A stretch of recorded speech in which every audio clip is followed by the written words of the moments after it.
Chapter 1. The Divine Reverse Eyes. Soft. Extremely soft.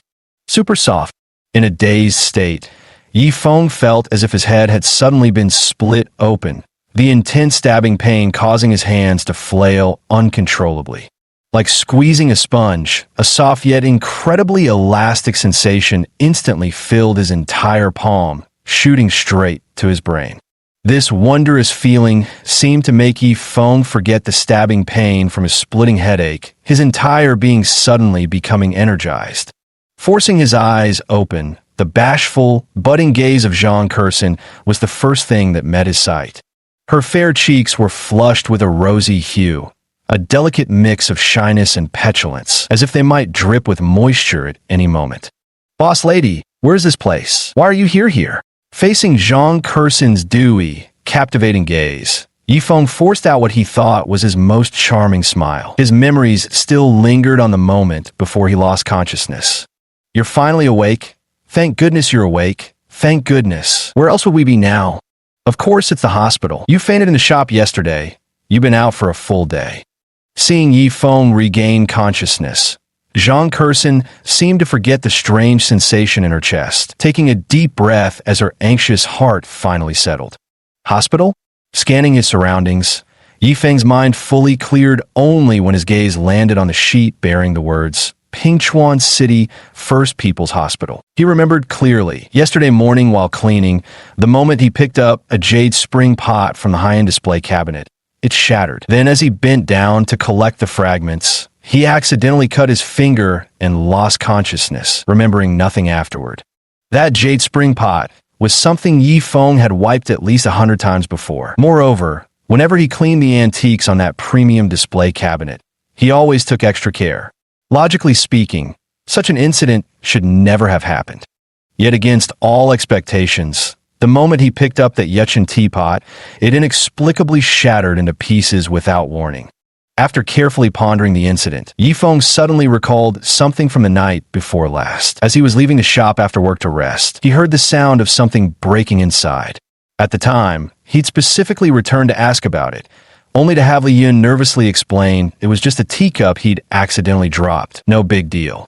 Now that he thought about it, the spot where Li Yun had been standing was precisely where the Yachin teapot had been displayed. Clearly, what broke that night wasn't any ordinary teacup. It must have been the Yachin teapot all along. Li Yun was Li Liang's nephew. As Tianyun Pavilion's chief appraiser, Li Liang was extremely knowledgeable about antiques. He must have used some adhesive to temporarily piece the Yachin teapot back together, ensuring that when Yifeng came to clean the next day, the blame would fall squarely on his shoulders. Though he had already guessed the truth, Yifeng found himself helpless. Where was the evidence? Li Yun, just you wait. Yifeng gritted his teeth, silently vowing in his heart. Revenge is a dish best served cold. Feeling his palms filled with something substantial, Yifeng slowly shifted his gaze downward. Crunch! Yifeng was dumbstruck, finally realizing why his palms were filled with an incredibly soft, elastic sensation. At this moment, his hands were firmly grasping the chest of the proprietress, Zhang Kursin. Under the forceful squeeze, those beautifully curved arcs seemed ready to burst at any moment. "Boss, Yifeng was so nervous he couldn't find the right words, his face flushed with embarrassment. On the other hand, Yifeng felt incredibly excited. Proprietress Zhang Kursin was renowned as one of Pingchuan's 4 great beauties. In this situation, he couldn't help but let his imagination run wild, to the point where his gaze at Zhang Kursin became somewhat dazed. Most importantly, this was Yifeng's first intimate contact with a woman at such close proximity in his entire life. "What are you ing for? Let go quickly." Zhang Kursin's heartbeat quickened, her words coming out slightly rushed. Earlier, when she saw Yifeng suddenly wake up, she had been so thrilled that she completely forgot about that peculiar sensation in her chest. At her age, this was the first time a man had ever touched what she considered her most prideful possession. The feeling made her intensely shy, yet there seemed to be something indescribably wonderful about it. Hearing this, Yifeng hastily released his hands. The satisfying fullness in his palms vanished, and an overwhelming sense of loss crashed over his heart. Yifeng deeply regretted his impulsive decision to open his eyes so quickly earlier. Had he waited just a moment longer, he could have prolonged that wonderful experience a bit more. After a brief silence, Zhang Kursin spoke up to dispel the awkward atmosphere. Yifeng, don't dwell too much on the broken Yechun pot. We can have a renowned restoration specialist repair it, fetching several $100,000 upon resale. Though current market value is around $2 million, I'll credit you the original purchase price of $1.2 million. This means you'll only need to compensate the shop for the remaining balance. Keep working diligently here and focus on learning Master Li's skills. Once you qualify as a professional appraiser, earning even the minimum Pingchuan standard of 500,000 yuan annual base pay, this amount will seem insignificant to you. Yifeng passed out when he picked up the fragments of the Yechun pot after breaking it. Zhang Kursin thought he had fainted from the shock of accidentally destroying such a valuable item, so she hurriedly comforted him as soon as he regained consciousness. Considering the current market price of the Yechun pot was $2 million, she was still offering the original purchase price of $1.2 million, which was already more than generous. Overwhelmed with emotion, Yifeng stared straight at Zhang Kursin, unable to speak. A woman whose beauty matched her kindness. This was exactly the kind of wife he had dreamed of marrying in his lifetime. No one noticed that as he focused all his attention on Zhang Kursin, a faint golden glimmer flashed briefly in his eyes, and then, in his vision, her clothes began to turn transparent. The professional attire of a white blouse and black skirt unexpectedly transformed into something like transparent gauze, allowing Yifeng to clearly see the hint of a black bra inside and a mischievous little white cartoon rabbit. At the same time, a voice echoed in his mind. Zhang Kursin, female, 27 years old, height 170 centimeters, weight 52 kilograms, measurements 86, identity, owner of Tai Yangshuan Antique Shop. An illusion? It must be an illusion. The scene before his eyes and the voice in his mind made Yifeng rub his eyes in disbelief. When he looked at Zhang Kursin again, everything had returned to normal. It must have been an illusion, Yifeng muttered to himself with a hint of disappointment after confirming what just appeared before his eyes was indeed imaginary. Yet when he focused his gaze on Zhang Kursin again, everything transformed once more. Zhang Kursin's black and white professional attire gradually shed its disguise before his eyes, until even the last two pieces of intimate clothing vanished without a trace. At the same time, a strange voice echoed once more in his mind. Zhang Kursin, female, 27 years old, 170 centimeters tall, weighs 52 kilograms, measurements 86, owner of Tai Yangshuan Antique Shop. What's going on? Was what happened just now not an illusion? Yifeng was utterly dumbfounded. The bizarre phenomenon before his eyes and the voice echoing in his mind left him at a complete loss. Was this a hallucination or... Yezi, you're awake. How are you feeling? Just as Yifeng was lost in thought, the hospital room door opened and a young man walked in. Suanzi, what brings you here? Suanzi's full name was Sun Zilong, but perhaps because Suanzi rolled off the tongue more easily, over time it became his nickname. Seeing Sun, Zilong noticeably lifted Yifeng's spirits. Since arriving alone in Pingchuan to make his fortune a year ago, if Yifeng had one true friend in the world, that person would unquestionably be Sun Zilong. Unlike Yifeng, Sun Zilong was a native of Pingchuan, born and raised in the urban village neighborhood right next to Yifeng's rented place. The Sun family ran a building materials business that had established some reputation in Pingchuan's construction industry, putting them in fairly comfortable financial circumstances. I heard you fainted, so I came to check on you. By the way, Yizi, did you know that while you were unconscious the whole day, the boss lady stayed right by your hospital bed without leaving even once? After walking over, Sun Zilong leaned in close to Yifeng's face, squinting with a mischievous grin. Perhaps influenced by Yifeng's habit, Sun Zilong instinctively used Yifeng's nickname for Zhang Kursin.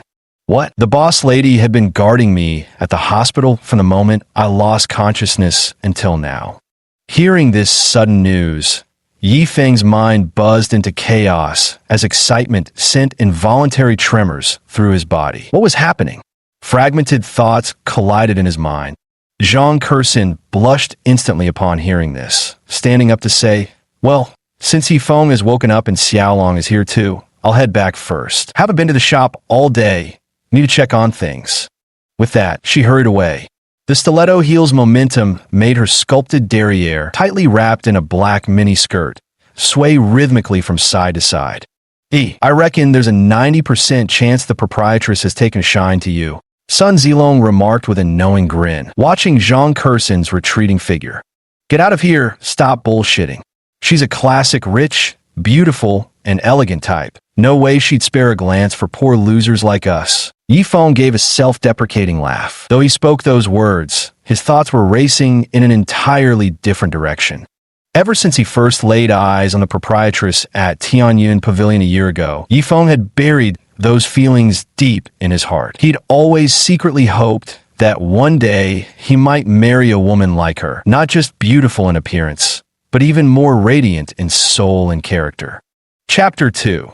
The Yuan Dynasty Blue and White Porcelain. After completing the hospital discharge procedures, Yifeng and Sun Zilong left the hospital together. Sun Zilong drove a sleek Porsche Cayenne and took Yifeng straight back to their rented place in the urban village. On their way back to the urban village, the two stopped by Tianyun Pavilion to retrieve the fragments of the Yuchen teapot. Yifeng remembered clearly. While picking up the Yuchen teapot fragments, he noticed an unusual piece. Strangely, a pair of eyes was intricately carved on its inner wall, so lifelike that they captivated him. Distracted by this peculiar fragment, he absent-mindedly sliced his finger on its edge.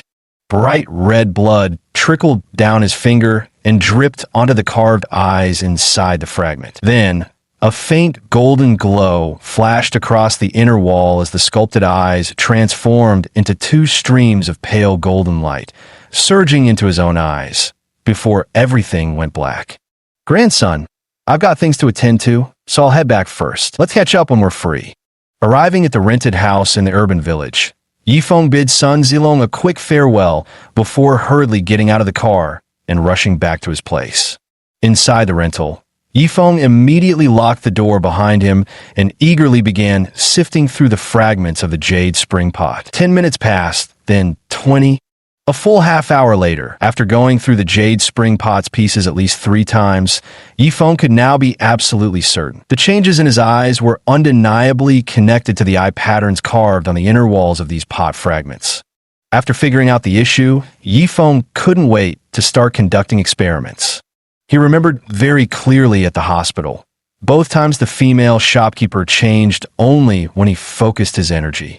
Looking up at the computer desk beside him, Yifeng concentrated his energy. A faint golden light burst from his eyes, and in the next instant he saw right through the desk. Every molecular structure of the wood and everything inside was visible to him. Simultaneously, the appraisal result of his supernatural ability popped up. Item: computer desk. Manufacturer: Hongxing Furniture Factory, Wenzhou, Zhejiang. Material: poplar wood. Production date: August 11th, 2012. Clap, clap, clap. Just as Yifeng received the results of his X-ray vision assessment, the rhythmic slapping sound from the neighboring room reached his ears again, this time clearer and more distinct than ever before. He couldn't help but frown. For over a year, living next to this couple had been nothing short of torture for Yifeng. Whenever he lay awake alone at night, the persistent slapping noises would drift through the walls, though previously muffled and faint, never as crisp and loud as tonight. Could it be that his newfound X-ray vision ability also enhances physical perception?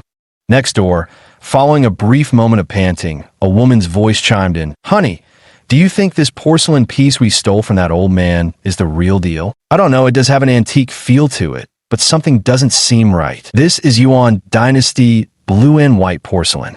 Given the old man's family situation, there's no way he could afford such a treasure. Otherwise, he wouldn't be living in a slum area. You think it might be a family heirloom? This? Probably not. If it were an heirloom, that old man would have sold it long ago, given how destitute he's become." The woman responded with a gloomy hum, saying dejectedly, "Another wasted day's work. Now that the old man's lost the item, he'll definitely report it to the police. Let's wait until the heat dies down in a few days, then take it to an antique shop to get checked out. The conversation between the couple immediately piqued Yi Feng's interest. Activating his X-ray vision, the walls separating them instantly vanished from his sight. Everything in the adjacent room became vividly clear before his eyes. Modern reproduction, worthless as a collectible.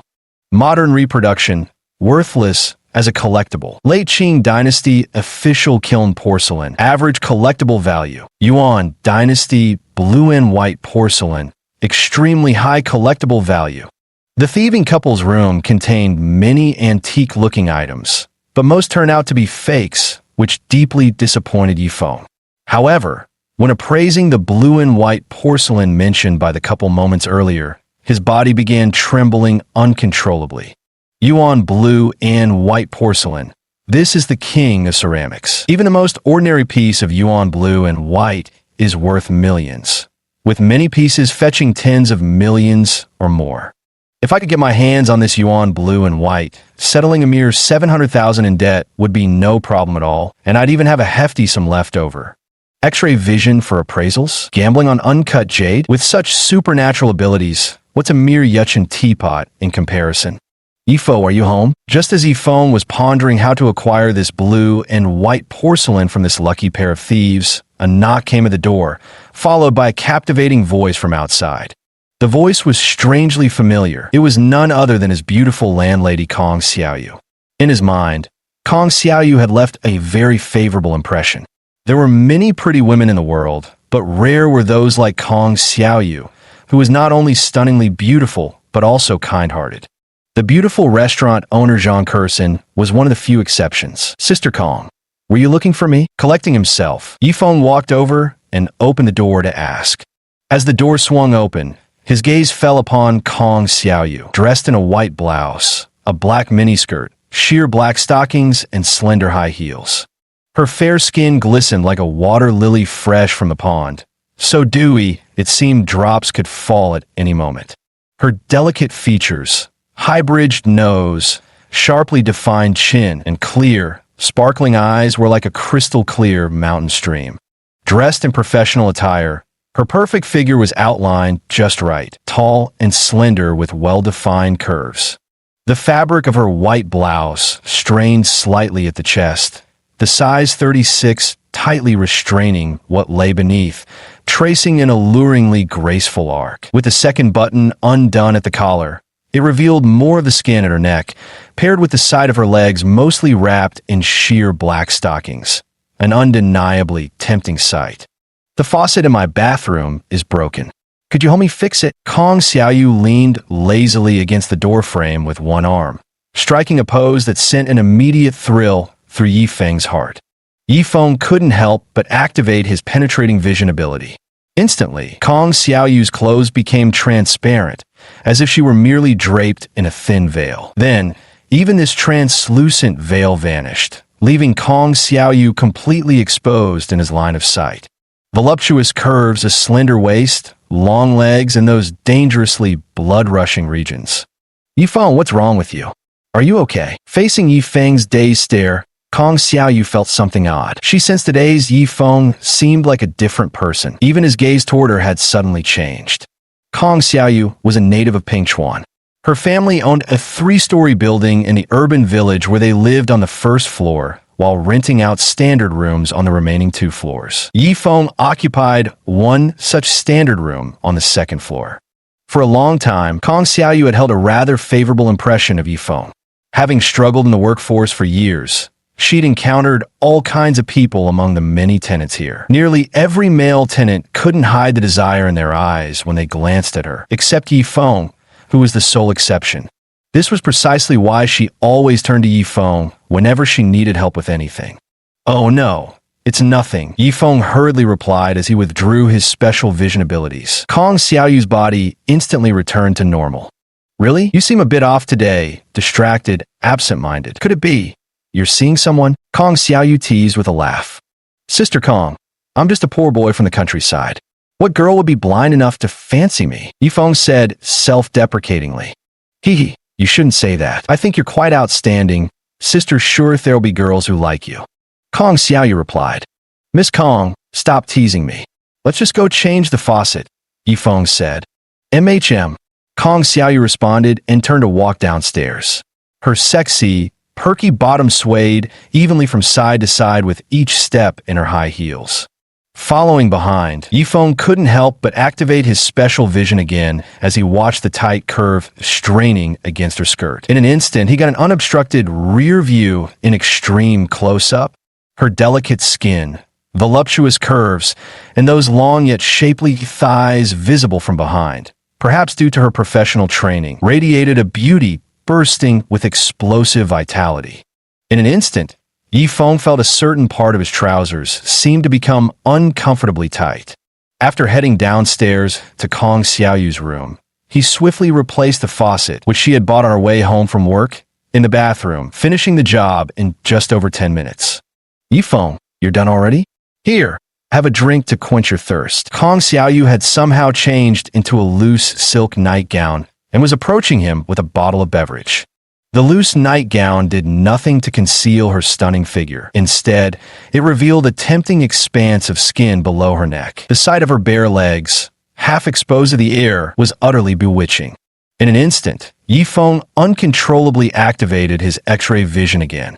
He didn't know why, but whenever he faced Kong Xiaoyu, he couldn't help but automatically switch on his penetrating gaze. Kong Xiaoyu's clothes seemed to vanish before his eyes in that moment. Already stirred up and restless, Yifeng's mind finally began to blur, his balance slipping until he nearly staggered on his feet. Stumbling from the dizziness, he lost his footing entirely and lunged straight at Kong Xiaoyu. Her body was soft, her embrace generous, burying his face in her ample bosom. Only then did Yifeng truly grasp the meaning behind the old saying, "A prime minister's belly can sail a ship." The prime minister here must be referring to a woman. To be precise, it should be a 36-year-old woman. Yifeng's rapid breaths against her chest sent waves of hot air that instantly flushed Kong Xiaoyu's entire face red. Fortunately, years of police work had trained her to maintain composure far better than ordinary people when facing any sudden situation. Regaining her composure, Kong Xiaoyu hurriedly helped Yifeng up, stomping her foot in a bashful manner. "Yifeng, what are you doing?" Yifeng's face turned red as he awkwardly stammered. "Officer Kong, I'm sorry. I didn't mean to. I just slipped and fell, so." There just so happened to be a puddle of water on the floor from when he'd changed the faucet earlier, and he skillfully blamed the problem on it. "All right, I know you didn't mean it. Here, have some water to quench your thirst," Kong Xiaoyu said coquettishly, handing over a bottle of water. Yifeng took the bottled water, and his right hand inadvertently brushed against Kong Xiaoyu's slender, boneless fingers, stirring an uncontrollable restlessness in his heart. Chapter 3. A Display of Prowess. Chapter 3. Showing off one's prowess from the moment he left Kong Xiaoyu's room until he returned to his own, Yifeng's mind was still filled with the tantalizing scenes from moments earlier. So fragrant, intoxicatingly so. After a brief moment of immersion and reminiscence, Yifeng gradually snapped back to reality. With his newfound eye ability, the shattered Yuchen pot was no longer an issue for him. If one wanted to earn money quickly, stone gambling was the fastest way. Compared to the antique street flooded with fakes, stone gambling, with his X-ray vision, was a much better option. Having made up his mind, Yifeng dug out $3,000 he had painstakingly saved up from his room. It was his entire savings accumulated over more than a year of living here. Oscar Anime City. On the surface, it was an arcade for anime games, but underground, it housed Pingchuan's biggest casino. $3,000 was far from enough for stone gambling. The first step Yifeng needed to take was to earn enough capital before diving into it. He didn't need much. Just a few tens of thousands would be enough for him to make his rounds at the Jade gambling market. Li Yun, just you wait. Yifeng was determined to give this wretched uncle-nephew duo a lesson they'd never forget. From an urban village in the city's outskirts to Oscar Animation City downtown, Yifeng splurged on a rare taxi ride. What would have taken over an hour by bus now took less than half an hour to reach his destination. On the first basement level of Oscar Animation City, Yifeng exchanged 2,900 yuan for chips at the counter before heading to a Texas Hold'em table. At the gambling table, Yifeng carefully placed all his chips on the table. This was his entire fortune. If he accidentally lost them on the betting felt, he'd be ruined. "Sir, would you like to play a hand?" the female dealer asked with a professional smile. Yifeng nodded without speaking. "Then please place your bet." The dealer continued smiling. Yifeng nodded again, but hesitated to bet immediately. Activating his X-ray vision, a fleeting golden glimmer flashed in his eyes. The cards in the shuffler instantly turned transparent. He could clearly see the first was the 6 of hearts, the second the 8 of diamonds, the third the Queen of spades, the fourth the 7 of hearts. In the blink of an eye, all 52 playing cards were imprinted in Yifeng's mind, and he made yet another astonishing discovery. He possessed a photographic memory. Every card became vividly etched in his mind after his penetrating gaze, as if recorded by a laser engraver, razor-sharp in clarity. Within moments, Yifeng had calculated the first hand's outcome. He held 4 twos while the dealer had a pair, specifically 2 sixes. Following Texas Hold'em rules, 4-of-a-kind twos ranked just below straight flushes, and straights as the most powerful hand imaginable. 2,900 all in. Yifeng pushed all his chips forward. The female dealer began dealing the cards. Though Yifeng already knew exactly what cards he held, he still put on an act of wild excitement after she finished dealing, slowly flipping each card over one by one with exaggerated anticipation. The first card was a 2 of diamonds. After revealing it, Yifeng continued to flip the second card. When the second card was unveiled, he burst out excitedly. 2. Haha, another 2. Another 2. 3 twos now, huh? The third card was once again a 2. By this point, Yifeng had 3 twos in his hand. Could this hand really be 4 twos? Yifeng exclaimed excitedly, only to lower his head in disappointment when the fourth card was revealed. Damn it, it's a spade. 2-2, this card has to be a 2. Yifeng picked up the final card, rubbing it vigorously between his palms. This spectacle drew disdainful looks from the female dealer, and everyone gathered around the table. Haha, it really is a 2. Yifeng slammed the last card onto the table, shouting triumphantly. The female dealer's face twisted as if she'd eaten something vile. In her view, having 2 pairs was practically a guaranteed win, yet against all odds, Yifeng had somehow revealed 4 twos. Concealed hand, with doubled stakes. Betting 2,900 would bring a doubled payout of 5,800. Adding the original wager of 2,900, Yifeng now held a total of 8,700 in his hands. To Yifeng, the money came absurdly easily. Yet without his ocular ability to foresee his own cards beforehand, he would never have dared to play with concealed hands. Place your bets, ladies and gentlemen. The female dealer collected the cards and fed them into the shredder as she spoke. The casino's protocol demanded each deck be destroyed after single use, a precaution against potential card marking or tampering. Peering through the card shuffler to see the entire deck, Yifeng realized his half would only yield a pair while the dealer held 3 sixes. Knowing he'd lose, he naturally placed the minimum bet, 500, the table's lowest allowed wager. Sir, why such a small bet this time? Your hidden card streak was quite fortunate last round. As the saying goes, luck in cards never lasts 3 hands. Are you certain you only want to bet 500 instead of pressing your advantage? The female dealer raised a skeptical eyebrow as she spoke. 500 will do. Just deal the cards. Yifeng replied impassively, his tone unruffled. The female dealer smiled, a charming smile that deepened the faint dimples on her lovely face. Then, leaning forward with both hands braced against the gaming table, her plunging neckline exposed a tantalizing cleavage as she tilted toward him. Are you quite certain you only want to bet 500, sir? Looks like you're on a winning streak. Now's the perfect time to press your advantage. Strike while the iron's hot, as they say. As she spoke, the female dealer leaned forward slightly lower, revealing even more of that alluring cleavage. Faced with the female dealer's charms, Yifeng remained completely unmoved. However, the other gamblers were a different story. Each of them stared wide-eyed, unblinking at the dealer's chest. 2 of them even turned visibly excited. No wonder casinos always use female dealers. Yifeng muttered under his breath before smiling faintly and adding, just 500, deal the cards. The allure of a female dealer far surpassed that of a male one, especially when she was attractive and voluptuous, like the woman before them. With such striking proportions, she could easily bewitch any normal man, gamblers in particular. On the second hand, Yifeng still chose to keep his cards face down. After all, he already knew the outcome, win or lose. Keeping them hidden till the end meant he could attribute everything to sheer luck, an easy explanation. The dealer's 3 sixes swept the table. The female dealer gave Yifeng a sidelong glance as she collected the 500 chips in front of him. Despite winning this round, he couldn't muster even a shred of joy in his heart. On the third deal, Yifeng still bet the minimum amount of 500 chips. Only by the fourth round did he push all his remaining 7,700 chips onto the table. 23,100. By the end of the fourth deal, the chips before Yifeng had grown to 23,100. Over the next 5 consecutive hands, his cards were consistently poor. It wasn't until the 18th deal that he finally drew a strong hand, a straight.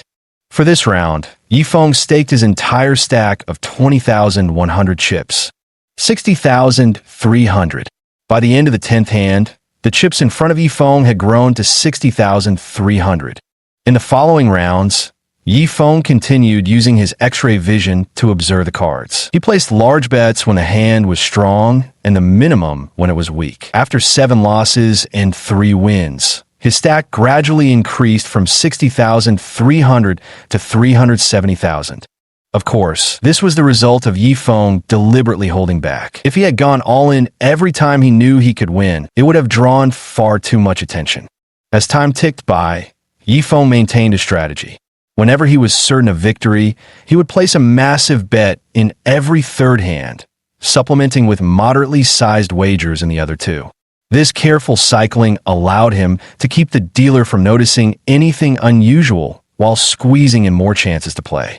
Yet despite this, Yifeng had already caught the female dealer's attention. Losing meant betting 500, while winning meant tens of thousands. By the 20th round, beads of sweat had formed on the dealer's forehead, and with each emotional fluctuation, her chest rose and fell irregularly. Chapter 4. A Killing Intent. We must call in an expert to stabilize the situation. Although Yifeng had only won a little over 300,000, this wasn't just about the money. It was the sheer strangeness of the man. Every time, he played his cards in the dark, yet it felt as if he already knew the outcome each round. If this continued unchecked, who knew what might happen? Every casino kept specialized experts on standby. Whenever the dealers encountered someone they couldn't handle, they had to press an alarm to alert the monitoring center and summon the resident experts. Otherwise, any losses would fall entirely on the dealer's shoulders. Forget it, I'm done playing. As the saying goes, pride comes before a fall. My luck can't possibly stay this good forever. Just as the female dealer was about to press the alarm bell, Yifeng stood up as well. Yifeng knew that when winning money at a casino, one must never be too greedy. A small sum like a few $100,000 might not even catch the casino's attention. But once it reaches hundreds of thousands, millions, then someone would surely start keeping an eye on him. By then, leaving the casino unscathed would likely become a problem for him. 370,000. This amount was more than enough to fund his gambling ventures. After exchanging his chips, Yifeng had the casino staff directly transfer the money to his card before he left. As Yifeng exited the Oscar Animation City, he spotted the seductive woman he'd encountered earlier in the casino, now waiting by the roadside for a ride. The woman seemed to notice Yifeng too, but she merely glanced at him indifferently before looking away. From start to finish, she never once gave him a proper look. Iceberg Goddess. Feeling the woman's cold and aloof aura, Yifeng shook his head and murmured, "What kind of man could possibly conquer such a woman?" As he withdrew his gaze, Yifeng suddenly sensed a murderous intent. Following the direction of the killing aura, his eyes quickly locked onto a Ford business vehicle parked across the street. At that moment, to his astonishment, when his attention fully focused on the Ford, the entire scene suddenly zoomed in as if magnified before his eyes, every detail vividly clear. Zooming in, could his eyes possess the supernatural ability to magnify distant objects? Before Yifeng could even feel excited, he spotted a black-clad man inside the vehicle wielding a crossbow. The arrow was forged from pure steel and featured a three-edged barbed tip. Given the nature of the three-edged barb, once it struck the body, whether it hit a vital spot or just the abdomen, death would be certain. The target was none other than the woman in the bodysuit standing beside Yifeng. At the same moment, the assailant's index finger pressed against the crossbow's trigger, slowly pulling it back. "Watch out!" Without a second thought, Yifeng wrapped his arms around the woman and rolled them both to the ground with a thud. Bang! The two had just rolled away when steel arrows struck the exact spot where the woman had been standing. The tremendous impact sent sparks flying from the concrete ground.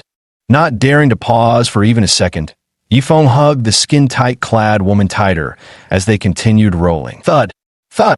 Two steel arrows struck the ground where Yifeng and the woman had just rolled past, the deafening clang of metal against concrete echoing through the air. One of the steel arrows struck the ground and actually rebounded, hitting a moving car in the process. Fortunately, the impact of the steel arrow had been significantly weakened after bouncing off the ground, yet it still managed to pierce through the car's tire. Instantly, the car began swerving wildly on the road. With a series of crashes, within moments, over a dozen vehicles collided into each other. Screams erupted across the street in an instant. Yifeng, holding the woman in the tight-fitting suit, rolled all the way to the side of a parked car before finally coming to a stop. With this white sedan as cover, there was no longer any need to worry about being struck by the steel arrows. An awkward stiffness instantly settled between the two, persisting until the sound of police sirens moments later finally eased the tension. Snapping out of their panic, they scrambled up from the ground one after another. Yifeng's first instinct was to look toward the vehicle across the street, now nowhere in sight. Qin Shuang. The woman extended her right hand toward Yifeng, speaking just two simple words. Yifeng. Yifeng extended his hand and politely shook hands with Qin Shuang. Cold as frost, she truly lived up to her name. Qin Shuang's hand was smooth and delicate, but gripping it didn't feel soft and boneless. Instead, there was an unexpected strength to it. Withdrawing her hand, Qin Shuang said nothing more and turned to walk toward the police car, leaving Yifeng no chance to speak. Watching Qin Shuang's retreating figure, Yifeng shrugged helplessly before hailing a taxi and driving off. From Oscar Animation City to the Jade gambling venue, one must pass by Tianyuan Pavilion. Yifeng had originally planned to head straight to the Jade gambling spot, intending to visit Tianyuan Pavilion only after earning enough to cover the damages for the Yuchun pot. But the moment he spotted a shady-looking middle-aged couple loitering by the entrance, he changed his mind. He asked the driver to pull over and approach them. The street was bustling with vehicles and pedestrians, the noise drowning out most conversations. Yifeng couldn't clearly hear what the couple was whispering, but judging by their furtive glances and the jade pendant clutched in the woman's hand, he could guess the gist of it. Their intentions were undoubtedly tied to that jade pendant. Chapter 5. Counterfeit or Genuine. Chapter 5. Counterfeit or genuine. The moment Yifeng stepped into Tianyuan Pavilion Antique Shop, Li Yun's mocking voice greeted him. Well, if it isn't Yifeng, I thought you'd already run off. Yifeng gave Li Yun a cold glance. Don't worry. A man must have a conscience. If I've broken something in your shop, I'll surely repay it. Even if I have to work here as an errand boy for life, I accept it. Hearing this, Li Yun said nothing more, only smiling with growing smugness. Little Yi, are you alright? Don't lose heart. Follow me and learn well. When you graduate someday, this amount of money will be repayable. Li Liang walked over, putting on his benevolent old-timer act. Is that so? Then I must thank you properly. Yifeng replied indifferently before turning away to attend to his usual tasks. In daily life, Yifeng could tolerate Li Liang ordering him around, but framing him was something he absolutely could not endure. He wasn't one for many words, but that didn't mean he'd let others bully him. Like now, when Uncle Li Liang and his nephew pulled such a stunt, if given the chance, Yifeng would definitely seek retribution. Everyone has their limits. Li Liang snorted displeasedly.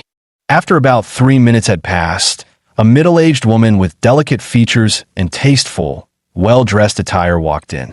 The woman stepped right up to the counter after entering, removing a pendant from around her neck and handing it over. "Master, could you take a look at this jade pendant for me?" Yifeng saw very clearly that this middle-aged woman was the same one who had been standing furtively at the entrance earlier, holding a jade pendant. At first glance, Li Liang's eyes lit up when he saw the pendant in the woman's hand. There are many methods to appraise jade, but the most direct and effective way is through visual inspection. This is a green Buddha pendant, about 1 centimeter thick, 6 to 7 centimeters tall, and roughly 2 centimeters wide. The color appears exceptionally vivid, with a translucent luster that gives off a polished glow. That intense emerald hue unmistakably identifies it as imperial green jadeite. With just one glance, Li Liang could almost entirely confirm it was a glass-type imperial green jadeite, an exceedingly valuable piece. Taking the pendant in his hand, Li Liang felt its smooth and warming texture, another method for identifying genuine jadeite. The higher the grade of jadeite, the more exquisite its tactile quality. Only glass-type jadeite delivers this immediate sensation of silky warmth upon touch. Even high-ice-type jadeite, which approaches glass-type quality, can't replicate this distinctive feel. For safety's sake, Li Liang turned on the desk lamp on the counter and examined it under the light. The pendant was almost completely translucent under illumination, reaching 80% clarity. Even among high-grade glass-type jade, such transparency was exceptionally rare. Though Li Liang quickly concealed his changing expression, the middle-aged woman still caught the subtle shift. The corners of her lips curled into a strange, fleeting smile that disappeared in an instant. This scene was coincidentally witnessed by Yifeng beside them. Recalling the furtive demeanors of the middle-aged couple at the entrance earlier, Yifeng seemed to realize something and turned his gaze to examine the jade pendant. However, after scrutinizing it for a while, he couldn't detect any issues. This hue, this clarity, by all appearances, it was top-grade imperial green glass-type jade. "So, are you looking to sell this pendant?" Li Liang asked, feigning calm. If he could purchase this piece of jade at a low price today, it would undoubtedly be an incredible bargain. The commission from Tai and Yangshuan alone would likely amount to several $100,000. The base salary for antique shop appraisers generally isn't low, ranging from 500,000 yuan at the lower end to over $1 million. However, even the top tier, it rarely exceeds 5 million. Their main income source comes from shop commissions. Whenever an authentic antique is traded, the shop calculates the difference between the transaction price and market value, then determines the appraiser's commission based on this margin. Of course, if an appraiser makes an authentication error, they must bear certain risks. "Yes, of course we'll sell it. May I ask how much you're offering, master?" The middle-aged woman nodded and replied. 500,000.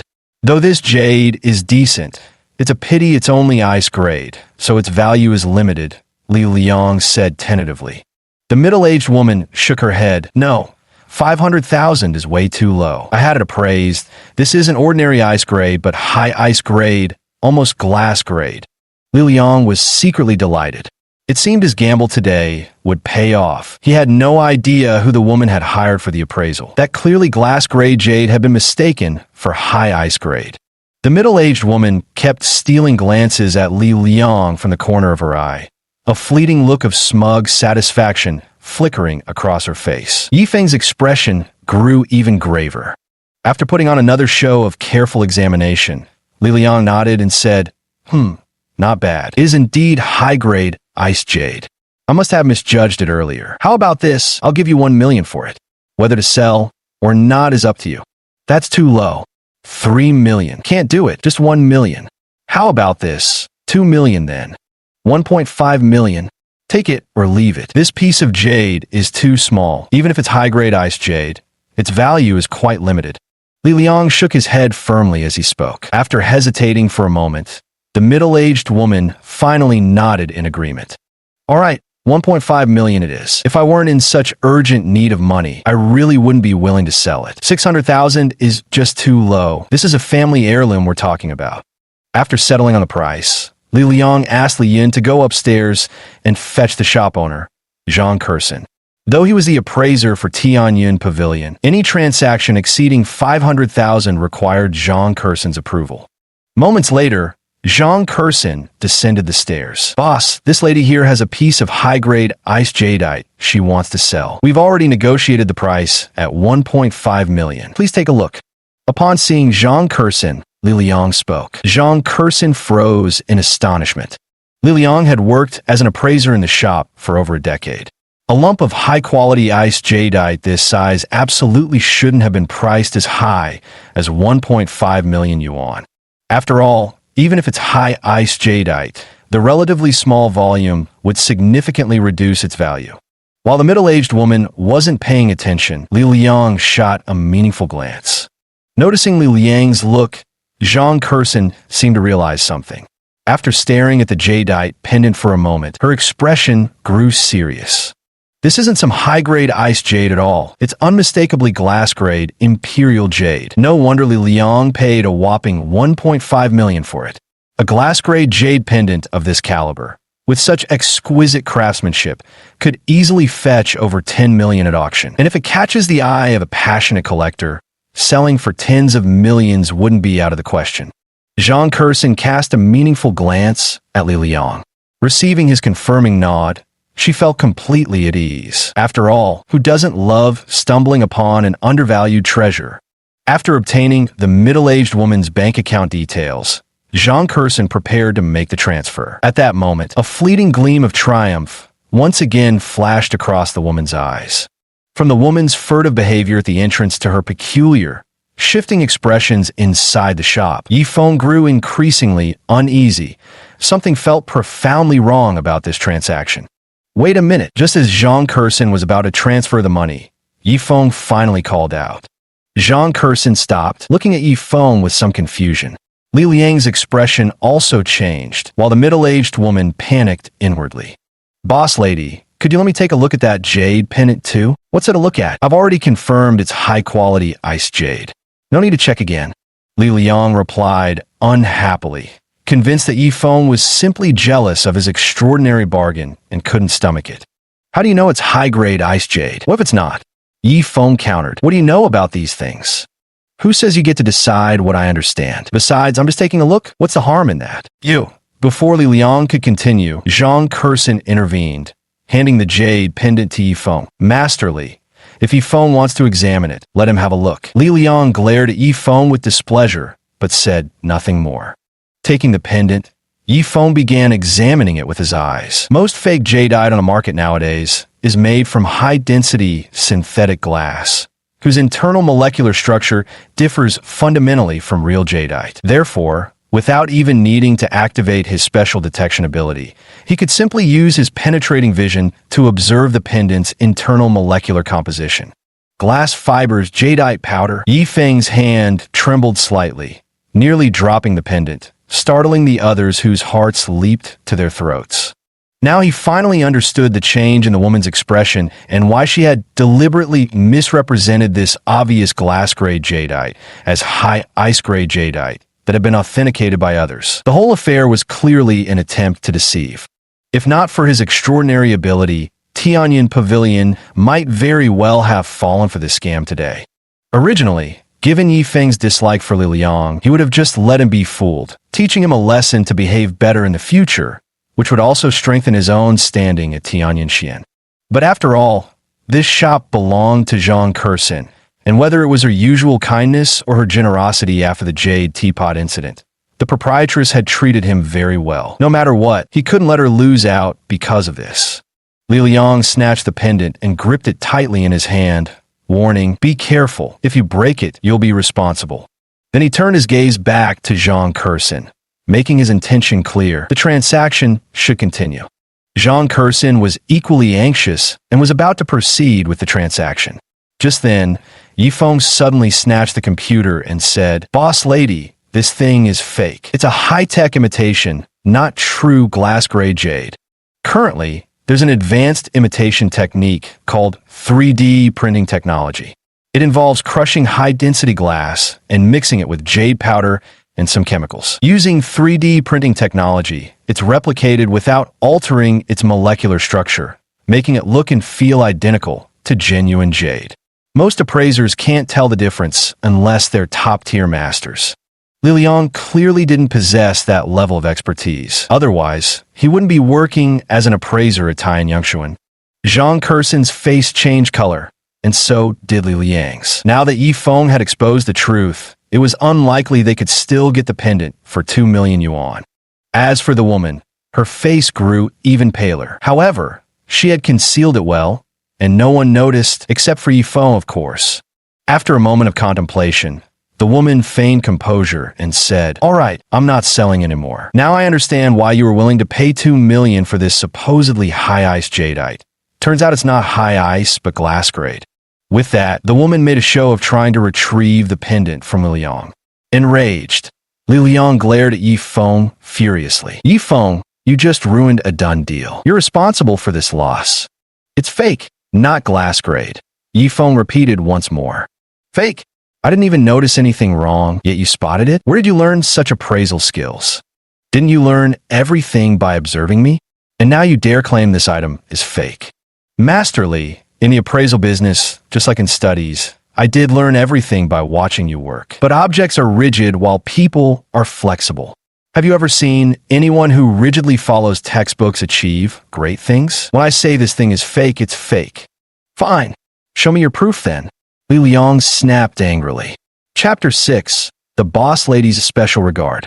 Chapter 6. The Boss Lady's Special Attention. "Yi Feng, is this thing really fake?" Zhang Kerson gazed at Yi Feng in bewilderment, silent. She felt that the current Yi Feng seemed like a completely different person, not quite the same as before. However, if pressed to pinpoint exactly what had changed, Zhang Kerson couldn't quite articulate it. It was just a feeling. Yi Feng took the jade pendant from Li Liang's hand. His gaze swept across Zhang Kerson's face before settling on the woman. "Madam, if I'm not mistaken, this item is just glass. It's made by blending a certain amount of jade powder and chemicals using high-tech methods, then printed with the latest 3D printing technology." The woman's eyes flickered with a trace of panic at his words. "Bullshit!" Before she could respond, Li Liang snapped back sharply. "What do you know? Do you think I can't spot fake jade techniques? Don't mistake yesterday's dumb luck for real expertise just because you stumbled upon a bargain." Yi Feng smiled faintly and replied, "Master Li, there's no need to get worked up. I just don't want the proprietress to suffer such a big loss after spending a fortune on a fake." Since they'd already torn off all pretenses, Li Liang saw no reason to hold back. "Fine, let's see how you prove this pendant is fake today. Show me the evidence." "It's quite simple." Yi Feng calmly glanced at Li Liang nearby and said, "Master Li, hand me your magnifying glass for a moment." Li Liang scoffed, taking a magnifying glass from the tool rack and passing it over while saying disdainfully, "I'd like to see what tricks you can pull." Ignoring Li Liang's contempt, Yi Feng took the magnifying glass and explained, "As we all know, the hardness of jadeite is above 6.5, ice type can reach 7, high ice type around 7.5, while glass type jadeite has a hardness exceeding 8. Ordinary glass only has a hardness of about 5, while even high-quality tempered glass barely reaches 5.5. As for the highest grade bulletproof glass, it barely achieves a hardness of 6. To verify the authenticity of this jadeite piece, it's very simple. Just scratch it against a glass surface, and you'll know." "Bullshit. What if this precious item gets scratched?" Li Liang scolded again before the words had even settled. "No way. This is a family heirloom treasure. I can't let you scratch it. If my family wasn't in urgent need of money, I wouldn't be selling it at all. If you won't take it, I'll sell it elsewhere. You've already tried passing off this glass-grade jade as high-ice quality. Now I want to test my family treasure on glass? Absolutely not." The woman spoke with equal determination, her composure visibly slipping. "If you want it now, it'll be the previously agreed price of 1.5 million. Take it or leave it." The woman continued, "Actually, I think Yi Feng's approach makes sense." Regarding Yi Feng's explanation, Zhang Kerson agreed. This was common knowledge in the jade trade. Moreover, there have been numerous cases discovered domestically of imitation jade made by mixing glass powder and jade powder with chemical substances using 3D printing technology, which is now drawing people's attention. However, this technique is simply too advanced. Ordinary appraisers wouldn't recognize it at all. Although Zhang Kerson didn't know how Yi Feng had spotted it, The woman's reaction and her willingness to sell at imperial green jadeite prices, even after learning it was glass grade, clearly indicated something suspicious. Shifting her gaze to the woman, Jean Curson said, "Madam, if you still wish to sell, you will need to submit this for testing. Otherwise, let's drop the matter." "No sale. I'm not selling anymore." The woman snatched the pendant back from Yi Feng's hands and hurried out, her face flushed with panic, footsteps rushed and unsteady. Seeing this scene, Jean Curson was almost completely certain, just as Yi Feng had said, this item was a high-tech counterfeit. Otherwise, there was absolutely no way the other party would refuse such an experiment. It's common knowledge among jade enthusiasts that even the lowest grade jade is harder than the highest quality glass. If that pendant had been real jade, it wouldn't have been scratched by the mirror surface. Moreover, the woman had mentioned she needed money urgently. If she was truly in urgent need, why would she dare not proceed with the experiment? There was only one possibility. This item was a fake, a high-tech imitation. After the woman left, Li Liang's expression darkened even more. He had thought he'd stumbled upon a great bargain and could show off in front of the boss's wife, never expecting Yi Feng to mercilessly slap him in the face with the truth. He found it baffling, since when had Yi Feng become so capable? How did he spot flaws that even Li Liang himself had missed? "Yi Feng, how did you recognize that jade pendant was a modern high-tech replica?" Jean Curson pulled Yi Feng to sit down, then asked with burning curiosity. The first time Jean Curson held his hand, Yi Feng still couldn't suppress the excitement in his heart. Jean Curson's hand was incredibly smooth and soft, yet compared to Qin Shuang's explosive energy, this boneless tenderness offered a completely different sensation. "Well, it was just a hunch. First I noticed something off about the woman's gaze, and when she claimed this jade pendant had been appraised as high-quality ice jade, that made me even more suspicious. Ask yourself, what appraiser would mistake glass-type jade for high ice jade? With these doubts, I examined it more carefully and uncovered the issues." Yi Feng scratched his head as he replied. The matter of his supernatural ability was something he absolutely couldn't reveal. Jean Curson nodded approvingly. In a treasure appraisal business, experience isn't everything. The ability to read people is equally important. Moreover, under careful observation, Yi Feng had noticed something unusual about that jade pendant that Li Liang had missed. This showed that Yi Feng's discernment in certain aspects already rivaled Li Liang's. At least when it came to jade, his eye was sharper than Li Liang's.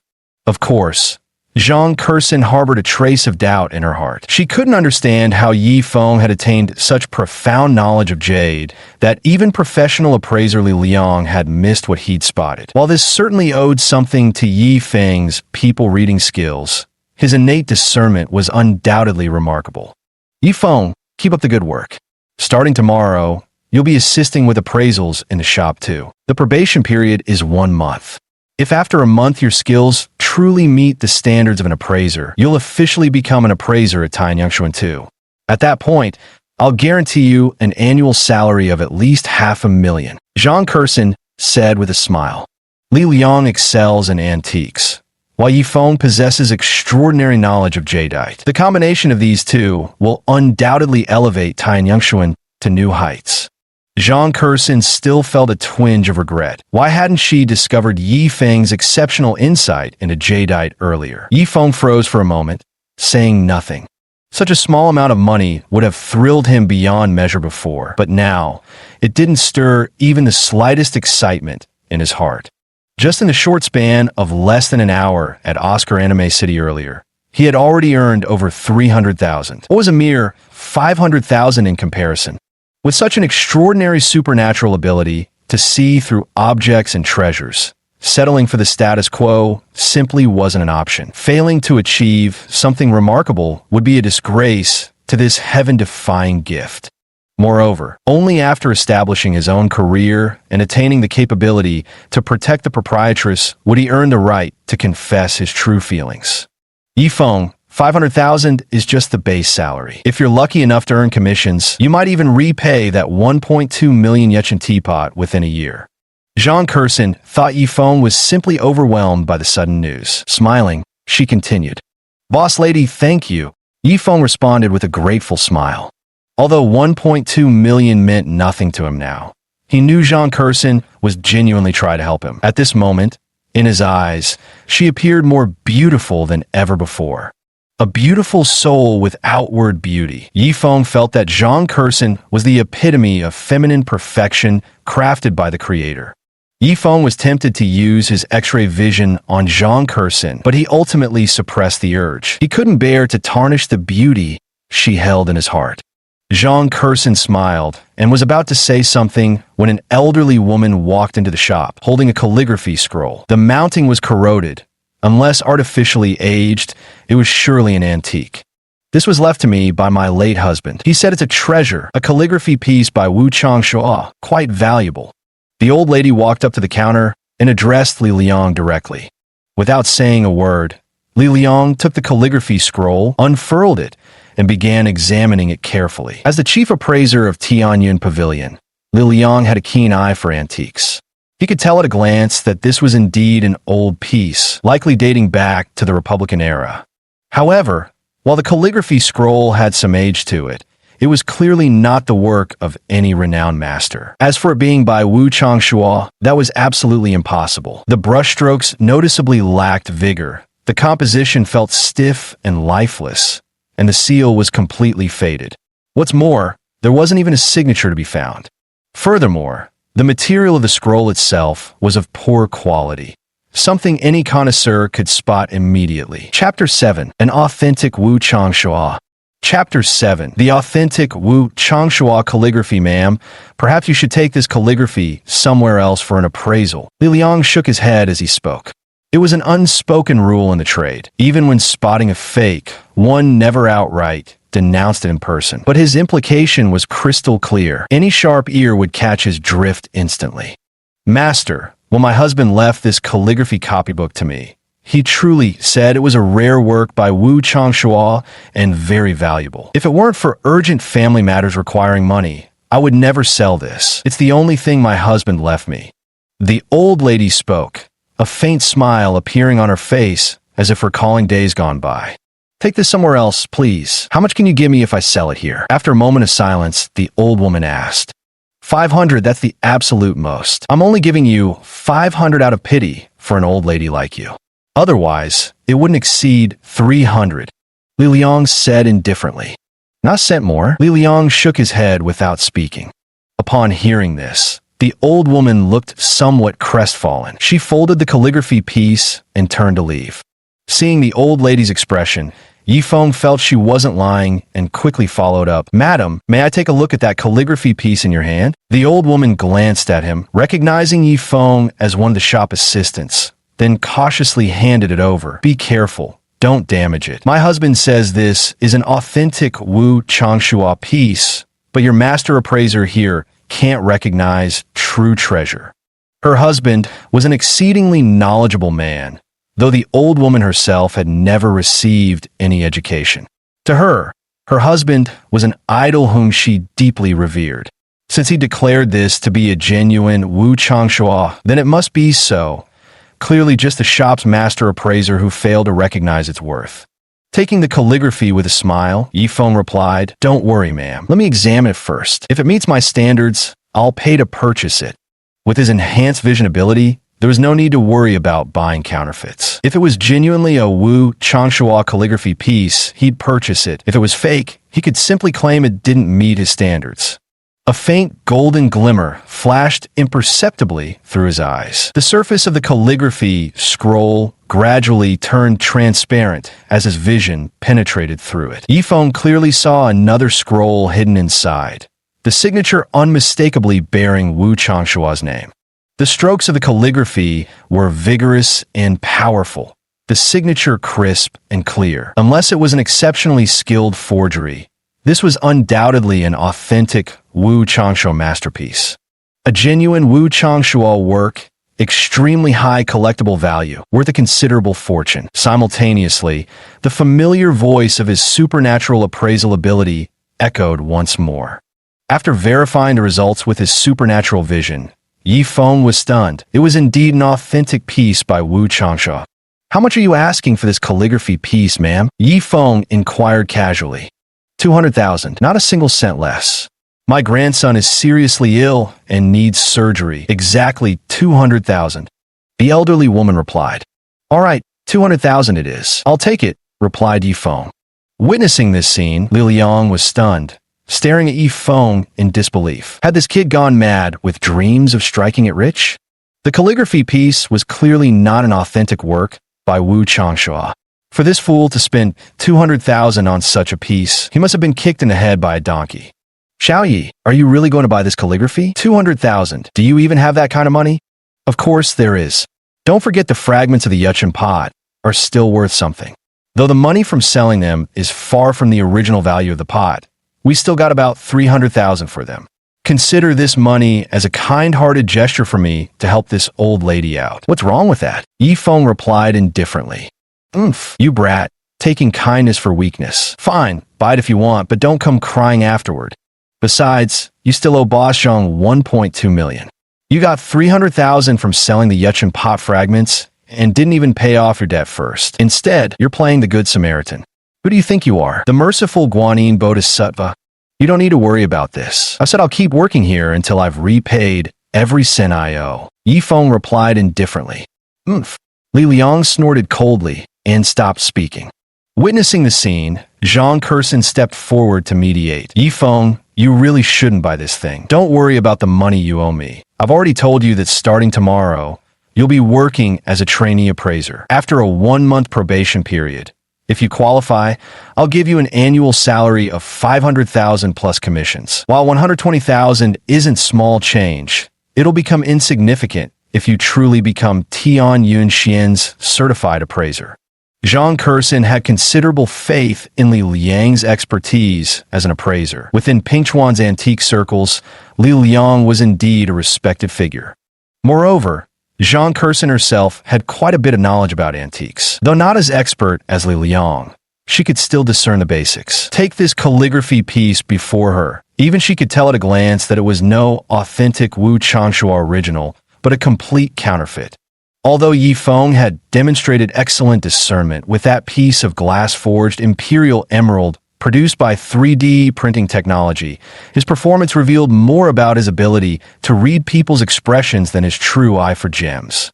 Zhang Curson wanted Yifeng to be an appraiser precisely to pair him with Li Liang, one with excellent discernment and deep knowledge of antiques, the other with sharp observational skills and profound insight into jadeite. This way, the antique shop could further reduce the chances of making costly mistakes. Li Liang's expression darkened noticeably. Ever since he heard Zhang Curson mention giving Yifeng a 1-month probation period, promising to hire him as Tian Yunxuan's appraiser if he passed the evaluation, he'd sensed trouble brewing. It was clear Zhang Curson had already begun valuing Yifeng in her heart, a development he absolutely loathed to witness. Li Liang had always been suppressing Yifeng at every turn while pouring all his efforts into teaching his nephew Li Yun. His goal was to ensure Li Yun could master his skills as soon as possible and become a genuine appraiser, eventually taking over his position at Tian Yunxuan. Boss lady, thank you, but don't worry, I know my limits. Yifeng glanced gratefully at Zhang Curson, his heart swelling with emotion. How wonderful it would be if he could marry someone as beautiful and gentle as the boss lady in this lifetime. This was precisely why Yifeng had chosen to work as a clerk at Tian Yunxuan a year earlier. A significant part of his motivation had been the beautiful boss lady, Zhang Curson. Zhang Curson opened her mouth as if to say something more, but seeing Yifeng's composed expression, she swallowed her words. For some inexplicable reason, Zhang Curson felt that Yifeng's current calm and relaxed demeanor exuded an indescribable confidence. Since Yifeng had chosen to buy this calligraphy scroll, there must certainly be a good reason behind it. After settling on the price, Yifeng asked the elderly woman for her bank account number and helped her to the self-service banking hall next door. Grandma, the 300,000 has been transferred. Here's the transaction receipt. After completing the transfer, Yifeng handed the receipt to the old woman. The old woman was stunned. 300,000 was an astronomical figure to her, an amount she wouldn't even dare to dream of. Her body began to tremble slightly as she looked at Yifeng with excitement. Young man, wasn't it 200,000? Why have you given so much? "Grandma, please keep the extra money for your retirement," Yifeng replied with a smile. The calligraphy by Wu Changshuo was definitely worth over $1 million.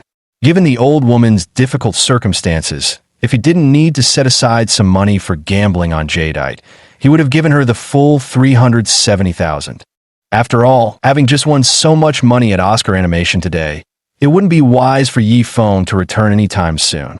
Otherwise, the moment he showed up, they'd probably want to have a little chat with him. Casinos have their own rules. If you're skilled and occasionally visit to win some money before leaving, that's one thing. But if you endlessly keep coming back, well, let's just say that won't be welcomed. Young man, you're truly a good person. Good deeds will surely be rewarded. The elderly woman said emotionally, tears streaming down her face in an instant. She bowed gratefully before straightening up with Yifeng's support and left the bank's self-service hall. Returning to Tianyuan Pavilion, Yifeng placed the calligraphy on the table in high spirits. He then turned to the counter, took out a bottle of solution, and handed it to Li Liang, saying, "Master Li, you're skilled. There's something strange about this calligraphy. See if you can use this solution to peel off the surface layer. Hidden characters within characters?" The thought instantly popped into Li Liang's mind. In those turbulent times of the past, countless treasures were either looted or destroyed. To protect their life's work, many collectors often resorted to ingenious methods of their own. The so-called character within characters technique involved taking an unremarkable calligraphy copy and attaching it to a genuine piece using special materials. From the surface, it would appear as just an ordinary copy, serving as a disguise for the authentic masterpiece hidden within. But then again, maybe not. The thickness of this calligraphy copy was simply insufficient. If it really were a case of character within characters, then the person who mounted it must have been a true master. With a few disdainful laughs, Li Liang said, "Yifeng, my boy, don't bother anymore. This calligraphy copy is too thin. There's no way it could be hiding characters within characters. You just saying no doesn't make it so. What if there actually is one?" Yifeng retorted sharply. The incident with the Yechun pot was orchestrated by Uncle Li Liang and his nephew. That's a score he'd settle sooner or later. Now that he possessed the heaven-defying ability to see through and appraise treasures, he no longer have to tread carefully around Li Liang's moods. Impossible. As I've said before, if there were hidden characters within characters, the calligraphy copy would definitely be much thicker than this. A thin copy like this absolutely couldn't contain such hidden characters. Li Liang said displeasedly, feeling greatly humiliated by Yifeng's skepticism. Not to be outdone, Yifeng gave a cold laugh and countered, "How about this? We place a bet on whether this calligraphy contains hidden characters or not. If it does, I win. If not, you win." Seeing Yifeng's calm demeanor, Li Liang began to hesitate. But after some thought, he remembered that Yifeng had only been apprenticing under him at the shop for just over a year. During that time, he'd spent nearly every day doing menial tasks, learning hardly anything substantial. While Li Liang's expertise in antiques might not match that of top-tier experts, he still had quite a reputation in the field. Li Liang simply couldn't believe that whatever scraps of knowledge Yifeng might have picked up by osmosis could possibly surpass his own discerning eye. "Fine, let's make a bet then. But since it's a wager, there ought to be stakes involved," Li Liang said with a cold smirk. "Agreed. Name your terms," Yifeng replied without hesitation. With his supernatural ability to authenticate objects, he had absolutely no fear of losing. Zhang Kursin remained silent, her gaze at Yifeng growing increasingly peculiar. Suddenly, she felt as though the man before her had become unfathomable, somehow beyond her comprehension. Zhang Kursin sensed that Yifeng had changed, as if he wasn't quite the same as before. Yet, if pressed to pinpoint exactly what had changed, she couldn't put it into words. Li Liang shot Yifeng a disdainful glance and sneered, "If you don't have money to gamble, we'll bet on something else. Whoever loses will stand at the entrance of Tianyuan Pavilion and bark like a dog." "No problem," Yifeng responded without hesitation. Seeing Yifeng agree, Li Liang went to the counter and retrieved a bottle of solution. He opened it, dipped his finger in, and moistened a corner of the calligraphy scroll. Then he began rubbing it slowly. This kind of solution can be found in every antique shop, specifically used for creating hidden characters within characters and paintings within paintings. 1 minute, 2 minutes, 3 minutes passed, and gradually, the surface of the calligraphy copy began to peel up a layer of paper. Li Liang froze in surprise. It truly was a message hidden within the characters. By his estimation, the paper was far too thin to possibly conceal a double layer, yet the evidence before his eyes proved otherwise. Such exquisite craftsmanship could only mean the contents hidden within were extraordinary. Could this truly be an authentic Wu Changshua painting? Recalling the sincere look in the old woman's eyes, Li Liang's heart trembled violently. If this were truly an authentic piece by Wu Changshua, its value would undoubtedly exceed $1 million. Truly worthy of being Tianyun Pavilion's appraiser, Li Liang's skills were quite impressive. In less than 10 minutes, the surface layer of the calligraphy scroll had been peeled away. Once the outer layer of the scroll was fully removed, an extraordinary piece of calligraphy was revealed to all present. The brushstrokes were vigorous and powerful, flowing with natural ease, while the inscribed signature and poetic dedication remained clear, and the seal stamp stood out vividly. Chapter 8. Genuine or Forgery. Chapter 8. Genuine or Forgery. This is 100% authentic. After careful study and comparison, Li Liang was completely certain. This calligraphy scroll was indeed an authentic work by Wu Changshua. Zhang Kurson had been staring intently at this calligraphy piece. When the surface layer was peeled away to reveal a new inscription underneath, even she froze in astonishment. The vigorous brushstrokes and clear signature made anyone willing to believe this was indeed an authentic masterpiece. Xiao Yi, it's indeed a hidden inscription technique, but this piece isn't Wu Changshua's authentic work, just a high-quality replica. A sinister, cunning smirk flashed in Li Liang's eyes as he shook his head and delivered this verdict. No matter what, he couldn't admit this calligraphy scroll as an authentic Wu Changshua piece. After all, it was something he had just rejected, and with the shop owner present, acknowledging it now would be a blatant slap to his own face. So it's just an expert forgery. Hearing Li Liang declare the hidden calligraphy within as a high-quality replica, Zhang Kurson couldn't hide her disappointment. If this scroll had been genuine, its value would easily exceed $1 million yuan. Then Yifeng wouldn't just repay his debt to her, he'd also pocket a substantial sum. Deep down, Zhang Kurson genuinely liked Yifeng. He was hardworking, never nitpicked over small matters, and was that rare kind of genuinely honest person. Sometimes Zhang Kurson would even think to herself that if she were to find a husband in the future, she must find someone as dependable as Yifeng. Money? It didn't matter. She wasn't lacking in it anyway. What truly mattered was character.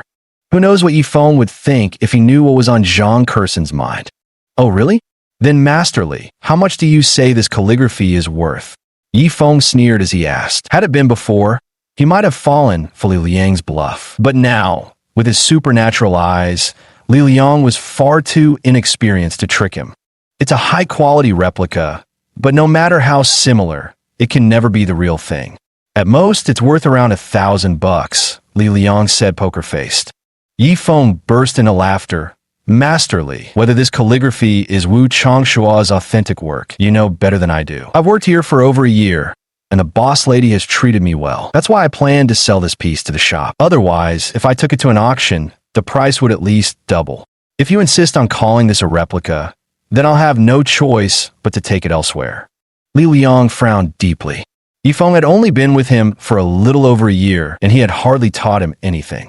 Most of the time, the kid had just run errands and done odd jobs. Where would he have developed such discerning eyes? Even he himself hadn't spotted the hidden characters within the calligraphy. How could this kid have noticed? Moreover, right now, looking at Yifeng's composed demeanor, it seemed he was certain this was genuine. Zhang Kurson also sensed something was off and approached to ask, Masterly, is this calligraphy authentic or not? If it is, say so. If not, then say it isn't. It isn't, Li Liang insisted firmly. At this point, if he were to reverse his stance and claim it was genuine, he'd only be slapping his own face. Fine. Since that's the case, I'll take it elsewhere to sell. Without another word, Yifeng rolled up the calligraphy and left. Li Liang's face darkened. He hadn't expected Yifeng to be so certain. Since when had this guy developed such sharp eyesight? Noticing the change in Li Liang's expression, Zhang Curson sensed something was amiss. She gazed at Li Liang with disappointment and asked, "Master Li, let me ask you one last time. Is this calligraphy piece genuine or not?"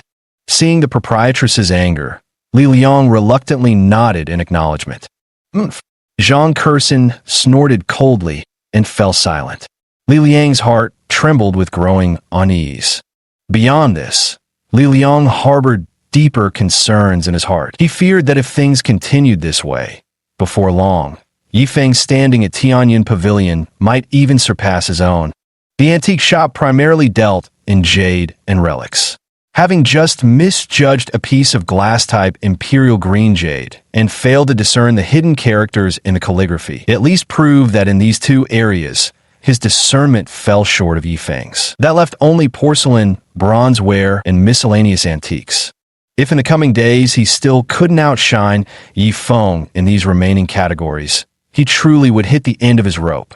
"Yifeng, how about 2 million for this calligraphy scroll?" Zhang Curson, despite her young age, ran a reputable antique shop that ranked among the finest in Pingchuan, so she was naturally no stranger to market prices.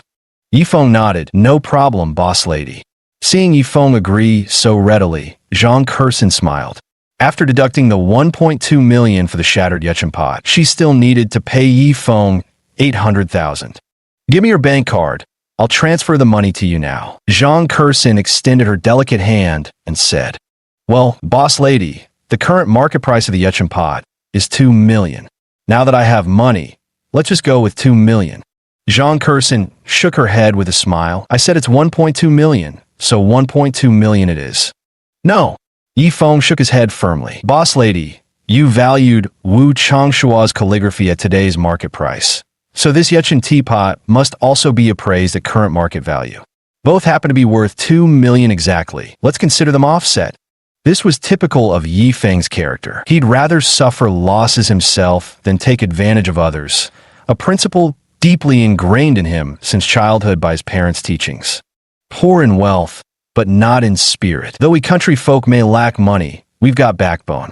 Seeing Yifeng's unwavering stance, Zhang Curson didn't press further, though her admiration for him grew noticeably.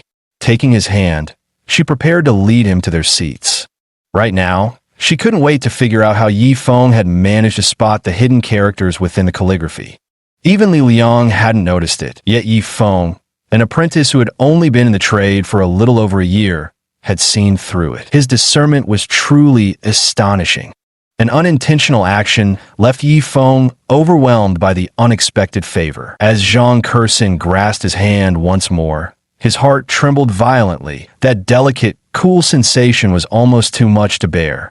Suddenly, Yifeng's face turned red. "Hey kid, who knew you'd still be this shy?" Zhang Curson couldn't help but laugh. Yifeng remained silent, his cheeks growing even redder. Seeing Li Liang's furious expression beside him, Yifeng smiled. He signaled Zhang Curson to stop and said, "Master Li, you lost. A bet's a bet. Time to honor your promise." Li Liang's face darkened further, but he remained silent. "Master Li, what's the matter? Don't tell me you're planning to Welsh on the deal." "Umph." Li Liang snorted coldly without another word. Fortunately, Zhang Curson spoke up at that moment, breaking the awkward tension. "Come on, Yifeng, let it go. Master Li's a grown man. Making him bark like a dog at the entrance would shame him forever." Since Zhang Curson had interceded, Yifeng naturally wouldn't embarrass her by refusing. Still, he couldn't let Li Liang off completely scot-free either. "Master Li, the boss's wife already spoke up to plead for you, so it wouldn't be right for me to insist you honor the bet. But we can't just let this slide either," Yifeng said coolly. "What do you want?" Li Liang asked with an unpleasant expression. "What do I want? Ask yourself. If our positions were reversed today, if I were the one who lost, would you let it go so easily?" Li Liang fell silent, not responding. Yifeng was right. Had the roles been switched, he definitely wouldn't have let the matter rest either. With a cold glance at Li Liang, Yifeng continued, "All right, considering the boss lady's face, I'll let the dog barking at the entrance slide. But this matter isn't over yet. From now on, for 1 month, You'll be responsible for cleaning Tianyang Pavilion. Impossible. I'm an appraiser. How could I do such work? Then you can go bark like a dog at the entrance. Li Liang's expression darkened further, but noticing the change in Zhang Kerson's demeanor, he gritted his teeth and agreed. He knew that today's incident had created a rift between him and Zhang Kerson. If he continued putting on airs as an appraiser, it might provoke even greater resentment from Zhang Kerson. At that point, whether he could keep his position as an appraiser would be uncertain. Master Li, from now on, you must remember, don't be so self-righteous. Don't think just because you're the chief appraiser of Tianyangxuan that you can act like you're the best in the world. You should know there are many people in this world with keener eyesight than yours. Never underestimate the poor young. Blue often comes from the indigo plant, yet surpasses it in vibrancy. Yifeng said coldly. Having said that, he turned his gaze to Zhang Kerson and smiled. Zhang Kerson responded with a gentle smile, her beautiful face blooming like peach blossoms, and led Yifeng aside to sit down. Staring at Yifeng's retreating figure, Li Liang shot a vicious glare before walking towards the appraiser's counter. After sitting down, Zhang Kerson couldn't contain her curiosity and asked, Yifeng, honestly, how did you spot that hidden character? And from your confident demeanor, it seemed like you were certain it was authentic. Yifeng wasn't sure how to explain. He certainly couldn't admit was because of his supernatural ability. Boss, I've been working in the shop for over a year now. Even just by observing Master Li's work, I've naturally picked up quite a few things. After some thought, Yifeng responded. Hearing this, Li Liang's old face flushed red. His apprentice claimed to have learned through observation and could now spot problems that he, the seasoned master, had failed to notice. This was truly a stinging slap to his pride. Zhang Kerson froze, staring straight at Yifeng without speaking. She knew perfectly well about Yifeng's situation during his year-plus at Tianyang Pavilion. Li Liang hadn't taught him anything at all. Yet even so, relying solely on his own keen observation and intuition, Yifeng has reached such an astonishing level today. What extraordinary talent that must require. Based on today's performance, Zhang Kerson could be certain that Yifeng's discernment had far surpassed that of appraiser Li Liang. It might even rival the top-tier appraisers in Pingchuan. Being scrutinized at such close range by the beautiful proprietress Zhang Kerson, Yifeng's cheeks burned even redder until finally he lowered his head in bashfulness. Zhang Kerson smiled brilliantly. Yifeng's simple, honest nature had always been what she liked most about him. Yifeng, from now on you don't need to do these miscellaneous tasks anymore. Leave them to Li Yun. Starting today, you are officially an appraiser for our Tianyang Xian, with a base annual salary of 1 million plus bonuses. After a moment's consideration, Zhang Kerson spoke. Yifeng's performance today had sufficiently proven his qualifications as an appraiser. What? Boss lady, what did you just say? Yifeng asked in disbelief.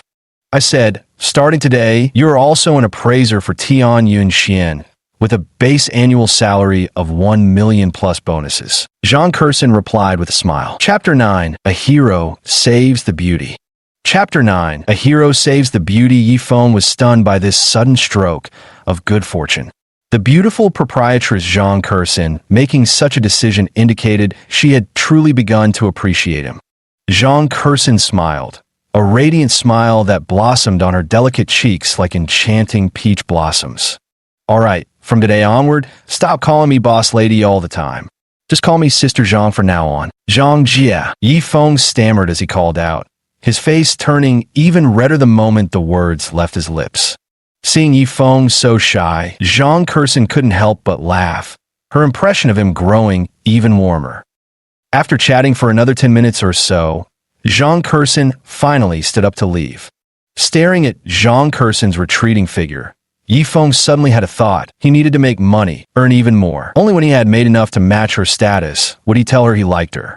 This feeling had been simmering within him since the very first moment he laid eyes on Zhang Kerson, though he had kept it suppressed all along. It wasn't until Zhang Kerson's figure disappeared around the corner of the second-floor staircase that Yifeng finally withdrew his gaze. At that moment, Li Liang walked over with a displeased expression, sneering sarcastically. Yifeng, it's great that the boss lady thinks highly of you. Why aren't you happy about it? Unless that hidden meaning within the words thing earlier was just a blind cat stumbling upon a dead rat. Idiot, Yifeng retorted disdainfully before turning to walk toward the restroom. You, Li Liang, caught off guard by Yifeng's unexpected insult, trembled with rage, fingers shaking as he struggled to form words. After muddling through until closing time, Zhang Kursin descended from the second floor and, after exchanging a brief farewell with Yifeng, left the shop. Yifeng followed suit, pausing at the door to glance back at Li Liang and remark, "Don't forget to clean up, masterly." With that, he turned and walked away. "We'll see about that." Li Liang sneered coldly as he glared at Yifeng's retreating figure. Walking along the road, Yifeng didn't take the usual bus 30 home like he normally would, instead aimlessly wandering the streets alone. Recalling everything that happened today felt like a dream. First being framed for breaking the Yuchen pot and sinking into debts he might never repay in his lifetime, only to experience an earth-shattering reversal when all hope seemed lost. Not only did he settle all his debts within a single day, but he also won the admiration of a beautiful proprietress. Yifeng felt that life was becoming more and more hopeful. Before he knew it, the time had already passed 8 in the evening. After finding a place to fill his stomach, Yifeng decided to walk back. Having been in Pingchuan for so long, he still hadn't had a chance to properly enjoy the beautiful night scenery. Besides, he might even get the chance to play the hero and save a damsel in distress. As expected of a major coastal city in China, Pingchuan's nightscape was everywhere aglow with neon lights. Though it was already close to 9 in the evening, the streets remained lively, bustling with pedestrians and a continuous flow of traffic. As he turned into a narrow alley, Yifeng spotted a few unruly-looking guys with flashy, dyed hairstyles surrounding a woman. They were laughing and jeering, incessantly whistling and spouting vulgar remarks. But judging from the back view, this woman had a captivating figure, well-proportioned curves, long flowing hair, and a height of nearly 1.7 meters, an absolutely devilish golden ratio.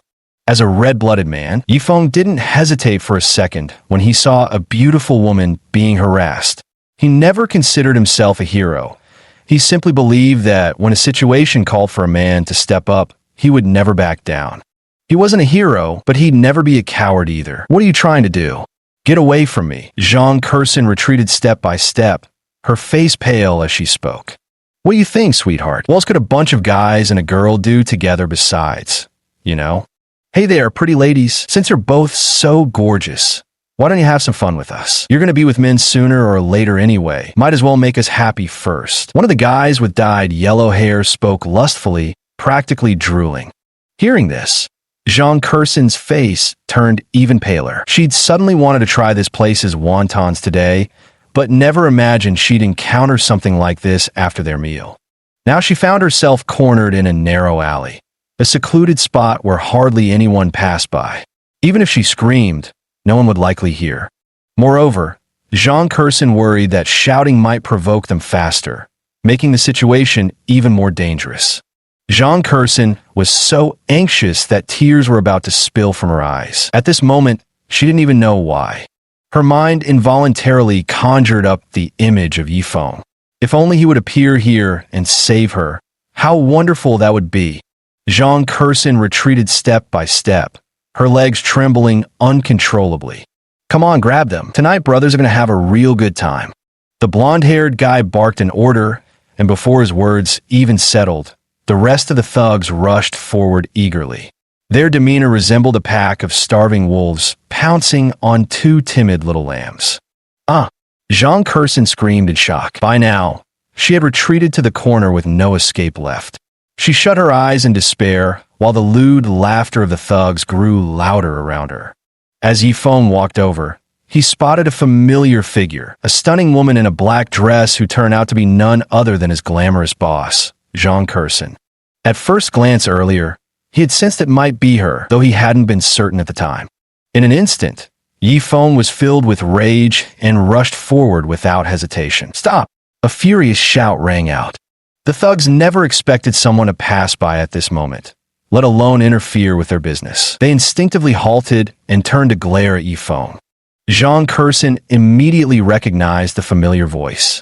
Opening her eyes, she saw Yi Feng standing opposite the gangsters, his face contorted with anger. Yi Feng, save me. At the sight of him, Zhang Kursin could no longer hold back her tears, which began dripping down her face.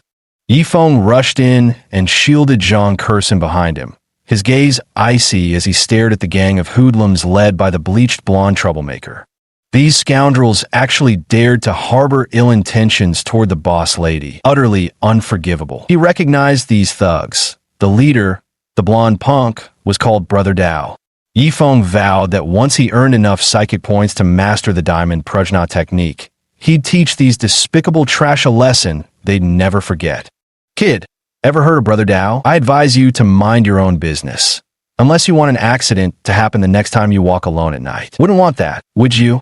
Brother Dao snarled with a sinister leer, the threat in his words unmistakable.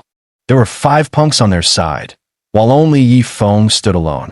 Seeing Yi Feng, who always seemed meek and docile in the shop, Zhang Kursin doubted he could take on all 5 of those thugs. Zhang Kursin hid pitifully behind Yi Feng, her emotions tense as her hands uncontrollably clutched him tightly from behind. A soft pressure pressed against his back from her trembling body, briefly unsettling Yi Feng before he regained his composure. Now, wasn't the time for distractions. Boss lady, don't worry. As long as I'm here, no one will harm you. Turning around, Yi Feng spoke with unwavering resolve. Zhang Kursin felt her heart tremble as she met Yi Feng's resolute gaze, inexplicably calming down. She even had the illusion that as long as this man was here, he would hold up the sky for her, even if it collapsed.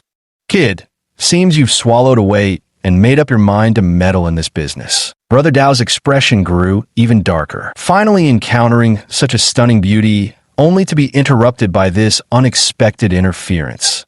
His rage was palpable. Turning around, Yi Feng met their gaze without flinching and declared, I told you, as long as I'm here, none of you will lay a finger on the proprietress. Damn it, let's send this bastard to meet his maker today. Scarface roared furiously, signaling his thugs to charge forward together. Rather than backing down, Yi Feng strode forward to meet them head-on. Only by doing so could he create enough safe distance to ensure Zhang Kursin wouldn't get caught in the crossfire later. Back in the countryside, Yi Feng had done his fair share of farm labor. Though he'd never been in a fight, years of manual work had endowed him with raw, bullish strength. During the fight, Yi Feng adopted an utterly ruthless approach, taking a few punches himself just to land one on his opponent. With this reckless fighting style, it didn't take long before he'd taken down 2 thugs. Every strike Yi Feng threw was delivered with full force. The 2 thugs collapsed to the ground, groaning in agony. They wouldn't be getting back up anytime soon. Chapter 10. Sudden Happiness. Chapter 10. Sudden happiness witnessing Yi Feng's suicidal combat tactics. The remaining thugs seemed intimidated. Though they usually swaggered around arrogantly, encountering someone like Yi Feng, who fought without regard for his own life, genuinely frightened them. In what seemed like a blink, Yi Feng couldn't even remember how many punches and kicks he'd taken. After knocking down 2 more thugs, someone smashed a brick against his forehead, instantly dyeing his entire head crimson with blood. Staggering slightly, Yi Feng desperately steadied himself and trudged toward the last remaining hoodlum. Only one thought burned in his mind now. Take down this final thug and Zhang Kursin would be safe. Drenched in blood from head to toe, Yi Feng looked utterly terrifying. Even Dao Ji started trembling with fear, pulling out a dagger and holding it shakily in front of himself. Stay back. Don't come any closer, he stammered. As if completely deaf to the warnings, Yi Feng kept advancing step by relentless step. Finally, Brother Dao couldn't take it anymore and dropped his dagger, turning to flee. He was a thug, but this was the first time he'd encountered someone like Yi Feng who fought without regard for his own life. Seeing Brother Dao flee, Yi Feng showed a faint smile of relief. The buzzing sensation in his head finally forced him to collapse onto the ground. Yi Feng, are you okay? Zhang Kursin rushed over in panic, cradling Yi Feng's head in her arms. It's okay, I'm fine. Seeing Zhang Kursin's tear-streaked face, Yi Feng reassured her. Thank goodness, thank goodness. Zhang Kursin sobbed, gripping Yifeng's arm even tighter. Yifeng felt like he was suffocating. With his face buried against Zhang Kursin's chest, that intimate pressure was making his thoughts wander in ways he could barely control. Boss lady, could you loosen your grip a bit? I can't breathe. Yifeng finally managed to gasp out with what little strength remained. Zhang Kursin froze for a moment before quickly snapping back to reality. She hastily released Yifeng, her cheeks flushing with embarrassment. An awkward silence settled over them for a moment. Boss lady, help me up, Yifeng continued, breaking the uncomfortable atmosphere. Zhang Kursin responded softly, immediately assisting Yifeng to his feet. Come, I'll take you to the hospital, she said as she began supporting Yifeng, guiding him toward where the car was parked. No need, just go to a small clinic for bandaging. That won't do. You must go to the hospital.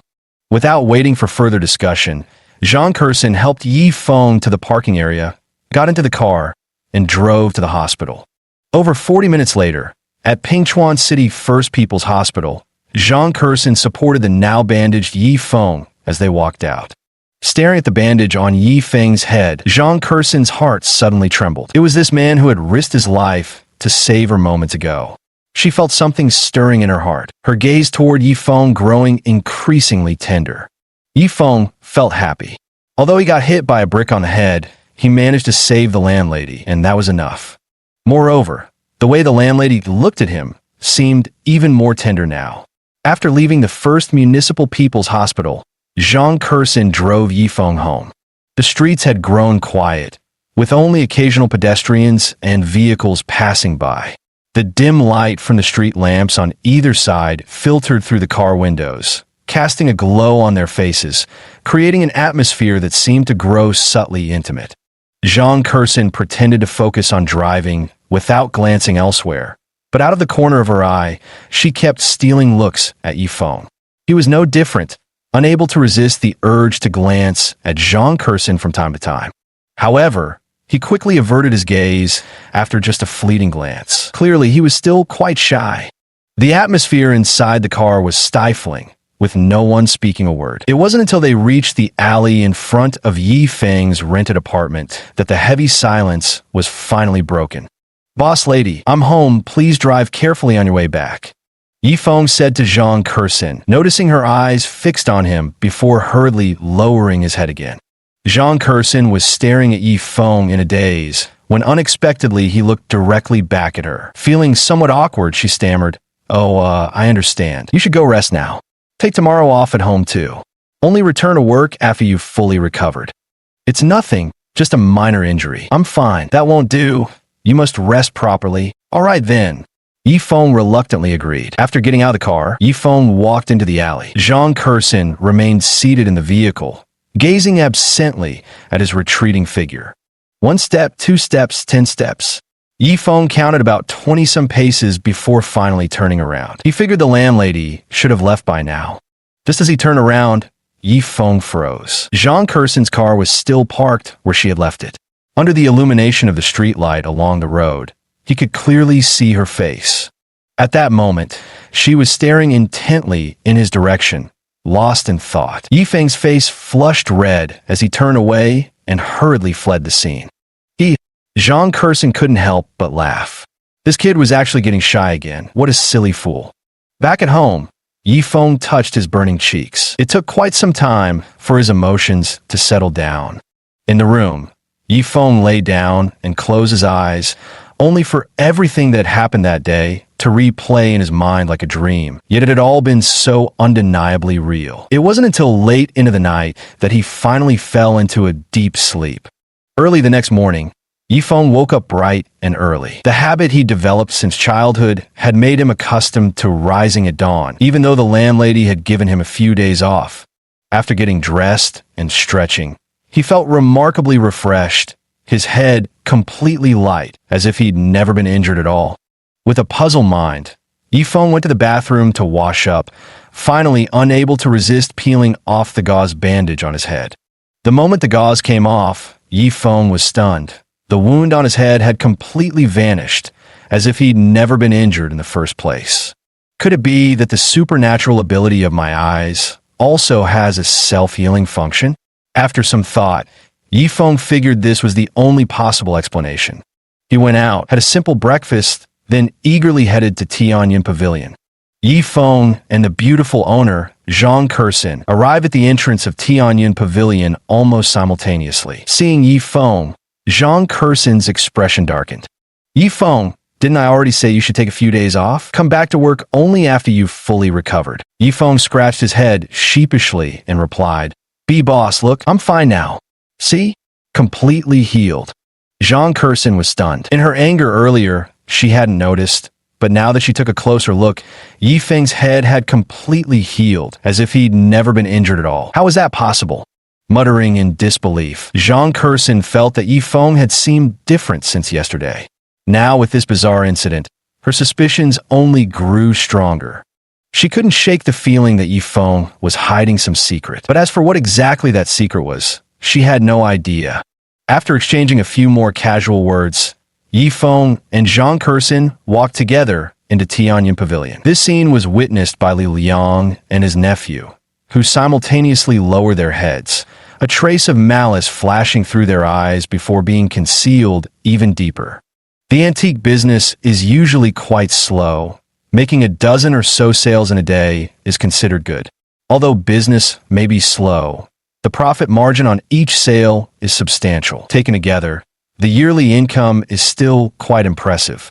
Since Yifeng had been promoted to appraiser by the shop owner, he no longer needed to do odd jobs. Coupled with yesterday's bet, all these tasks now fell to Li Yun alone. In the afternoon, Zhang Kersin stepped out for a while and didn't return until a little after 5. Yifeng, come with me upstairs. In the main hall of Tianyuan's first floor, Zhang Kersin called out to Yifeng upon her return and headed up to the second floor. Yifeng responded briskly and quietly followed her up to the second floor office. Boss, do you have any instructions for me? On the second floor, inside Zhang Kersin's office, Yifeng asked, somewhat puzzled after entering behind her. Zhang Kersin didn't answer Yifeng's question, barely even sparing him a fleeting glance. Bang! Zhang Kersin slammed the door shut and couldn't wait to lock it. Bang bang. Next, Zhang Kersin kicked off her high heels and hurriedly walked to the sofa, plopping down onto it. She curled up her legs, calves and thighs pressed tightly together. Beneath her short skirt, those long yet shapely thighs were almost completely exposed. Chapter 11, Black Market Auction. Chapter 11, Black Market Auction. Yifeng was stunned. He didn't understand what the proprietress was trying to do like this. However, when faced with those exceptionally beautiful legs, his thoughts uncontrollably turned slightly wicked. The proprietress's legs were fair and slender, yet retained a voluptuous fullness within their pale elegance. Zhang Kersin remained completely unaware of Yifeng's wide-eyed stare as she bent over, gently massaging her ankle. With each press, her lips twitched slightly in response. Sister Zhang, did you twist your ankle? Yifeng snapped back to reality and asked with some concern. After all that, it turned out the boss's wife had just sprained her ankle. He really shouldn't have let his imagination run wild. Zhang Kersin nodded. Yes, I accidentally twisted it when getting out of the car earlier. I learned some massage techniques from my family when I was younger. Would you like me to help rub it for you? As he said this, Yifeng couldn't suppress the excitement bubbling up inside him. Touching the proprietress's calves and ankles was quite exhilarating. Back in the countryside, he had once studied under an old Chinese medicine practitioner, learning massage techniques to promote blood circulation and relieve bruises with quite impressive results. You know how to do massages? Hurry up then, give me a rub, Zhang Kersin said with a bright smile. Yifeng went to one side of the sofa and sat down, signaling Zhang Kersin to turn around and sit properly. Then he lifted her fair, alluring calves and placed them on his lap. Zhang Kersin's calves were smooth, and her ankles were equally silky. When his fingers brushed against them, Yifeng couldn't suppress the surge of excitement in his heart. With great effort, he restrained his exhilaration and began applying his family's traditional massage techniques to her delicate ankles. Concentrating intently, a faint golden glimmer flickered in Yifeng's eyes before vanishing.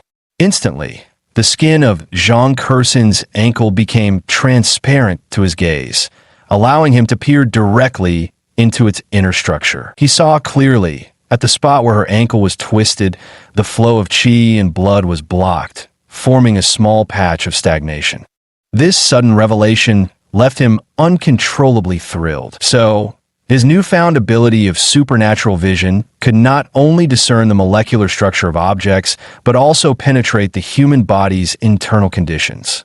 As his hands moved, after a few seconds, two slender rays of golden light shot from his eyes like tangible beams, piercing through the skin of Jean Cursin's ankle and disappearing into that small area of stagnation. What's going on? What was that faint golden light just now? Yifeng couldn't help but freeze in surprise.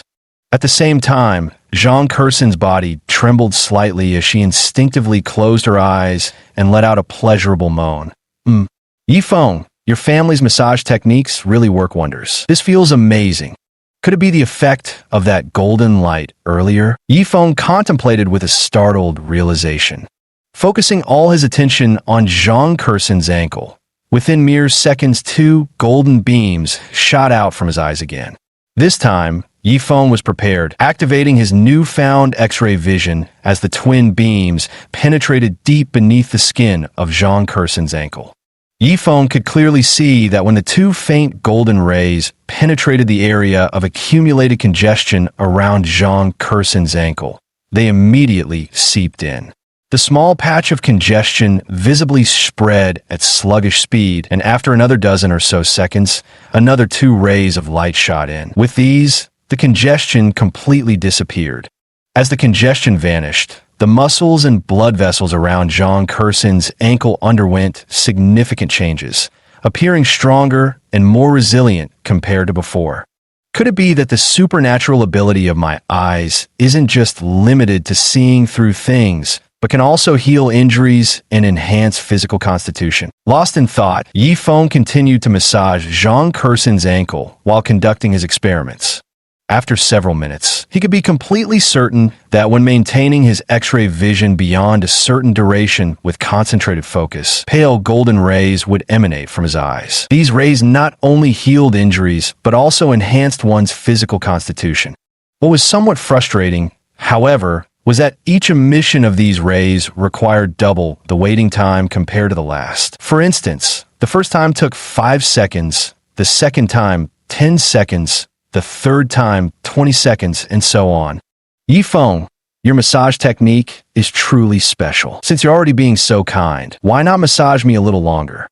Jean Cursin kept her eyes closed, her face relaxed in an expression of utter contentment. She had never imagined that a simple massage could bring her such unprecedented comfort. Faced with the beautiful boss lady's request, Yifeng naturally wouldn't refuse. In fact, he was itching for more time to massage her feet. With bowed head, Yifeng gently kneaded the delicate skin of Jean Cursin's slender ankles. The smooth texture of her skin and her faint feminine fragrance stirred uncontrollable excitement in his heart. As for Jean Cursin, reclining on the sofa, she soon drifted comfortably into slumber. Her smiling face clearly showed the girl was sleeping soundly and contentedly. Yifeng never considered himself a saintly man, but he was certainly no unscrupulous libertine either. After Jean Cursin fell asleep, he carefully lifted her and gently laid her flat on the sofa. The boss lady's skin was remarkably tender, carrying a cool, silky smoothness. After glancing at the sleeping Jean Cursin, he reluctantly withdrew his gaze and moved alone to sit on the other side of the sofa. Since gaining his supernatural abilities, he hadn't taken the time to properly contemplate them. From the unexpected incident when he focused his gaze on the landlady at the hospital, to what happened later when he returned to his rented room, the scene at Oscar Animation City, and the incident where Qin Shuang was assassinated, including the recent occurrence with the pale golden light, Yifeng roughly summarized the abilities of his eyes. His ocular abilities could be divided into several aspects. First, X-ray vision. Not only could he see through any object's interior, but he could also observe down to the molecular structure. Second, appraisal. He could authenticate the genuineness of any object, including discerning detailed information about a person. Third, telescopic magnification. He could zoom in on distant objects as if they were right before his eyes. Fourth, healing and physical enhancement. When maintaining prolonged focus after activating his X-ray vision, a pale golden light would emit from his eyes, which had the power to heal injuries and strengthen physical constitution. Time passed quickly, and before he knew it, more than an hour had gone by. Yifeng didn't even know how he endured that hour. Lying beside such a beautiful sleeping woman was truly a bittersweet torment. Fortunately, Zhang Kershin finally woke up at this moment. Opening her eyes and seeing Yifeng, she smiled apologetically. "Sorry, I dozed off just now." "It's fine, feeling better?" Yifeng replied with a smile. Being able to watch the beautiful boss lady sleep was actually a delightful experience, despite the slight torment during the process. Sitting upright, Zhang Kershin wiggled her ankle and then widened her eyes in disbelief. "It doesn't hurt anymore, really not even a bit." Spraining her ankle wasn't Zhang Kershin's first time, but today was truly the first instance where a quick massage instantly healed it completely. "Take a few steps and see," Yifeng said with a smile. Zhang Kershin complied, standing up and walking back and forth a few steps. Her sprained ankle had completely returned to normal, without any issues at all. The scene before him allowed Yifeng to confirm with certainty that the faint golden light emanating from his eyes indeed had the ability to heal injuries, and its effectiveness was quite remarkable. "Incredible, truly incredible," Zhang Kershin exclaimed with admiration. "Yifeng, your massage technique is simply magical. Just a gentle press, and it's completely healed. By the way, Sister Zhang, did you call me here today for something?" Yifeng changed the subject, keeping silent about the special abilities of his eyes. It wasn't that he didn't trust Zhang Kershin, but rather such matters were best kept among as few people as possible. "Oh, here's the thing. Tomorrow there's a black market auction, and I'd like you to come with me." Zhang Kershin went out in the afternoon to meet with the organizers of the black market auction along with all the antique shop owners in Pingchuan, confirming the exact location for this underground event. The so-called black market auction was similar to domestic antique auctions, with one key difference. Most items at these auctions were of dubious origin, unsuitable for open market circulation. In essence, these transactions were all shady dealings that couldn't see the light of day. Items of unknown origin flow into the hands of certain collectors through black market auctions. Once these collectors clean them, the items can enter the mainstream market.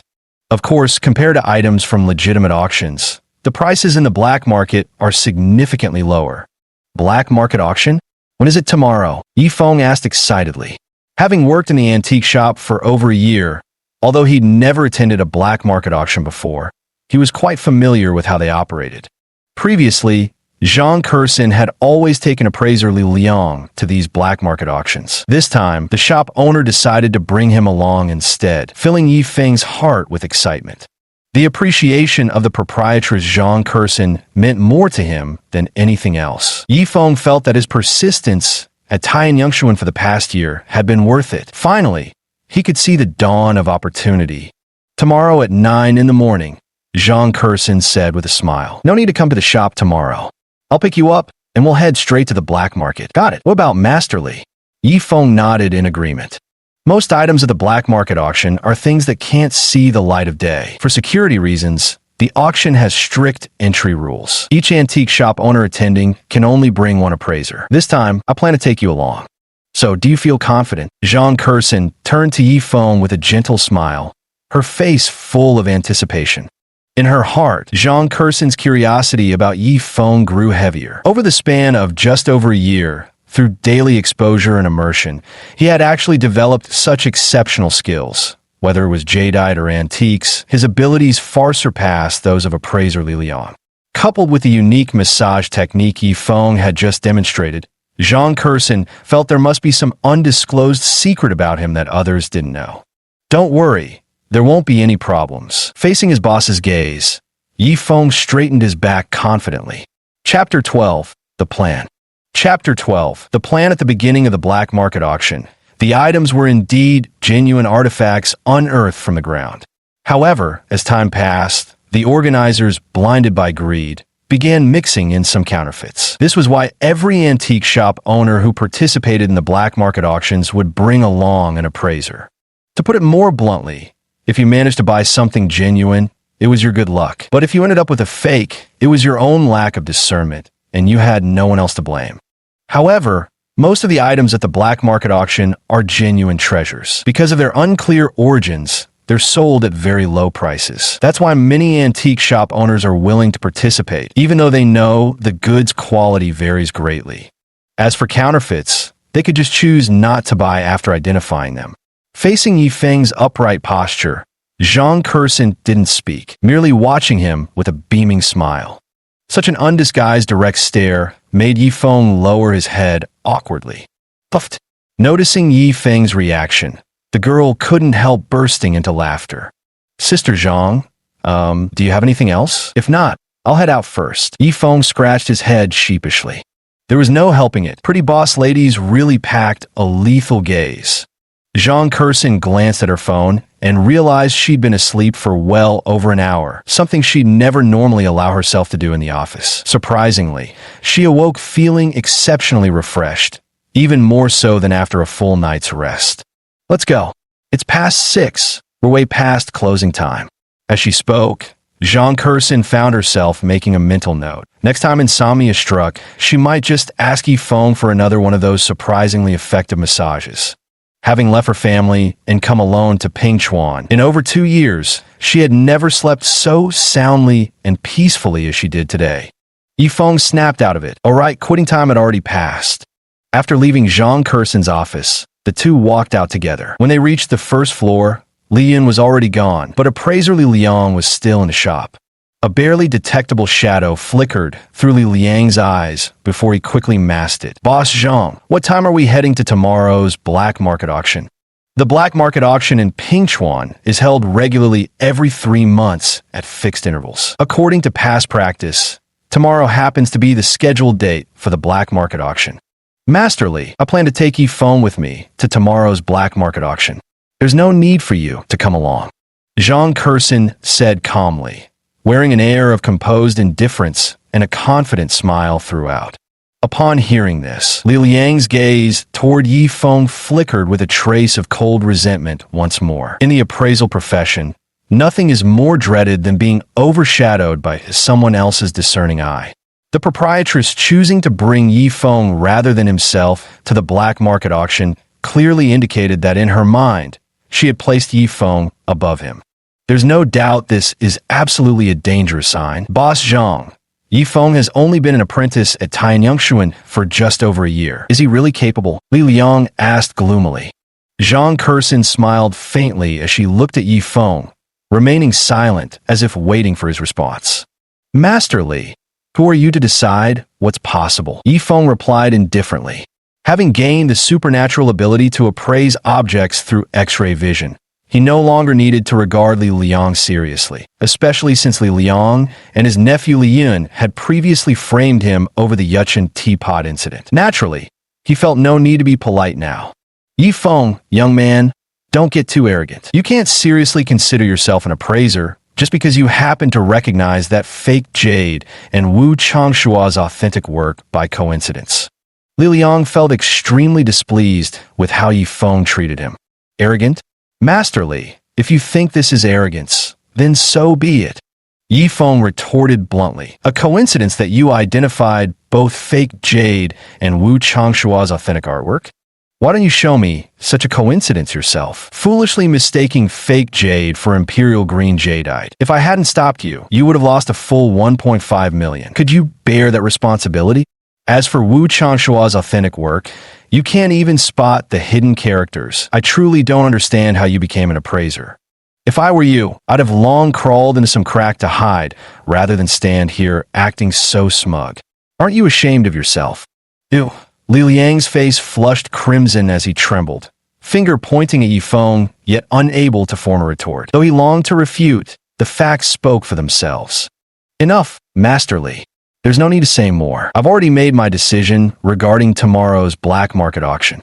Zhang Kershin spoke expressionlessly, and without waiting for Li Liang to respond, walked out the door. Upon seeing this, Yifeng quickly followed, but before leaving, he leaned close to Li Liang's ear and whispered, "Master Li, the Yechin teapot incident. You and Li Yin set this up, didn't you? We'll see about this." With that, he strode away. He had no intention of forcing Li Liang out of Taiyan Yangshuan. Keeping him there was, after all, the most advantageous choice. For over a year at Tianyun Xian, Li Liang had always treated him like a servant. Though it grated on him, he never voiced any complaints. What could he do? He was just an apprentice after all. But when Li Yin broke the jade spring pot and Li Liang temporarily glued it back together, pinning the blame on him, that was something he absolutely couldn't accept. 1.2 million. Previously, this would have been an unimaginable sum, something he wouldn't even dare dream about. Li Liang stood expressionless, watching the departing figures of Zhang Curson and Yifeng as they left Tianyun Xian, the gloom on his face growing darker. He knew that in the landlady's heart, her trust in him had vanished, and his position in Taiyan Yangshuan was no longer what it had once been. "It seems my plan must be accelerated," Li Liang muttered to himself. "Yifeng, get in the car." Outside Taiyan Yangshuan, Zhang Curson walked to her car and spoke. Yifeng froze for a moment, somewhat puzzled. "What are you standing there for? Get in. I'm treating you tonight. It's my way of properly thanking you for saving my life." Zhang Curson got into the car and rolled down the window. "Boss lady, maybe we should just forget it." Yifeng scratched his head somewhat woodenly.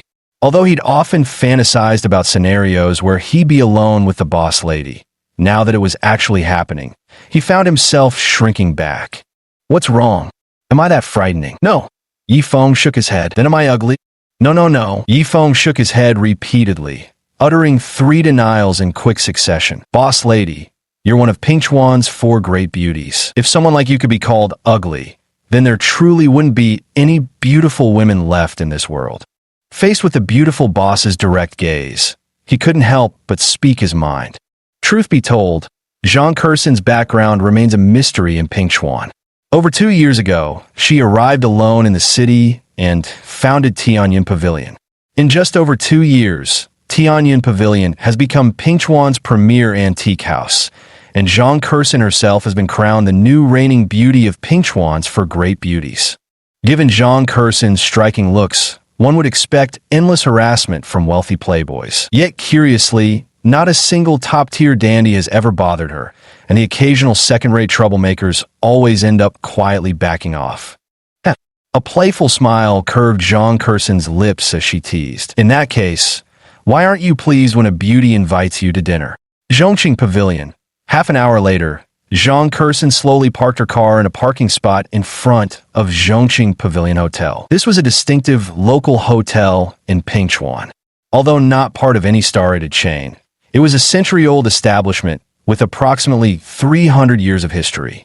Around 7 o'clock in the evening, the hotel was at its liveliest, packed with customers at every table. As the two entered, they drew nearly everyone's attention.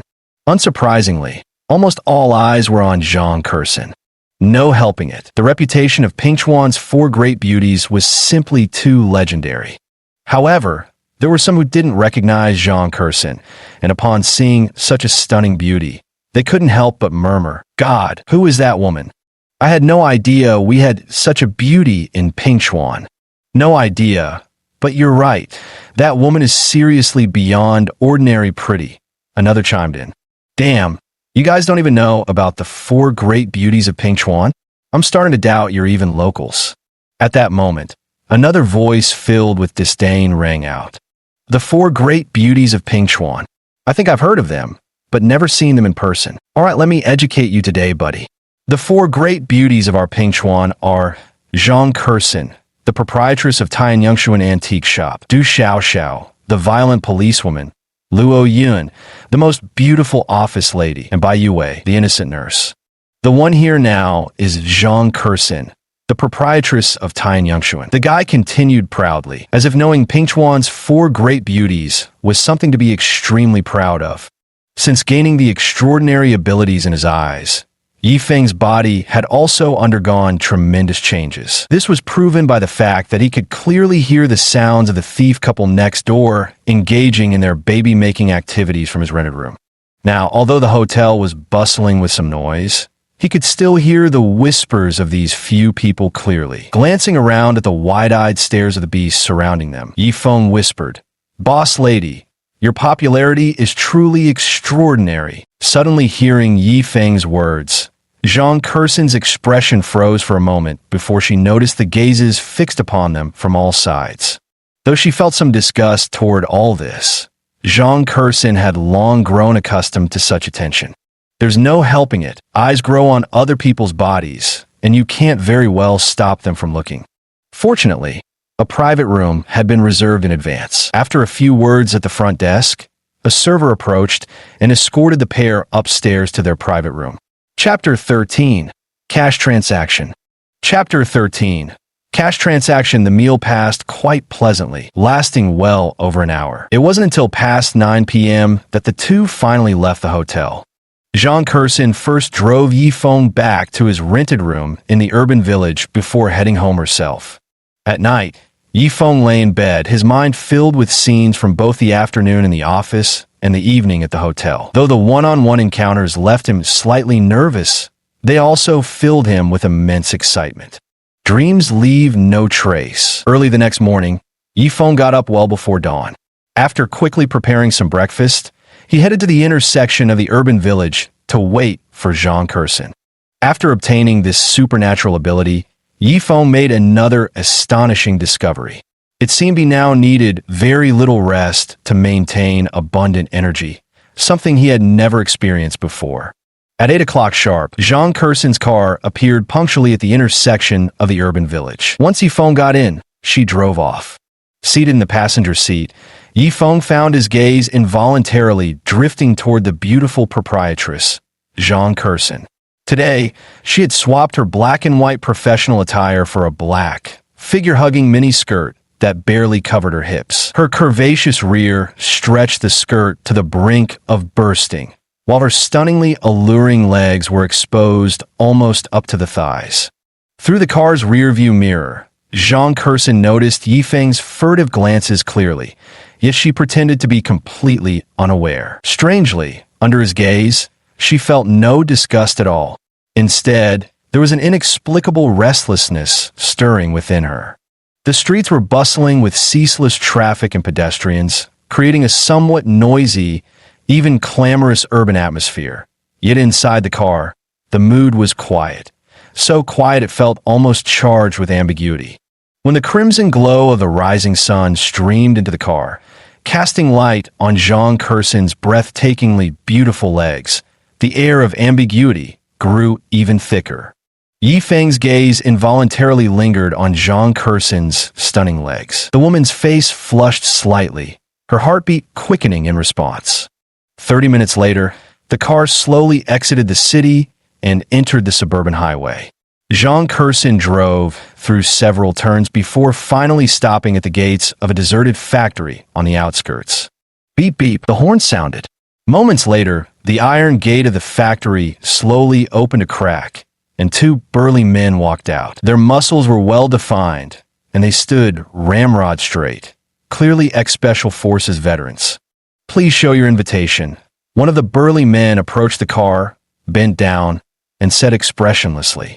Zhang Kerson took out the invitation from the front windshield and handed it over. The burly man examined the invitation before returning it to her, then signaled to the guard at the gate to open the iron door wider. Driving into the abandoned factory, Yifeng glanced around. The open space was already crowded with cars, mostly luxury vehicles of considerable value, including a fair number of top-tier luxury cars. Zhang Kerson was clearly no stranger here, having long become accustomed to such scenes. "Sister Zhang, quite a few luxury cars here, huh?" Yifeng remarked with a smile. "Every antique shop owner of some renown in Pingchuan has come. What do you think?" Zhang Kerson chuckled in reply. In the open lot of the abandoned factory, two groups of people were alternating patrols back and forth. Witnessing this, Yifeng couldn't help but marvel. This indeed lived up to Pingchuan's famed underground auction, with security measures executed flawlessly. Moreover, it seems the rumors about the formidable background of the organizers behind this black market auction are far from exaggerated. Yifeng could tell the two heavily built guards at the entrance just now, as well as these two patrol teams passing by, were undoubtedly all former Special Forces operatives. "Let's go, get out." Before he could finish his thoughts, Zhang Kursin had already parked the car. The two got out of the car, and Zhang Kursin opened the trunk, motioning for Yifeng to pick up the black leather suitcase inside. Yifeng lifted the black leather suitcase, feeling its substantial weight in his hand, then followed the others into the factory building. Inside, around 20 to 30 people had gathered, men and women alike, with a middle-aged, overweight man and a woman in her 30s serving as the focal points among them all. The woman was strikingly beautiful, with a slightly voluptuous figure, ample bosom, pert derriere, and carried herself with an air of mature grace. "Miss Zhang has arrived." The middle-aged, portly man greeted Zhang Kursin with a beaming smile. The burly middle-aged man had such a formidable bulk that when he smiled, his eyes nearly vanished into crinkled slits, giving him rather the appearance of a jovial Maitreya Buddha. Yet Yifeng sensed an imposing aura radiating from him. At his words, everyone's attention involuntarily shifted to Zhang Kursin. Beauties, no matter where they are, will always be the most popular presence. This statement was once again proven true at this moment. The woman in her early 30s now slightly furrowed her brows, showing displeasure, while Zhang Kursin's gaze toward her was tinged with disdain. There must have been some conflict between the two. Perhaps this is just the mutual repulsion between beauties. "Hello, Boss Ma," Zhang Kursin replied with a smile. "Miss Zhang, I remember you always came with Masterly before. Why did you bring a young man instead today?" The middle-aged fat man continued with a smile, his gaze slowly settling on Yifeng. As soon as he finished speaking, the eyes of the remaining people also unwittingly fell upon Yifeng. It was their first time meeting Yifeng, so naturally they were skeptical. After all, items at black market auctions were usually shady business, and caution was always paramount. Zhang Kursin smiled and explained, "Rest assured, everyone, this is Yifeng, an appraiser at our shop. I brought him along this time to broaden his horizons. Don't let his young age fool you. His judgment is razor sharp. Listen now." Others nodded in agreement, only then feeling reassured. At a large round table, the middle-aged obese man took the central seat, while Zhang Kursin and about a dozen others seated themselves simultaneously. The remaining 10 or so people each stood behind one of the seated individuals. Yifeng glanced around and also positioned himself behind Zhang Kursin. By now, he'd roughly figured things out. Those standing were likely the appraisers for the seated individuals before them. As for the middle-aged, obese man, he was probably the organizer of this underground auction. "All right, since this young lady brought him here, everyone can rest assured. Let's begin now," the middle-aged, overweight man said. "Next, let all the bosses present their goods." Hearing this, Zhang Kursin signaled Yifeng to place the black leather suitcase in his hands on the table in front of her. The other bosses also successively took out suitcases or large canvas bags, placing them on the tables before them. The woman in her early 30s moved with gentle deliberation, even seeming slightly strained, her motions setting off tidal waves of curvature. The suitcase and package were opened, and Yifeng finally understood why the boss lady's black leather suitcase had felt so heavy in his hands. Inside, it was filled to the brim, neat stacks of 100 yuan bills, each bundle worth 10,000, with at least 100 bundles or more. The middle-aged fat man glanced around and nodded with a smile, saying, "Good, we'll stick to the old rules as always. Highest bidder takes it." As soon as he finished speaking, some people couldn't wait and urged, "Boss Ma, stop keeping us in suspense. Show us the goods quickly." Boss Ma wasted no more time with words, signaling to his subordinate behind him with a glance. Immediately, one of his men stepped forward and placed the suitcase he was carrying onto the house. Opening the suitcase, Boss Ma took out a jade pendant and waved it in the air. The pendant was circular in shape, not particularly large, with a square hole in the center. One side was carved with a human figure design, while the other side featured floral and bird motifs. The entire piece appeared rather dull in luster, yet displayed a variety of colors. In addition to the natural green hue of the jade itself, it also bore tinges of blue, purple, red, and brown. Apart from the jade's original color, It bears 4 distinct chromatic infiltrations. This is undoubtedly a genuine 4-infiltration jade pendant, immensely valuable and exceptionally rare. What you see here is a recently unearthed artifact, allegedly a 4-infiltration jade pendant. Examine it carefully, gentlemen. Upon finishing his words, Boss Ma passed the 4-infiltration jade pendant to the dealer seated at his right-hand side. Boss Ma's phrasing was deliberate. He used the term allegedly without full certainty. By presenting it for sale this way, purchases became a gamble of individual appraisal. Profits brought collective joy, while losses carried no blame. Such are the industry's unwritten rules. The cardinal sin after being duped was making one's misfortune public. Playing with antiques is all about thrill and discernment. The shop owner took the jade pendant and casually handed it to the appraiser behind him. The appraiser pulled out a magnifying glass, carefully examined it, and then passed it to another appraiser beside him. When it reached Yi Feng's turn, he took the pendant and immediately activated his supernatural vision for appraisal. Since the shopkeeper held him in such high regard, he couldn't afford to embarrass himself today no matter what. A faint golden glimmer flashed in his eyes as Yi Feng pierced through the pendant's surface. The molecular structure clearly revealed it to be pure, natural jade, premium Xinjiang Hetian jade. The natural patina seamlessly fused with the jade itself, forming a genuine 4-layered patina that had developed over time, not something artificially altered later.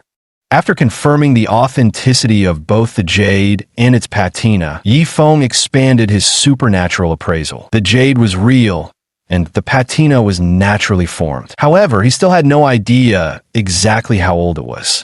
Song Dynasty 4-Qin color jade pendant, excavated from Yongbei City. The familiar voice of the supernatural appraisal rang out, an absolutely invaluable treasure.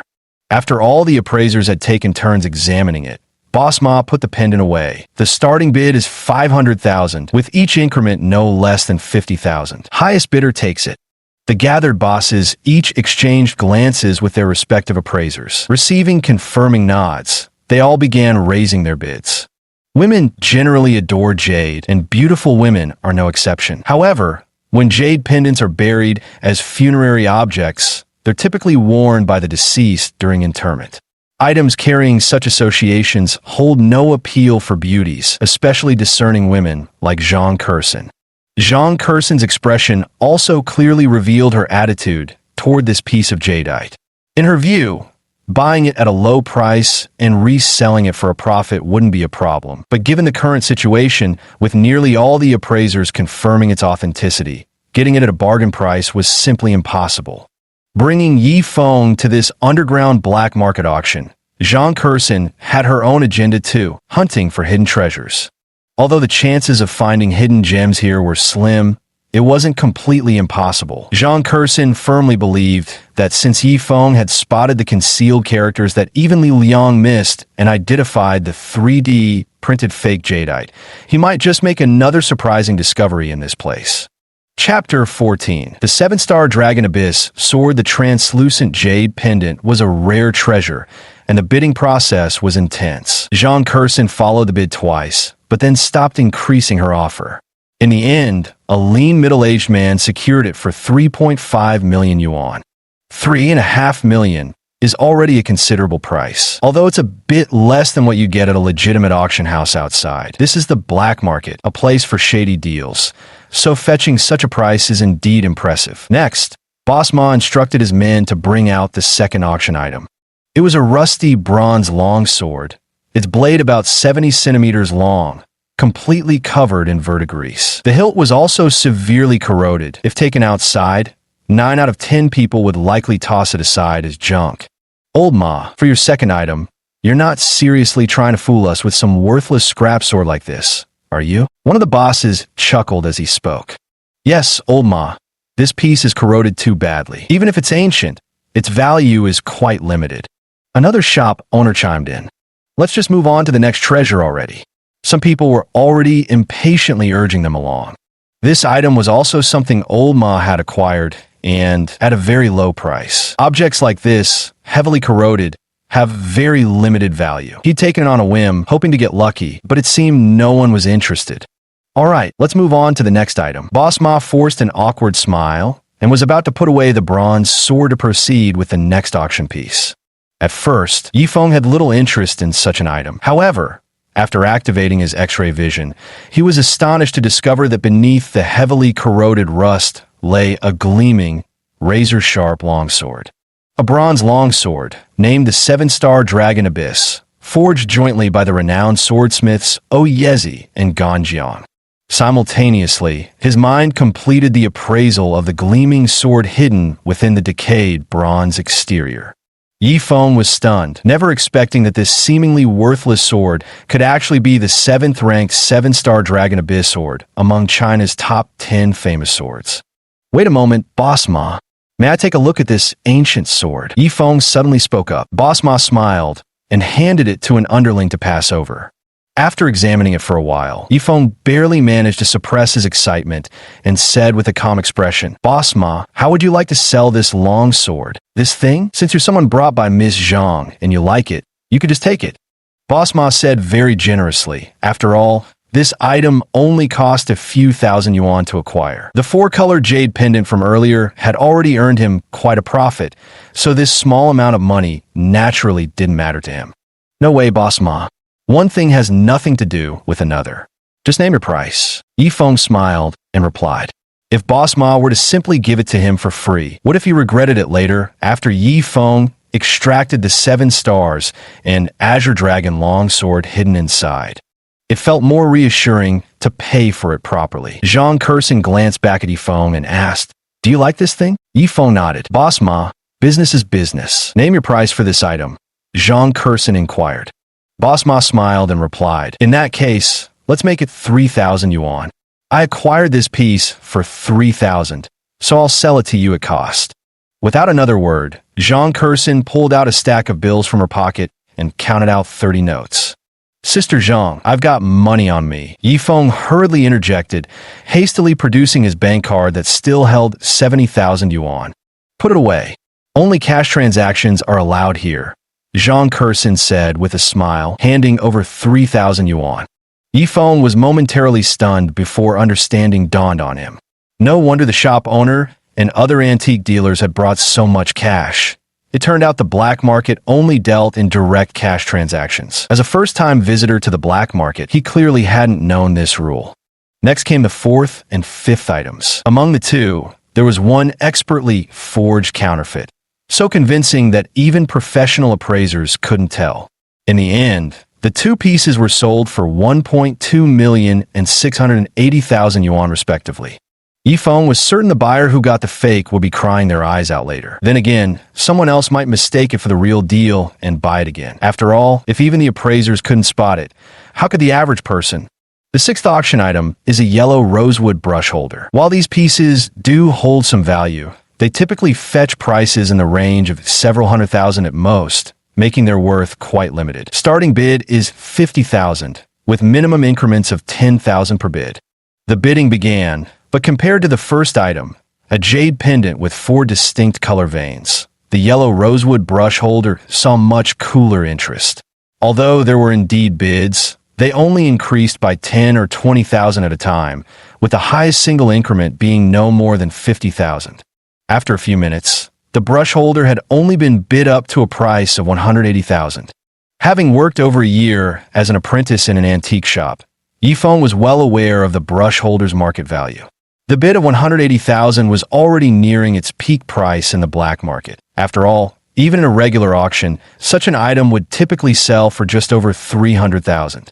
Everything on the black market suffers a steep discount, yet 180,000 yuan was still a considerable sum. As he focused his gaze on a rosewood brush holder, a mere thought activated his X-ray vision. The rosewood vessel gradually turned transparent before him, its wooden molecular structure magnified infinitely and displayed with crystalline clarity in Yifeng's sight. And in that very moment, he made a thrilling discovery. Inside the Wang Wali brush holder, there was actually something hidden. It was very small, roughly the size of an adult thumb, an exquisitely carved ivory miniature shaped like a Native American figure, crafted with such delicate artistry that it seemed brimming with vitality. Boss lady, Raise the bid and get this item. Leaning close to Zhang Kerson's ear, Yi Feng whispered. At such a close distance, the alluring fragrance of Zhang Kerson's body wafted into Yi Feng's nose, causing his heart to inexplicably flutter. Zhang Kerson momentarily froze as his warm breath brushed against her ear, briefly leaving her in a daze before she quickly snapped out of it. 200,000. Although she didn't understand why Yi Feng had suddenly prompted her to acquire this Wang Wali brush holder, Zhang Kerson trusted there must be a reason behind his actions. After Zhang Kerson raised the bid to 200,000, no further offers were made on the Wang Wali brush holder, securing it unquestionably for her collection. The auction continued, with several more quite decent items being brought out in between, though the rest were nothing to write home about. The auction lasted nearly 2 hours before concluding. Boss Ma walked over to Yi Feng with curiosity and asked, "Young man, I'm quite curious. What exactly do you want with that broken sword?" "Boss lady, even though I took a liking to this thing, it was you who paid for it. If I decide not to take it, you definitely won't agree. So how about this? If this broken sword turns out to be a treasure, we'll split it between us, fair and square." Yi Feng ignored Boss Ma's question, instead turning his gaze to Zhang Kerson with a smile. From his understanding of Zhang Kerson, if he didn't clarify things now, she would definitely refuse to accept anything valuable that might be revealed later. "All right, let's do as you say," Zhang Kerson replied with a smile. In her eyes, what could a broken sword possibly be worth? This way at least Yi Feng could feel at ease. Yet looking at Yi Feng's earnest eyes filled with conviction, Zhang Kerson felt a flicker of curiosity. Could this actually be some extraordinary treasure? With all the strange things happening around Yi Feng these past 2 days, Zhang Kerson couldn't help but wonder. At this moment, the appraiser from the boss who had previously bought the 4-tone jade pendant for 3.5 million also walked over and couldn't help but ask, "Young man, I can see this ancient sword is indeed too severely corroded. Even if it's a rare antique, its value has been greatly diminished. It can hardly be considered a treasure, don't you think?" Yi Feng nodded and replied, "You're right. This object is indeed too corroded and not much to look at. But the key is what's inside. The outer layer of rust is just a casing. The real treasure lies within." Everyone was stunned, their eyes fixed intently on Yi Feng and the ancient sword in his hand. Zhang Kerson's heart was also stirred, unable to conceal her look of excitement. "Boss Ma, do you have any car repair tools here like wrenches?" Yi Feng asked. Boss Ma nodded and gave the order. In no time, a subordinate brought over a toolbox. Yi Feng opened it to find everything he needed, including wrenches. With a wrench in hand, Yi Feng began tapping lightly. As he continued, the green rust on the ancient bronze sword slowly flaked off, followed by the outer layer of bronze. After about 20 minutes of effort, the bronze and rust covering the ancient 7-star Long Yuan sword were completely removed, revealing a brand new longsword. The moment the sword was unveiled, it emitted a dazzling radiance, striking in its brilliance. Truly worthy of being one of China's 10 great swords, ranked 5th, the 7-star Dragon Abyss sword. After thousands of years, it remains as flawless as ever. Even with today's highly advanced industry, such a feat would likely still be impossible. Yi Feng murmured to himself. The scene before them once again made everyone widen their eyes in unison. After a brief moment of shock, everyone regained their composure. Although this was an exceptionally rare treasure, all those present were the top antique shop owners in Pingnan, accustomed to handling countless priceless artifacts. "Young man, what do you plan to do with this item?" The middle-aged thin man who had previously bid on the 4-tone jade plaque asked. Yi Feng turned his gaze to Zhang Kerson and, seeing her shake her head, smiled slightly and said, "Sorry, sir, we've decided to keep this piece for ourselves." In fact, when he first discovered the 7-star Long Yuan sword, a thought had suddenly occurred to him. With his supernatural ability to appraise objects through X-ray vision, money would never be an issue for him in the future. As one of China's 10 great swords, the 7-star Long Yuan sword held more historical significance than monetary value. If sold, its worth would be quite limited unless it found the right buyer. Better to keep it, he thought, as a future centerpiece for his own museum. Thinking of the collection in the largest private museum in the U.S. and its daily ticket revenue made Yifeng's eyes turn green with envy. If I could acquire a large number of precious artifacts myself, opening a museum with them would surely generate substantial income. I'll offer 100 million. How about selling this ancient sword to me? Young man, think it over. A full 100 million is no small sum. No sooner had these words been spoken than another businessman immediately interjected. Old Nyo, you're getting ahead of yourself. Young friend, I'll offer 150 million. Sell it to me, how about that? 200 million, declared another voice. 250 million, 300 million, 350 million. After intense bidding, the auction finally concluded when a businessman offered an astounding price of 500 million yuan. With no further raises. Chapter 15, Ivory Microcarving. Upon hearing the bid of 500 million, Boss Ma from the black market's eyes turned red with greed. He had bought it for just 3,000 yuan and sold it at cost price, never expecting it to be resold for nearly 100,000 times more. At this moment, Boss Ma felt a pang of regret. But since the deal was done, there was no going back. If he tried to backtrack, he would likely lose his footing in the antique business for good. Rather than fixate on the immediate 500 million, it was wiser to think long-term. Though the sum was immense, as long as he maintained firm control over his black market operations, he could eventually earn it all back. How about it, young man? It's already a full 500 million. Think carefully whether you're selling or not. Boss Zhou, who had offered 500 million, grinned as he fixed his gaze on Yifeng. I'm not selling. Yifeng shook his head resolutely. If you're interested, boss, you could take a look at this next item instead. Upon hearing this, everyone was momentarily stunned. Apart from the corroded bronze sword, the only other items Zhang Kersen and her team had acquired were that Wang Wali brush pot.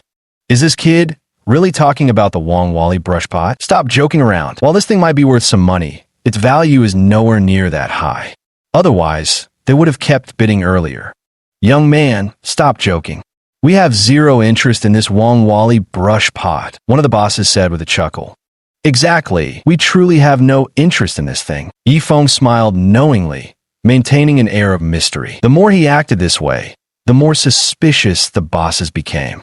Could it be that there's something hidden inside this Wang Wali brush holder as well?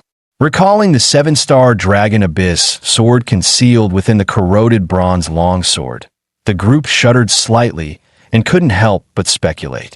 The 30-something woman's accompanying appraiser had begun viewing Yifeng differently ever since he discerned the 7-star Dragon Abyss sword within that corroded bronze longsword. Such discerning vision was absolutely beyond ordinary capability. Even renowned appraisers couldn't achieve it. Take himself, for example. Though considered preeminent throughout China's entire antiquities circle, even he had failed to detect the secret within that corroded bronze longsword. Young man, I see you've got remarkable eyes, but I'm still quite perplexed. What exactly is special about this Wang Wali brush holder? If I'm not mistaken, this appears to be just an ordinary Wang Wali brush pot. The appraiser, a woman in her early 30s, looked at Yifeng with some puzzlement in her eyes.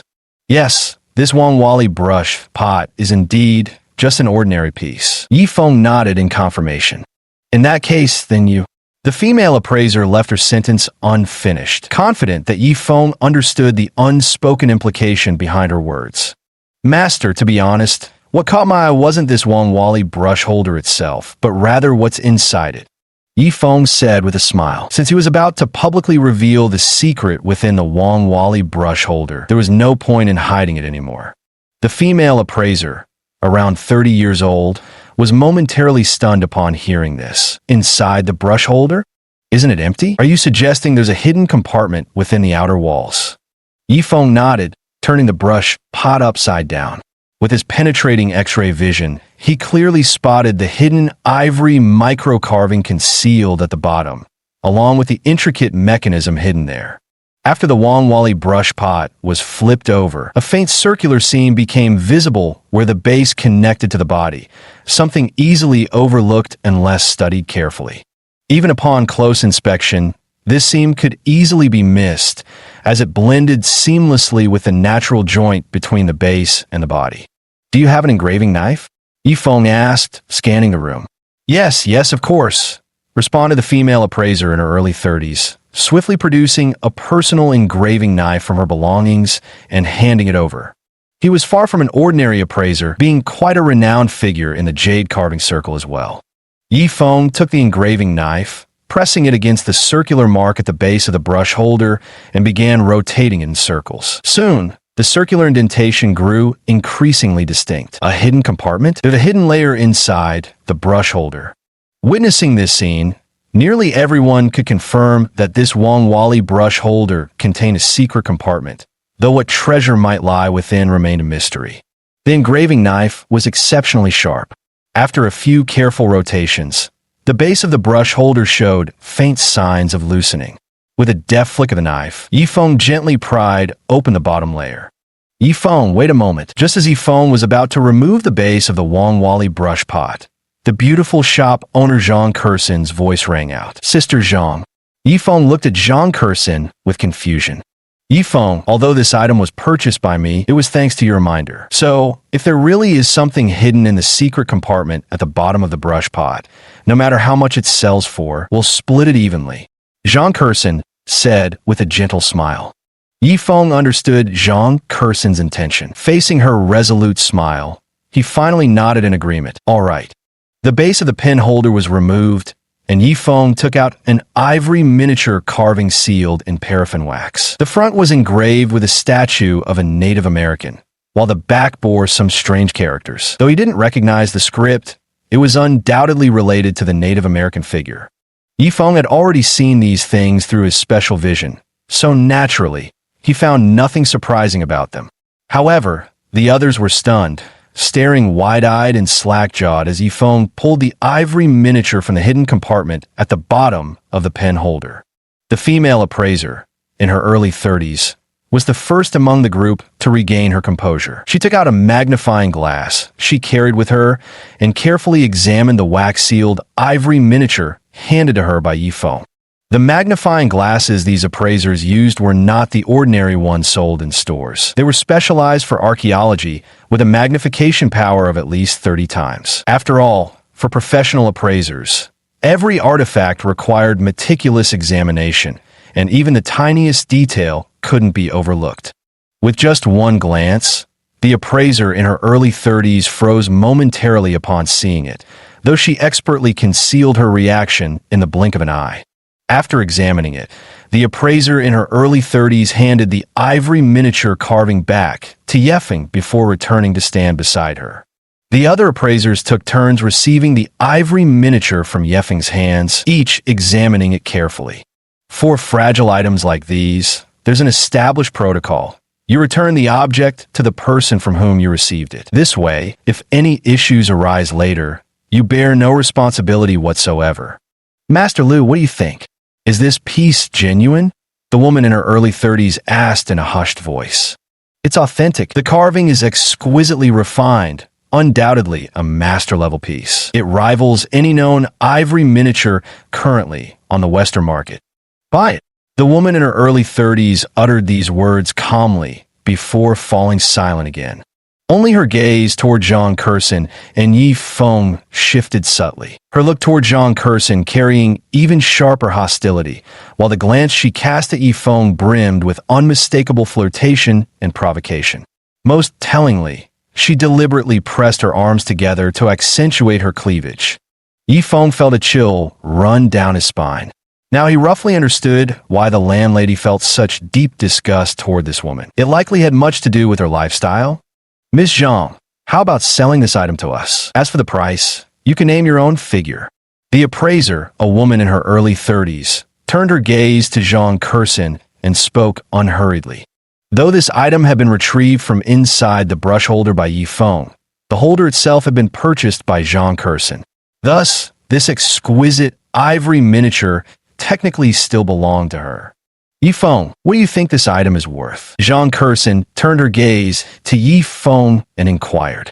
Ivory micro-carving wasn't commonly traded in the domestic market, so she wasn't very clear about its specific value. Yi Feng responded with a faint smile and remained silent.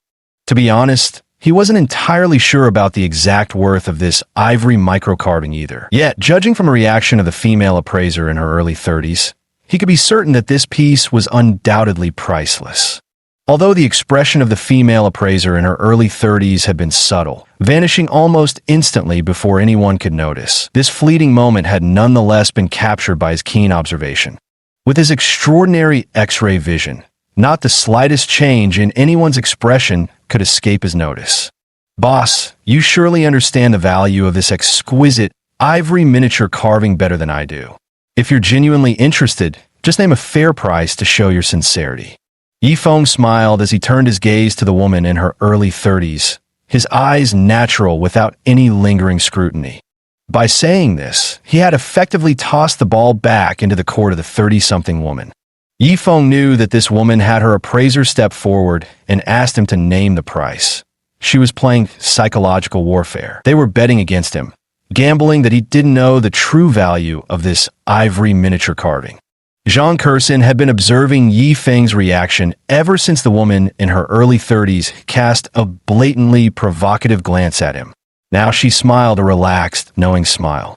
Meeting Yifeng's gaze, the woman in her early 30s scrutinized him seriously for the first time. To be honest, ever since Zi Xian had introduced him, she hadn't paid much attention to this young man. After all, the antiquities trade was all about experience and knowledge. What could a kid barely in his 20s, no matter how sharp-eyed he was, possibly know? And yet, Yifeng had unexpectedly demonstrated discernment far beyond that of any other appraiser. First with the 7-star Dragon Abyss sword hidden within the rotten bronze sword, and now with this exquisite ivory miniature concealed within the Wang Wali brush pot. Chapter 16. The Sky-High Price of 20 Million. Chapter 16. The sky-high price of 20 million. Every appraiser present was a renowned figure in Pingchuan, especially Master Lu, whose reputation extended across the entire antique circle in the country. Yet none of them, not even Master Lu, had spotted the hidden mystery that Yifeng uncovered. Wouldn't such a thing seem remarkably strange? Yifeng's calm and composed expression, as if he had long known everything with such nonchalance, made her even more suspicious. The woman in her early 30s found herself in a dilemma. Yifeng had deftly kicked the bargaining ball back into their court. This put them in a tricky spot regarding pricing. If they set the price too low, there was no chance of securing the ivory miniature carving if the buyer truly knew its worth. But if they quoted too high and the buyer was unaware of its actual value, they'd suffer a huge loss. At this moment, Old Ma, the organizer of the black market auction, wore an increasingly stiff expression. Although the woman in her early 30s hadn't placed a bid yet, he could clearly tell from the appraiser's reactions that this item was anything but ordinary. "Xiao Yi, right? Here's the deal. I'm appraiser Zeng, and I'd like to place a bid on Boss Zeng's behalf," he said. Master Lu chimed in. Hearing this, the woman in her early 30s breathed a sigh of relief inside. Although Master Lu had said this exquisite miniature ivory carving was no worse than any currently circulating in Western markets, she still could only estimate its approximate value without truly grasping its worth. Moreover, she was well aware of how Master Lu formulated his initial bids, typically offering only 1/5 of an item's true value during the first quotation. This way, as soon as Master Lu made his opening bid, he could accurately gauge the object's actual worth. Though minor fluctuations might occur, the variation would never be significant. "Master, your thoughts?" Only now did Yifeng learn the woman's surname was Zeng. 5 million. "Young Yi, what do you think of this price?" Master Lu's aged face crinkled into a wrinkled smile as he spoke. 5 million. Hearing this, Yifeng's heart trembled violently. Although he had guessed from Master Lu's earlier gaze that this item was undoubtedly valuable, he never imagined it could be worth so much. 5 million. That was nearly the value of a top-tier Yuan Dynasty blue and white porcelain. Now Master Lu was actually offering such a sum for this ivory miniature carving. Yifeng had never thought such an item could command such a staggering price.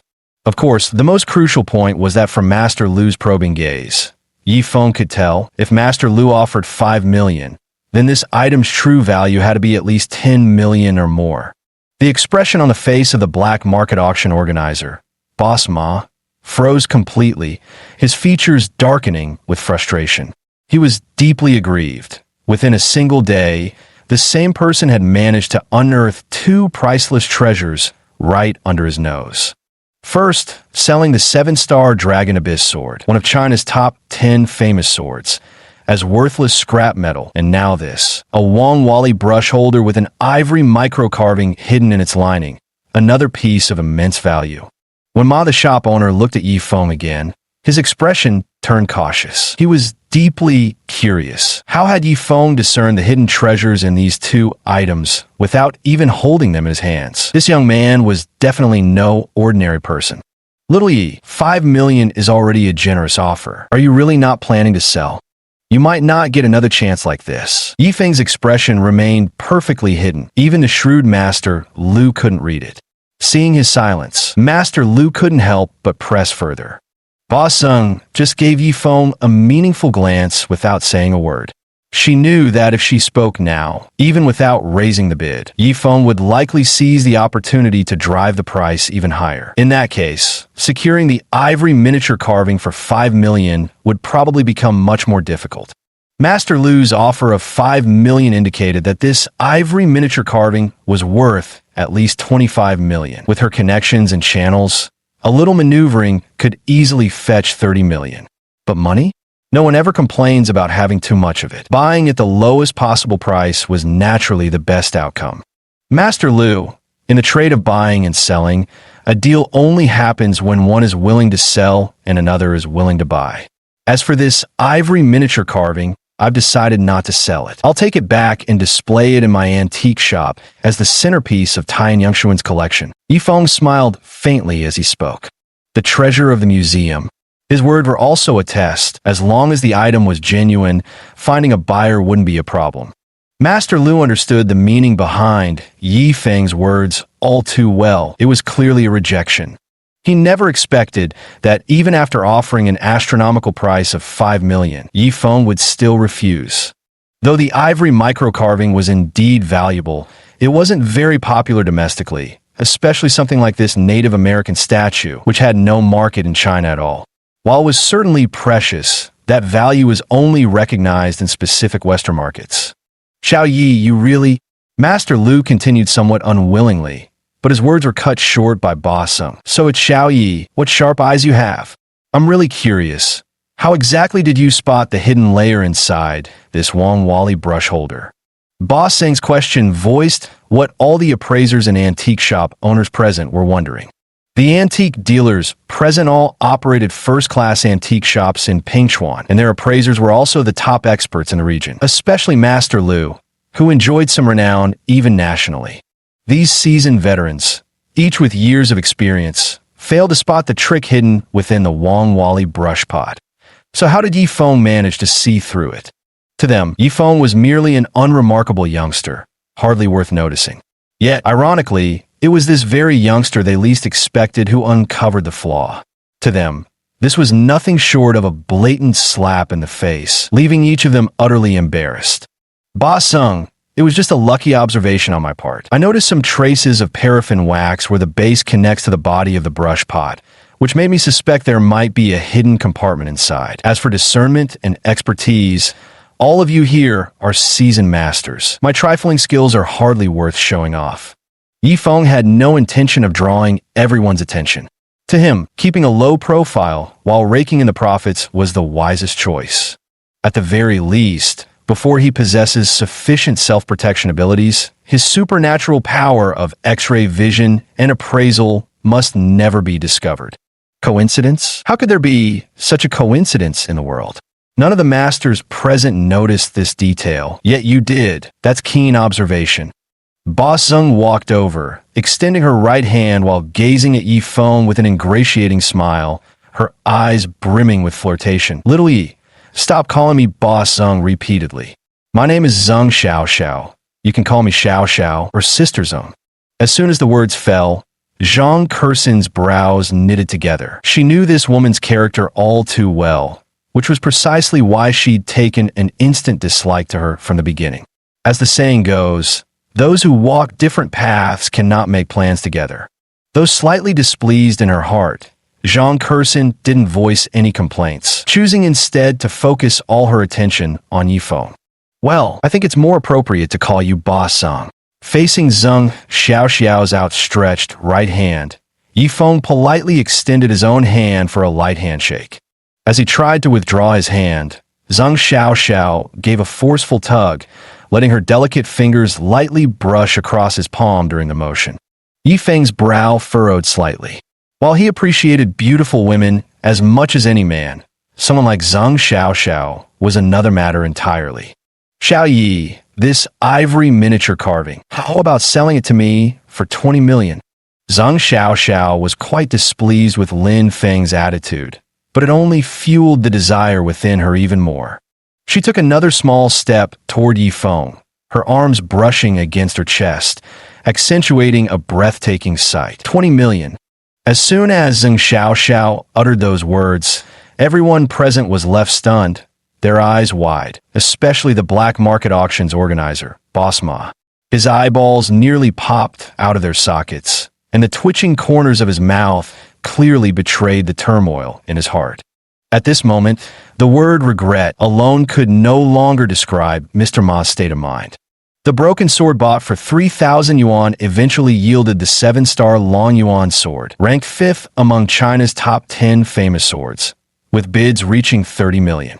The 20,000 yuan Wang Wali brush holder contained an ivory miniature carving worth 20 million hidden within its layer. Such talent for spotting overlooked treasures is undoubtedly a rare find even in the nationwide antique circle. Zhang Kershin stood nearby, her expression flickering briefly before quickly returning to calmness. 20 million, while certainly a substantial sum, wasn't particularly significant for her. If anything truly excited her, it was the thrill of uncovering hidden treasures. It's all about the feeling, not how much money you've made. Chapter 17. Sky-High Recruitment Fee. Chapter 17. Sky-High Recruitment Fee. Yifeng was stunned. He knew that Master Lu's initial quote wouldn't match their psychological price point, and that it would certainly increase later. But he never imagined Zeng Xiaoxiao would directly raise the price to 20 million. This was no small sum. In the past, it might have been an amount he couldn't even dream of in his lifetime. Boss Zeng, this item was purchased by Sister Zhang. If you want to buy it, you'll have to discuss the price with her. I can't make the decision. Yifeng turned his head and slowly fixed his gaze on Zhang Kershin. The bright sunlight streamed through the factory's large windows, falling upon Zhang Kershin's figure clad in a black thigh-length dress, making her appear even more enchanting. A shadow flitted through Zeng Xiaoxiao's eyes. Yifeng's behavior made her extremely uncomfortable. How sweetly he'd addressed Zhang Kershin as Sister Zhang, yet he showed no reaction to her own advances. Could it be she wasn't as good as Zhang Kershin? In antique circles, Zeng Xiaoxiao and Zhang Kershin were renowned as the two great beauties. But while Zhang Kershin maintained an image of purity with a spotless private life, Zeng Xiaoxiao was different.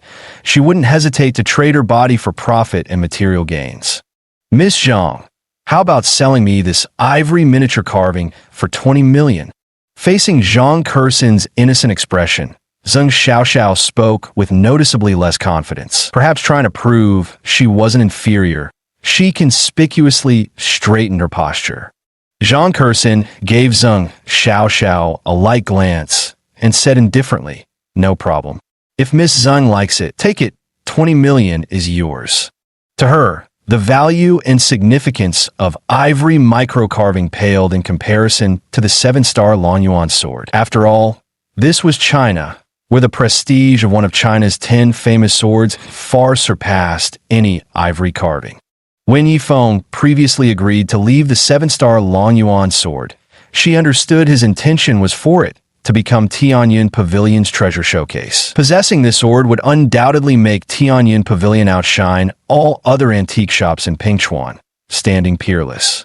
Moreover, from Zeng Xiaoxiao's expressions and gestures, she could tell that 20 million was already close to the limit of her psychological price threshold.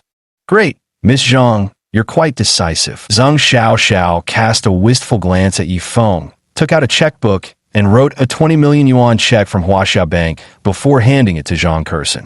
Facing Zeng Xiaoxiao's melancholic gaze, Yifeng felt a tremor in his heart. He had to admit that, setting aside her behavior, which he found somewhat disdainful. She was indeed an exceedingly alluring and captivating woman. Taking the check, Zhang Kursin gave it a brief glance before passing it to Yifeng. "You hold on to it. Later, go to the bank to cash it and deposit half into my account." Yifeng's heart skipped a beat, though he initially wanted to refuse, recalling the matter of the 7-star Dragon Abyss sword and the proprietress's temperament. He stopped resisting and directly accepted it. The moment he took the check, Zhang Kursin smiled, a deeply knowing smile. "Little Yi, do you know why I directly raised the price from 5 million to 20 million? Zheng Xiaoxiao persisted undeterred, her eyes and every gesture now radiating an even more provocative allure.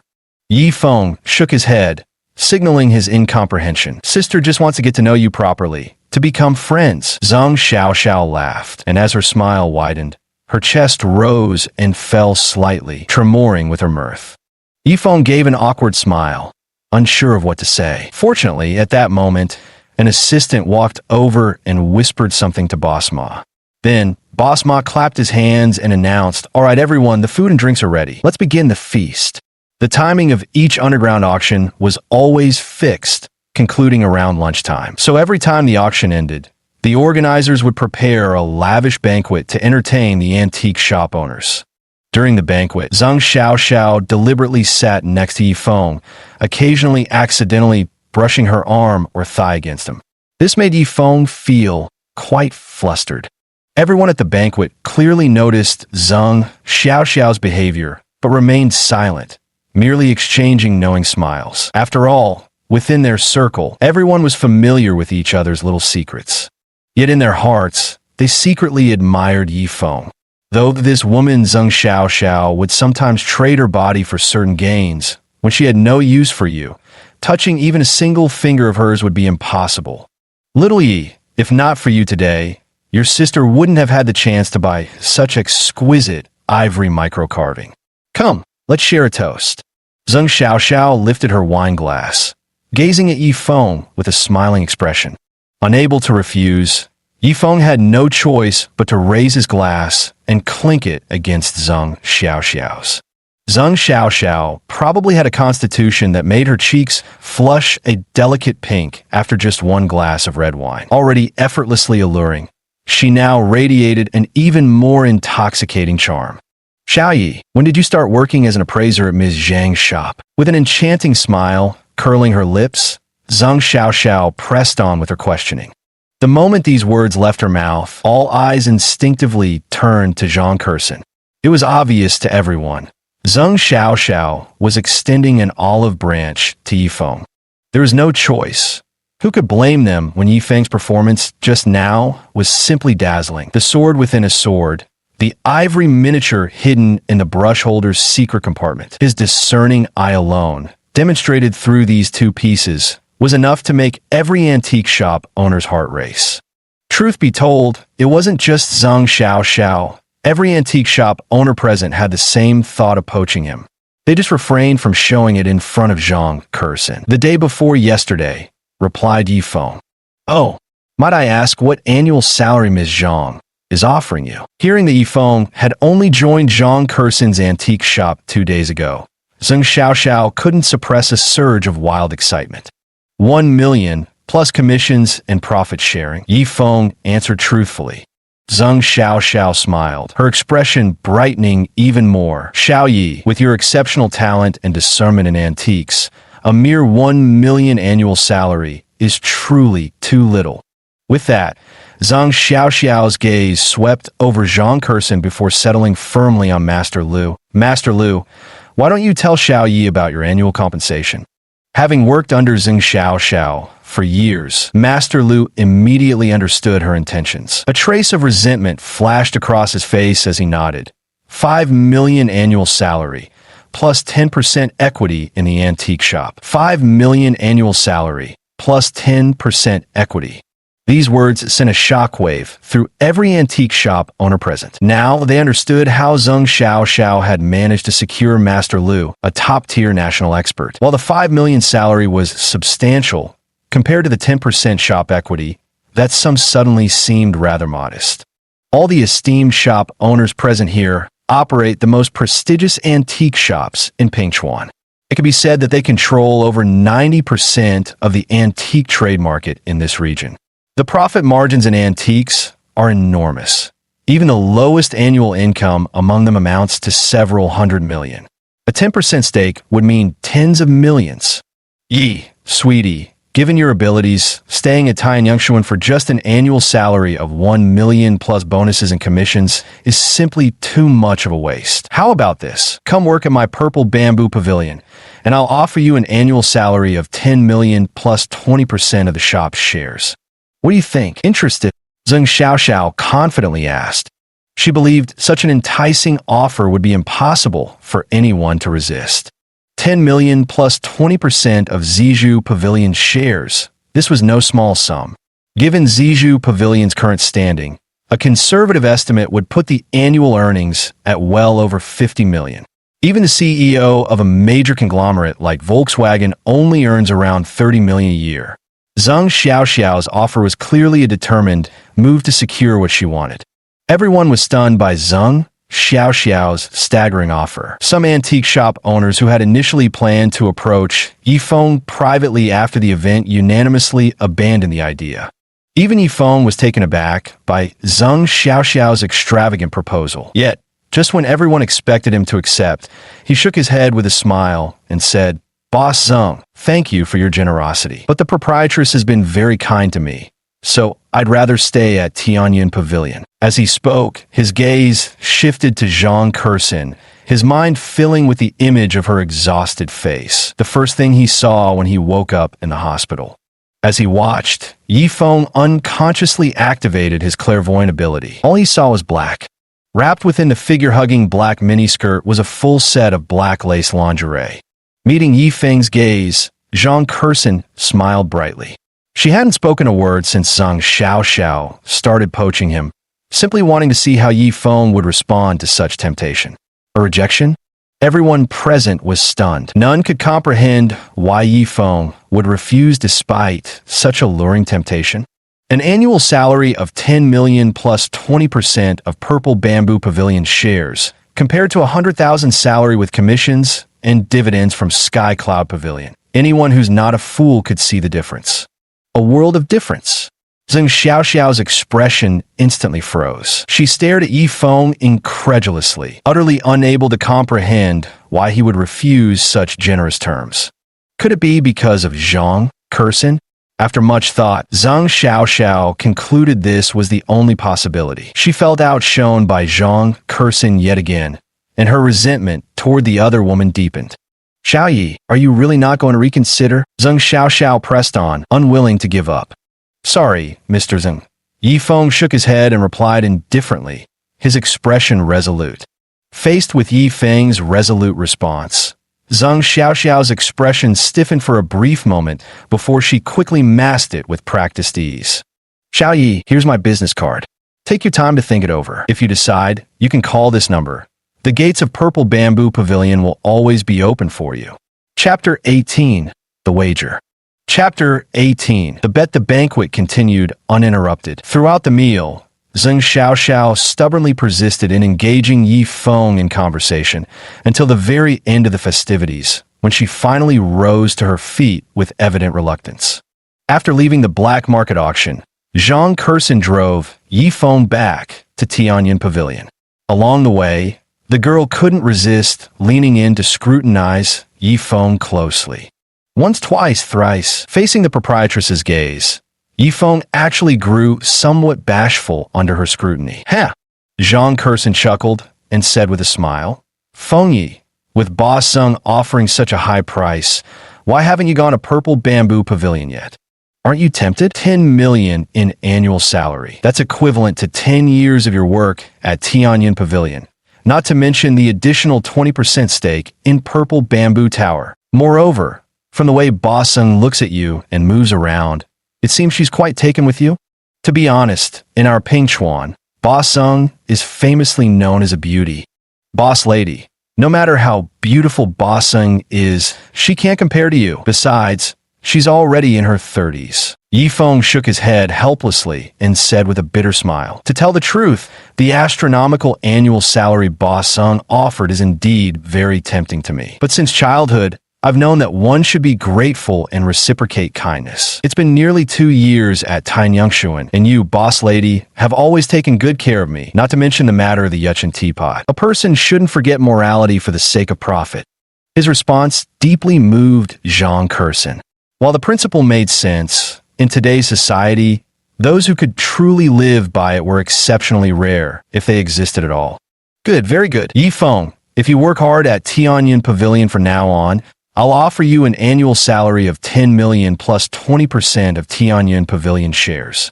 Zhang Kursin spoke these words.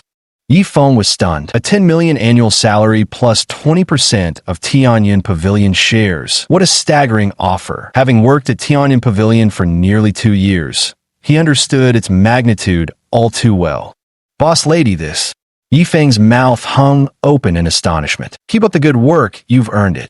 Today's performance by Yifeng was undoubtedly on par with any top-tier expert in the domestic antique circles. After all, the entire profitability of an antique shop relies on the discerning eye of its appraiser. Returning to Tianyun Pavilion, Yifeng followed Zhang Kursin out of the car. The moment they stepped into the store, he noticed the resentful glares from Li Liang and his uncle Li Yan. He responded with a faint smile and remained silent. "Manager Zhang, welcome back. Might I ask what treasures you acquired during this underground auction?" Looking at the empty-handed Yifeng and Zhang Kursin, Li Liang felt a wave of smug satisfaction. In his view, the fact that Zhang Kursin and Yifeng came back empty-handed could only mean one thing: they hadn't managed to buy anything. At underground auctions, the mix of genuine artifacts and fakes was always uneven. Normally, no one would bid unless they were absolutely certain. At this moment, Li Liang became increasingly convinced that Yifeng's earlier successes, the glass pendant and the hidden Wu Changshuo calligraphy, had just been flukes, like a blind cat stumbling upon a dead mouse. "Not bad, we got some decent finds," Zhang Kursin said nonchalantly.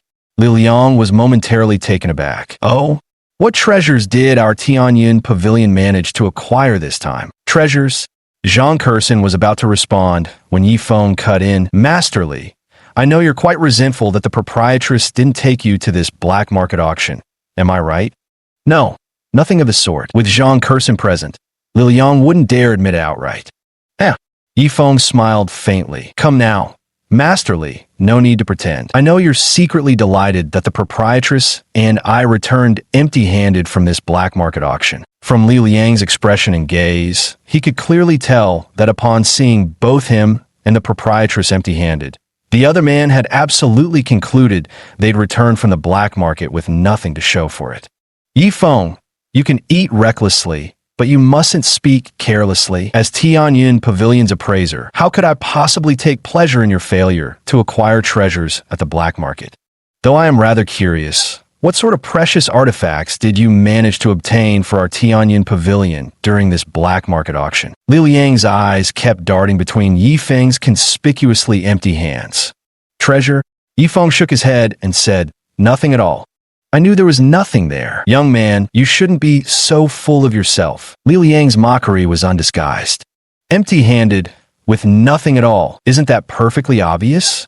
Zhang Kursin's eyebrow arched slightly, and her impression of Li Liang worsened even more. After the incident 2 days ago, her opinion of him had been steadily declining, especially regarding the matter of Wu Changshuo's authentic painting. That was what displeased her about him the most. Now, Li Liang mistakenly assumed that she and Yifeng had gained nothing from the underground auction. Instead of showing any sympathy, he was secretly gloating, which was truly rather. However, Zhang Kursin didn't elaborate further. She was eager to see what move Yifeng would make next. "Boss Zhang, I've told you before, Yifeng has only been at the shop for 2 years. Even if he somehow managed to spot the glass jade and the hidden inscription in Wu Changshuo's authentic calligraphy, his expertise is still limited. The black market auction happens once every 3 months. This time, we didn't get anything, so we'll have to wait another 3 months." Li Liang turned his gaze toward Zhang Kursin, the hint of smugness in his heart growing stronger. In his view, after this black market auction, Zhang Kursin would inevitably rely on him even more. Ah, what a coincidence, Master Li. Why don't you show me another coincidence like this? Umph. Li Liang scoffed. If it wasn't just a coincidence, then explain why you came away with nothing from this black market auction. Yi Feng smiled without answering and turned to Zhang Kursin. Boss, hand me the car keys. Zhang Kursin nodded and passed him the keys. Yi Feng took the car keys, walked out of Tianyun Pavilion, and returned moments later carrying a long, cylindrical package. What could it be? Li Liang was momentarily stunned as he mentally cataloged the possibilities. Based on his experience, no valuable antique had this particular shape. After pondering for a while, Li Liang concluded that even if this object was their haul from the underground auction, it couldn't be anything particularly valuable. Master Li, this is what Madame Boss and I acquired at the underground auction. Yi Feng shook the long cylindrical package in his hand and said calmly, "Oh, I wonder what treasure this might be." After figuring it out, Li Liang said with a look of disdain, "What treasure? Definitely something you've never laid eyes on before." Yi Feng replied indifferently, "Nonsense. What kind of treasure could I possibly not have seen?" Li Liang's face twisted in displeasure. Having wandered the antique circle for many years and worked as an appraiser at Tianyun Pavilion for over a decade, although Li Liang's appraisal skills might not match those top experts domestically, when it came to breadth of knowledge, he was absolutely confident he wasn't inferior to any of them. How about we make a bet? Want to wager whether you've ever seen the treasure inside this? Yi Feng's smile held something mysterious. A bet? Li Liang paused momentarily before letting out a disdainful chuckle. Fine, let's make this bet. I'd like to see just what kind of remarkable treasure you've got here. But since it's a gamble, surely there needs to be stakes, right? After the incidents with the glass jadeite and Wu Changshua's authentic artwork, he had been searching for an opportunity. Now, this was absolutely the perfect chance for him, not only to regain his former status in Zhang Kursin's eyes, but also to thoroughly humiliate Yi Feng. Why not take it? Of course, since it's a bet, there must be stakes. Xiao Yi, even though the boss made you the appraiser at our Tianyunshuan with an annual salary of $1 million, you haven't received your paycheck yet. The money from Wu Changshua's authentic piece just covered what you owed for breaking the Yuchen pot.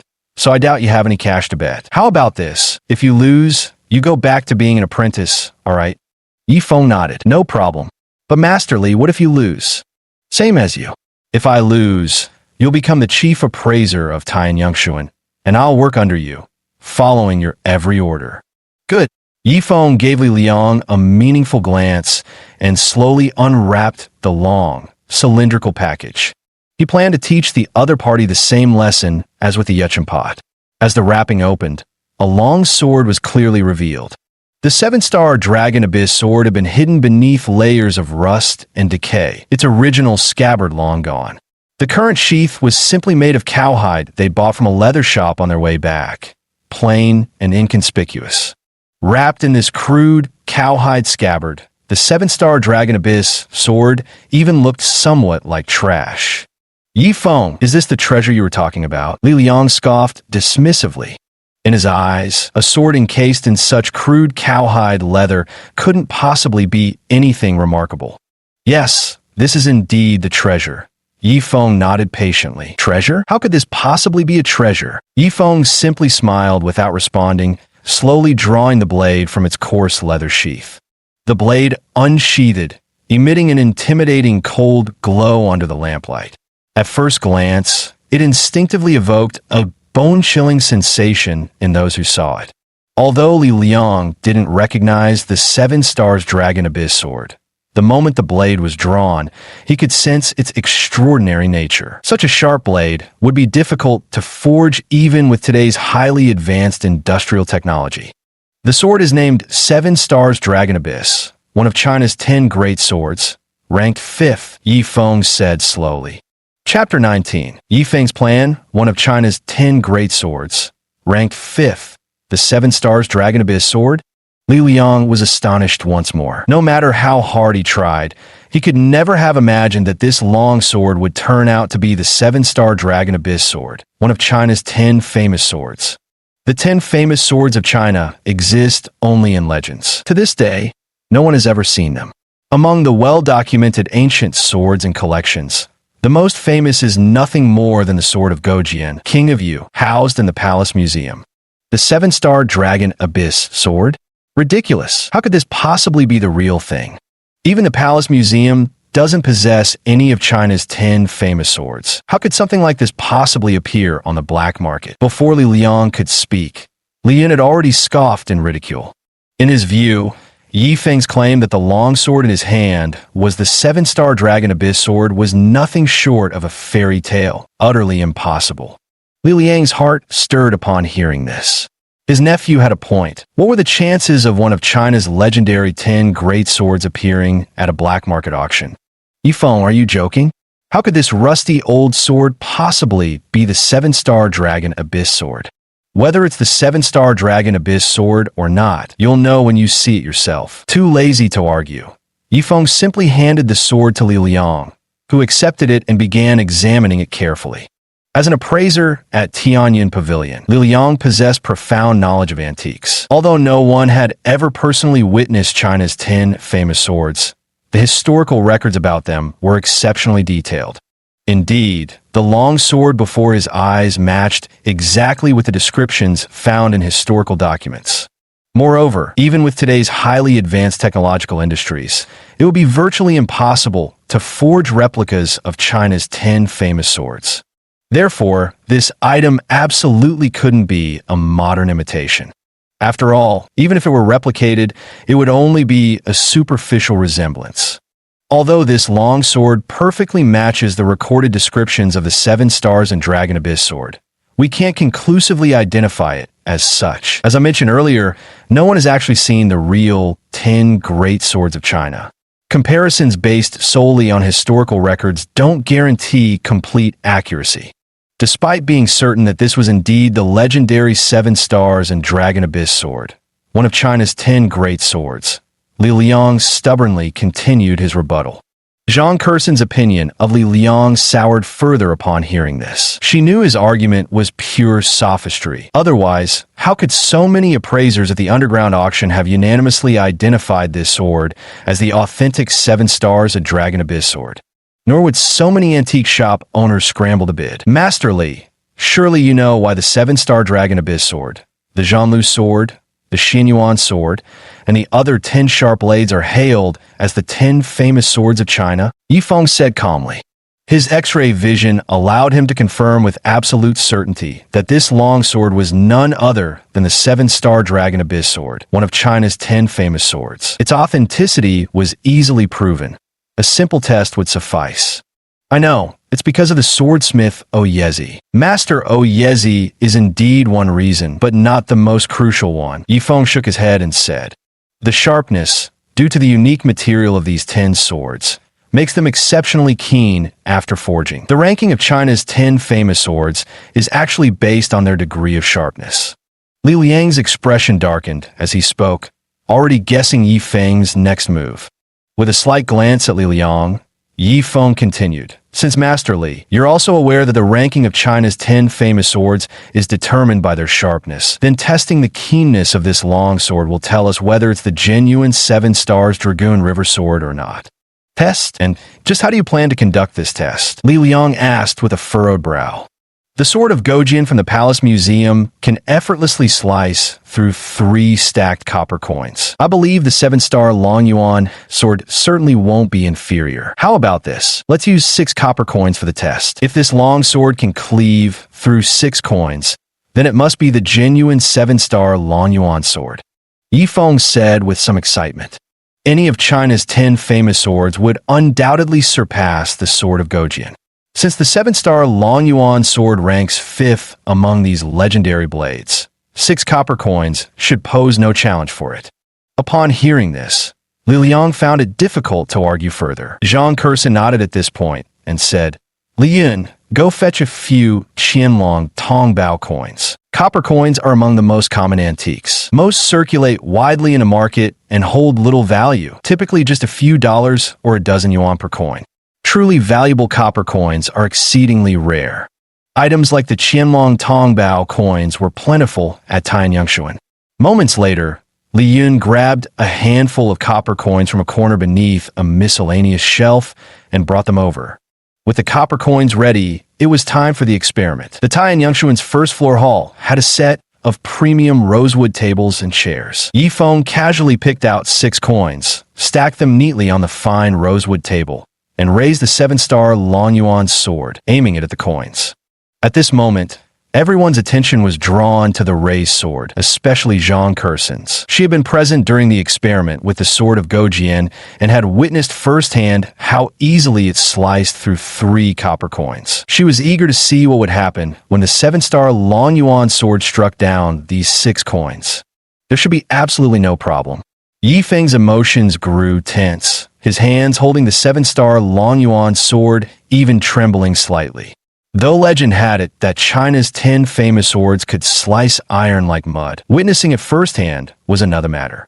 Now, as he raised the 7-star Long Yuan sword to strike 6 piled copper coins, one could imagine the excitement in his heart. Huff! Taking a deep breath, Yifeng swung the 7-star Long Yuan sword down fiercely upon the 6 coins. In an instant, everyone's pulse quickened, holding their breaths. Yifeng struck with such force that the moment the 7-star Long Yuan sword met the 6 coins, it sank right through, slicing deep into the sturdy mahogany tabletop beneath.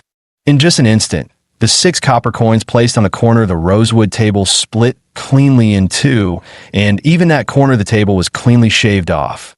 Whoosh!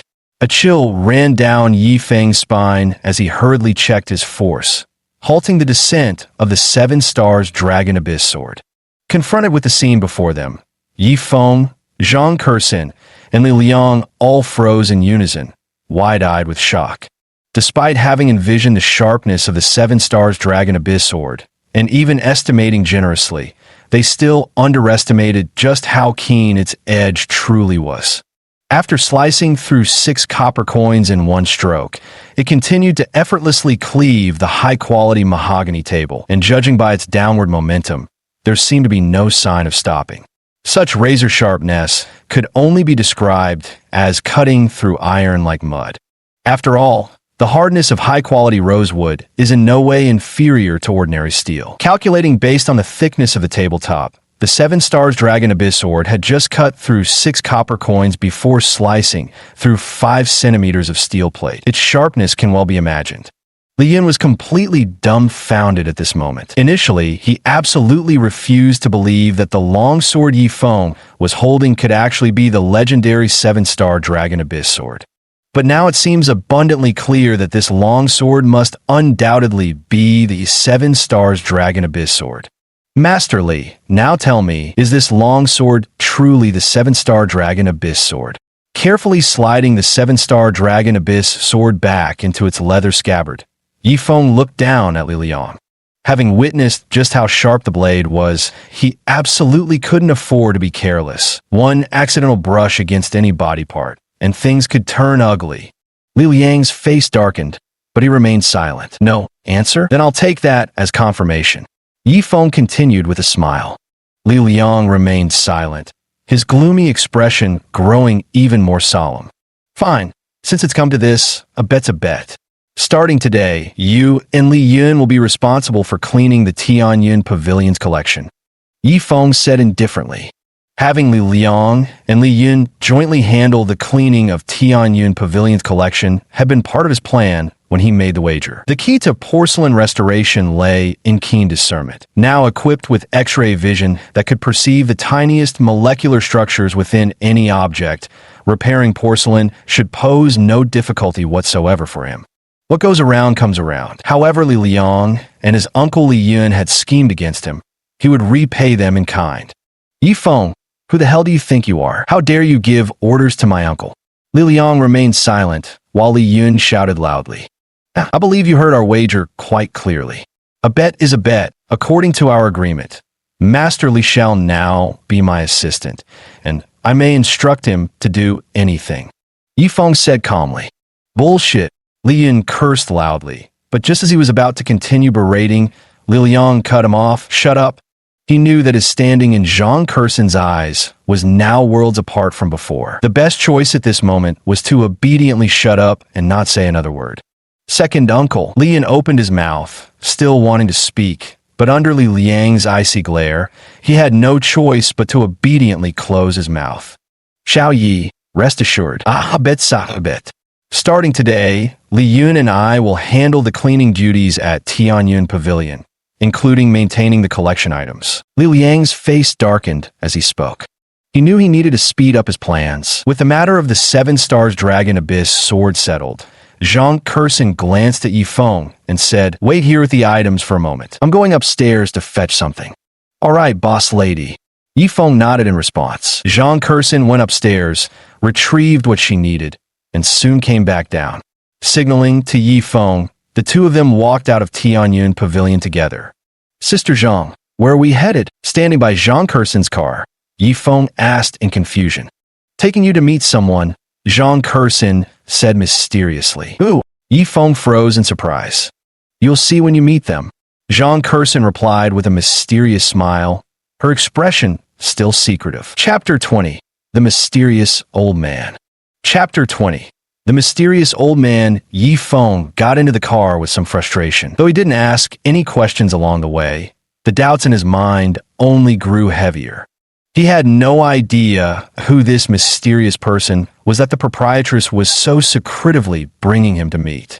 The car slowly drove along the bustling streets for over half an hour before finally coming to a gentle stop at the entrance of the military district residential compound.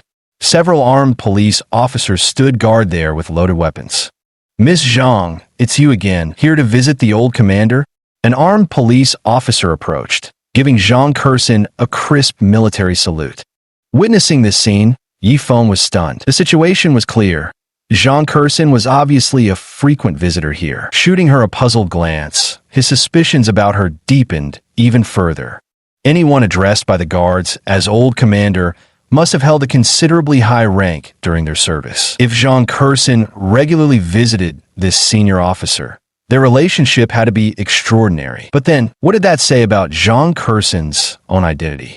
It definitely wasn't simple either. Deep in his heart, Yifeng had a vague feeling that the proprietress Zhang Curson, despite being one of the 4 great beauties of Pingchuan, never suffered harassment or persistent advances from any frivolous rich playboys. This was undoubtedly closely tied to her special status. "Yes, I'm going to visit Grandpa Sunday. This is my friend who has a keen eye for antiques. Since Grandpa's son enjoys collecting, I brought him along to broaden his horizons." Zhang Curson gestured toward Yifeng in the passenger seat as she spoke with a smile. "Miss Zhang, please." After signaling the guard at the gate to raise the barrier, the armed police officer saluted her again with perfect military form. At the residential compound of the City Military Command, after Zhang Curson drove in, Yifeng could no longer hold back his curiosity and asked again, "Sister Zhang, who exactly are you taking me to see this time?" "We'll be there soon. You'll find out in a moment," Zhang Curson replied cheerfully. "Sister Zhang, just tell me now. I'm a timid person.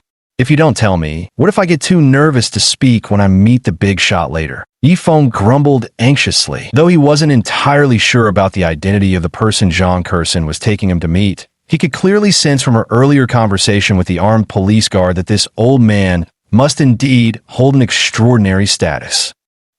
Zhang Curson couldn't help but burst out laughing at Yifeng's innocent expression. "Seriously?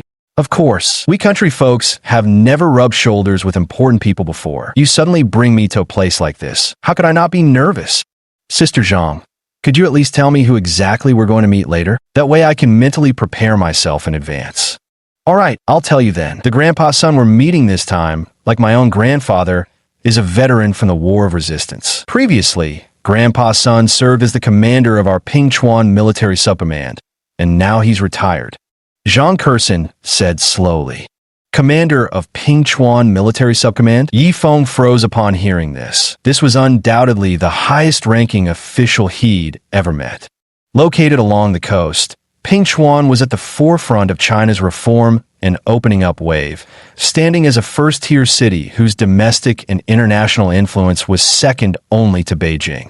It can be said that the commander of the Pingchuan City Military Subdistrict holds a status equivalent to that of a provincial military district commander elsewhere. If transferred to civilian administration, this position would correspond to the role of a provincial party secretary. All right, don't just stand there dumbfounded. Grandpa Sun is a passionate collector and ranks among the top experts in the nation's antique circle, particularly specializing in jade artifacts. He's literally one of China's handful of premier authorities. Moreover, Grandpa Sun is also a master at gemstone gambling. I brought you here this time for two reasons. First, to show him the 7-star Dragon Abyss sword, and second, to introduce you to him so you can seize this opportunity to broaden your horizons. Zhang Curson said with a radiant smile. Gambling on stones? When he heard these two words, Yifeng's heartbeat accelerated uncontrollably. Ever since gaining the supernatural ability to see through objects with his eyes, the first thing he thought of was gambling on stones. For him, using his X-ray vision to bet on raw jade was undoubtedly one of the fastest ways to make money. However, he currently knew nothing about the knowledge of gambling on stones. Taking this opportunity to properly learn about it would allow him to have a good explanation later when he struck it rich while stone gambling. Sister Zhang, is Grandpa Sun easy to approach? In Yifeng's impression, experts in this circle were all quite arrogant and difficult to approach. Coupled with Grandpa Sun's special status, Yifeng imagined it would be even harder to get close to him. Giggle. So that's what you've been worried about all this time? Don't worry, Grandpa Sun is very kind and doesn't put on any airs at all. Hearing this, Yifeng felt the weight temporarily lift from his anxious heart. In front of a standalone 3-story villa, Zhang Curson's car came to a stop at the gate. She pulled out her phone and made a call, which was answered swiftly. Moments later, the courtyard gates slowly swung open, and Zhang Curson drove inside. Curson, it's been nearly half a month since I last saw you, young lady. As soon as the car was parked and Yifeng and Zhang Curson stepped out, an elderly man's voice greeted them. Yifeng looked up to see a gentleman in his 70s slowly approaching from the villa's entrance. The old man walked with steady, vigorous strides, his sturdy frame exuding vitality. His deeply wrinkled face was wreathed in smiles, radiating an aura of serene benevolence. Grandpa Sun, I came to visit you just like I said. Zhang Curson walked over and linked arms with the old man, then turned to Yifeng. Grandpa Sun, this is the Yifeng I mentioned on the phone. He has remarkable insight into antiques. That Qixing Longyuan sword was something he identified from a rusty, dilapidated bronze longsword. Greetings, Grandpa Sunday. Yifeng hurriedly offered his respects. You're Yifeng. Grandpa Sun froze upon seeing Yifeng's features, his heart inexplicably trembling. Even his fingers visibly shook with emotion. The resemblance, it's uncanny. Baffled by Grandpa Sun's reaction, Yifeng nodded. Yes, I'm Yifeng. What a remarkable young man. The younger generation is indeed formidable. After a brief moment of astonishment, the old man quickly regained his composure. Turning to Yifeng with a smile, he scrutinized him meaningfully before shifting his gaze back to Zhang Curson. Let's go inside and chat. I can't wait to see the legendary 7-star Dragon Abyss sword with my own eyes. Grandpa Sun, I knew it. You weren't in such a hurry to come out because you hadn't seen me for a long time. It was all for that 7-star Dragon Abyss sword. Zhang Curson pouted her lips in annoyance, a sight so vastly different from her usual strong woman demeanor that it would be downright unbelievable if one hadn't witnessed it firsthand. You little rascal. Grandpa Sun affectionately patted Zhang Curson's forehead before letting her loop her arm through his. The trio entered, 2 leading at the front while 1 followed behind. As they stepped into the villa, Yifeng was immediately captivated by its interior decoration, a uniform set of rosewood furniture arranged in classical styling that exuded antiquity and a strong scholarly air. Compared to typical opulent embellishments, the villa's minimalistic decor seemed austere at first glance. Yet this very simplicity radiated an understated elegance from every corner. The room housed numerous antiquities, porcelain pieces, calligraphy works, and paintings among them, making it abundantly clear that this Grandpa Sun was indeed an avid collector of aged treasures. Old man, is that Curson coming? Inside the villa, as soon as a few people settled onto the sofa, an elderly woman descended from upstairs. Granny Lu, it's been a while. Have you missed me? Zhang Curson blinked playfully for once. Of course, I've been missing you to death, child. Granny Lu chuckled warmly before noticing the young man sitting nearby. And who might this young fellow be? Hello, Granny Lu. I'm Yifeng. an appraiser at Sister Zhang's antique shop. Yifeng hastily stood up to introduce himself. Sit, sit, sit. Granny Lu immediately gestured enthusiastically, repeating the word sit 3 times. After approaching, she even picked up her reading glasses from the table, put them on, and scrutinized Yifeng closely once more. Once she got a clear look at Yifeng's appearance, Granny Lu displayed the same expression as Grandpa Sun had earlier, her face filled with excitement and astonishment, her fingers trembling slightly. After a long while, Granny Lu finally composed herself and spoke with a warm smile. "Young man, you don't look older than your early 20s, do you?" "Just turned 25 this year," Yifeng replied. "Excellent, excellent. To become an appraiser at such a young age is truly remarkable." Granny Lu smiled, her sparkling eyes darting back and forth between Zhang Kershin and Yifeng. Given her understanding of Zhang Kershin, the girl would absolutely never bring a guy home normally. Though he was supposedly an appraiser, Granny Lu sensed there must be more to the story. Hee, Granny Lu, you wouldn't believe it. Yifeng's eye for antiques is incredible. He even spotted things that Master Lu from Purple Bamboo Pavilion missed. Zhang Kershin said cheerfully. Master Lu from Purple Bamboo Pavilion?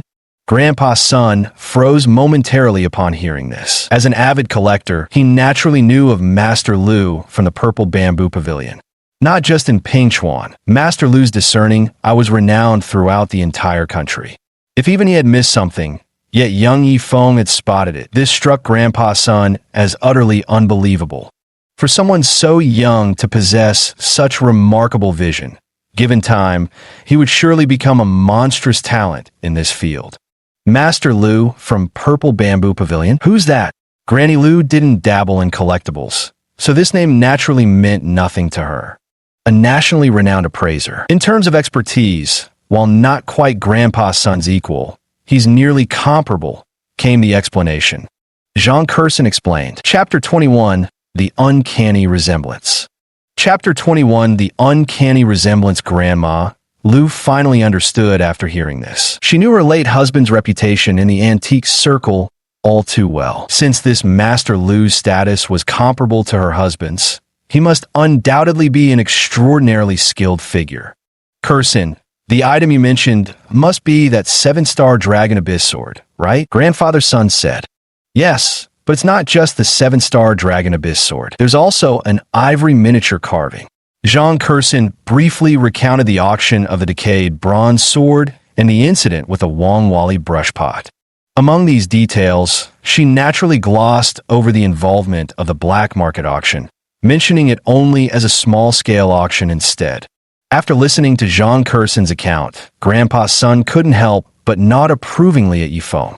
Yet, judging by what Zhang Kershin had just described, even if he had been present at the time, he might not have discerned the secrets hidden within the corroded bronze sword and the rosewood brushpot. Such keen perception was truly remarkable. Kershin, Xiao Yi, hurry and bring out the Qixing Long Yuan sword for Grandpa Sun to see. Grandpa Sun urged impatiently. In truth, from the moment he had first laid eyes on Zhang Kershin, he had been eager to catch a glimpse of the legendary Qixing Long Yuan sword. Now, he could no longer hold back.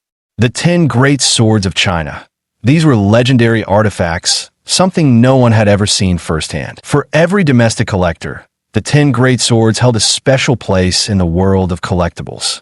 Yifeng unwrapped the long cylindrical package he was carrying and pulled out the 7 stars and Dragon Abyss sword, sheathed in its plain leather scabbard. The moment Yifeng revealed the sword, Grandpa Sun didn't react with disdain at its rather humble leather sheath. Instead, his gaze fixed intently on the hilt, lost in thought. The hilt naturally exuded an air of ancient nobility, and at a glance, it seemed to carry the weight of history itself, a sense of age and timelessness. Xiao Yi, let me take a look at that thing. Old man Sun waved at Yifeng. Hearing this, Yifeng handed over the 7-star Dragon Abyss sword in his hand.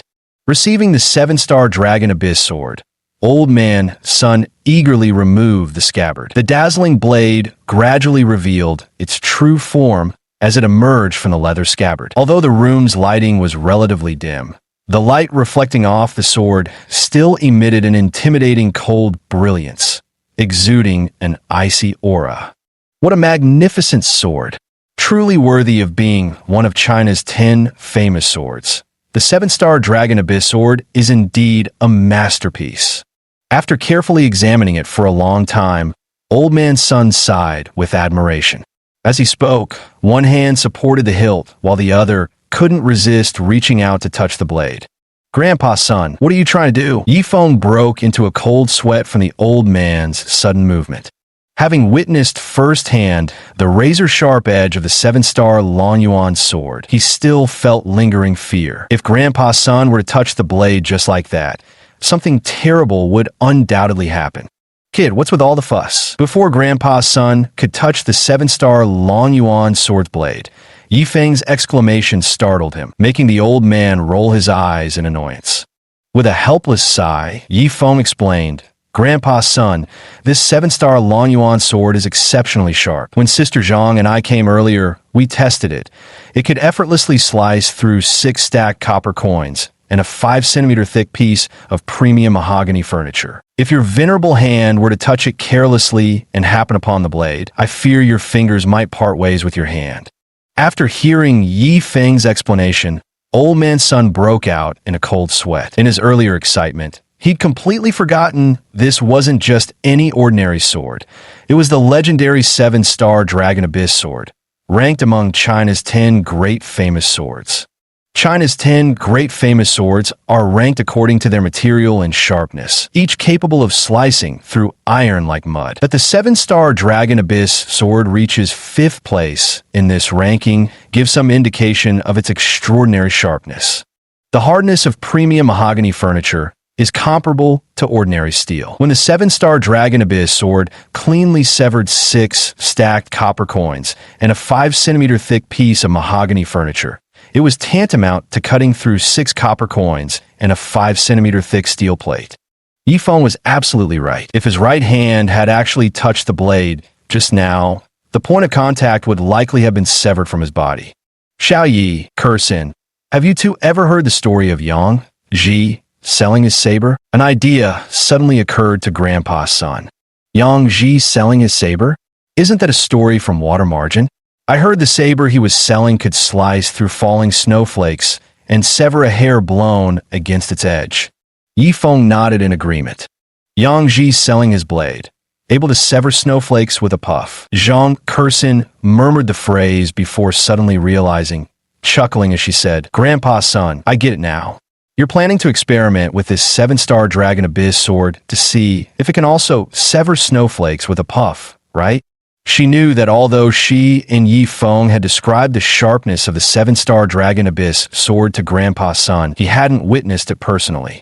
Grandpa Sun wanted to conduct the test himself. "Haha, you're the one who understands Grandpa best, far better than that nephew Ji Feng." Grandpa Sun laughed heartily.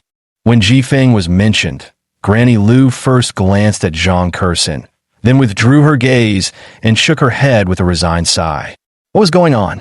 After gaining the supernatural ability of his eyes, Yi Feng's vision had become exceptionally sharp. He clearly noticed Granny Lu's reaction just now. Though he didn't know exactly what relationship existed between Zhang Kersin and the Ji Feng Grandpa Sun mentioned, Granny Lu's expression and tone made him sense that their past connection must have been extraordinary. A trace of disappointment flashed through his heart, but he quickly regained composure. After all, whatever happened between them was all in the past. Turning to look at Zhang Kersin again, Yi Feng grew even more determined in his heart's desire. In this lifetime, he must marry the boss lady and make her his wife. He knew there was still a considerable gap between himself and Zhang Kersin, but the supernatural ability of his eyes filled him with absolute confidence. Given time, the day would surely come when he'd soar like a dragon in the sky. Grandpa Sun rubbed his barely 1-centimeter short hair and turned his gaze to Zhang Kersin with a pleading look. "Kersin, what do you think?" "Grandpa Sun, I know exactly what you want. Some hair." Zhang Kersin gently swept her beautiful locks to one side and deftly plucked a single jet black strand from her head. Her neck was pale and delicate, adorned with a platinum necklace that made her appear even more enchantingly lovely. Grandpa Sun took hold of the hair and slowly released it toward the blade's edge. Zhang Kersin's long tresses drifted downward at free fall speed, gently settling upon the sword's sharp edge. At that moment, everyone held their breath, focusing every ounce of their attention. The long hair fluttered down onto the blade, then cleanly severed, splitting into two halves. Though Yi Feng and Zhang Kursin had long witnessed the sharpness of the Seven Stars Long Yuan sword, seeing the legendary, hair-splitting, snow-cleaving feat in person still left them profoundly awestruck. The ability to cleave copper coins and mahogany furniture differs entirely from the concept of hair naturally falling onto a blade and being effortlessly sliced in two. In other words, some blades may indeed achieve iron cleaving like mud, but attaining the hair-splitting, snow-cleaving standard remains extraordinarily difficult. What a splendid sword, truly worthy of the reputation of the seven-star dragon Abyss Sword, Grandpa Sun remarked with deep emotion. Having said that, he actually stood up while cradling the seven-star dragon Abyss Sword and walked straight to the side. Kursin, Xiaoya, you two stay seated here. I'm going to the study to examine this properly. Don't leave tonight. Stay for dinner. Midway, as if remembering something, Grandpa Sun turned back to glance at Zhang Kursin and Yi Feng before speaking. Grandpa Sun turned around again and disappeared around the corner, followed by the sound of a door closing. Xiaoyi, your Grandpa Sun just has this one little hobby. When he sees something good, he loses all sense of time. Don't take it personally, Granny Lu said somewhat helplessly about her husband's behavior. Exactly. Last time I brought something over, Grandpa Sun took one look and immediately carried it off to his study, leaving me all alone in the living room. Zhang Kursin chimed in. Granny Lu, it's quite all right. Everyone has their hobbies and pursuits. What's life for otherwise? Yi Feng said with a smile.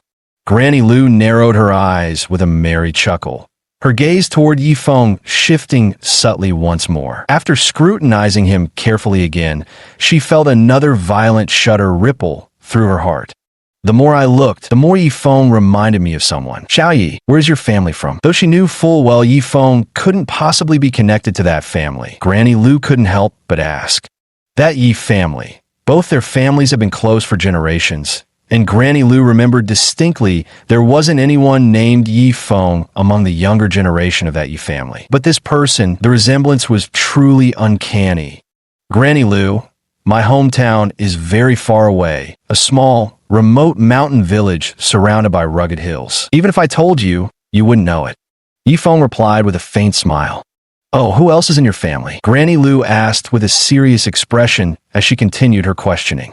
Zhang Kursin glanced at Granny Lu somewhat puzzled, unsure why she had suddenly started asking Yi Feng about these things. Could it be? Recalling the way the elderly woman had looked at her and Yi Feng earlier, Zhang Kursin felt a faint blush rise to her cheeks. Not many others, just my parents and me, the three of us, Yi Feng replied. What about grandparents? I don't know. Since I could remember, I've had no impression of them. I've asked my parents, but they always seem reluctant to say much. Yi Feng said helplessly. In fact, it wasn't just his paternal grandparents, his maternal grandparents too. From the earliest he could recall, he'd never had the slightest impression of them. Granny Lu's heart stirred as she pressed further. Xiaoyi, what are your parents' names? Hearing this, Zhang Kursin seemed to realize something was amiss. Could it be that Granny Lu's inquiries about Yi Feng's family weren't related to matters between her and Yi Feng, but had some other purpose?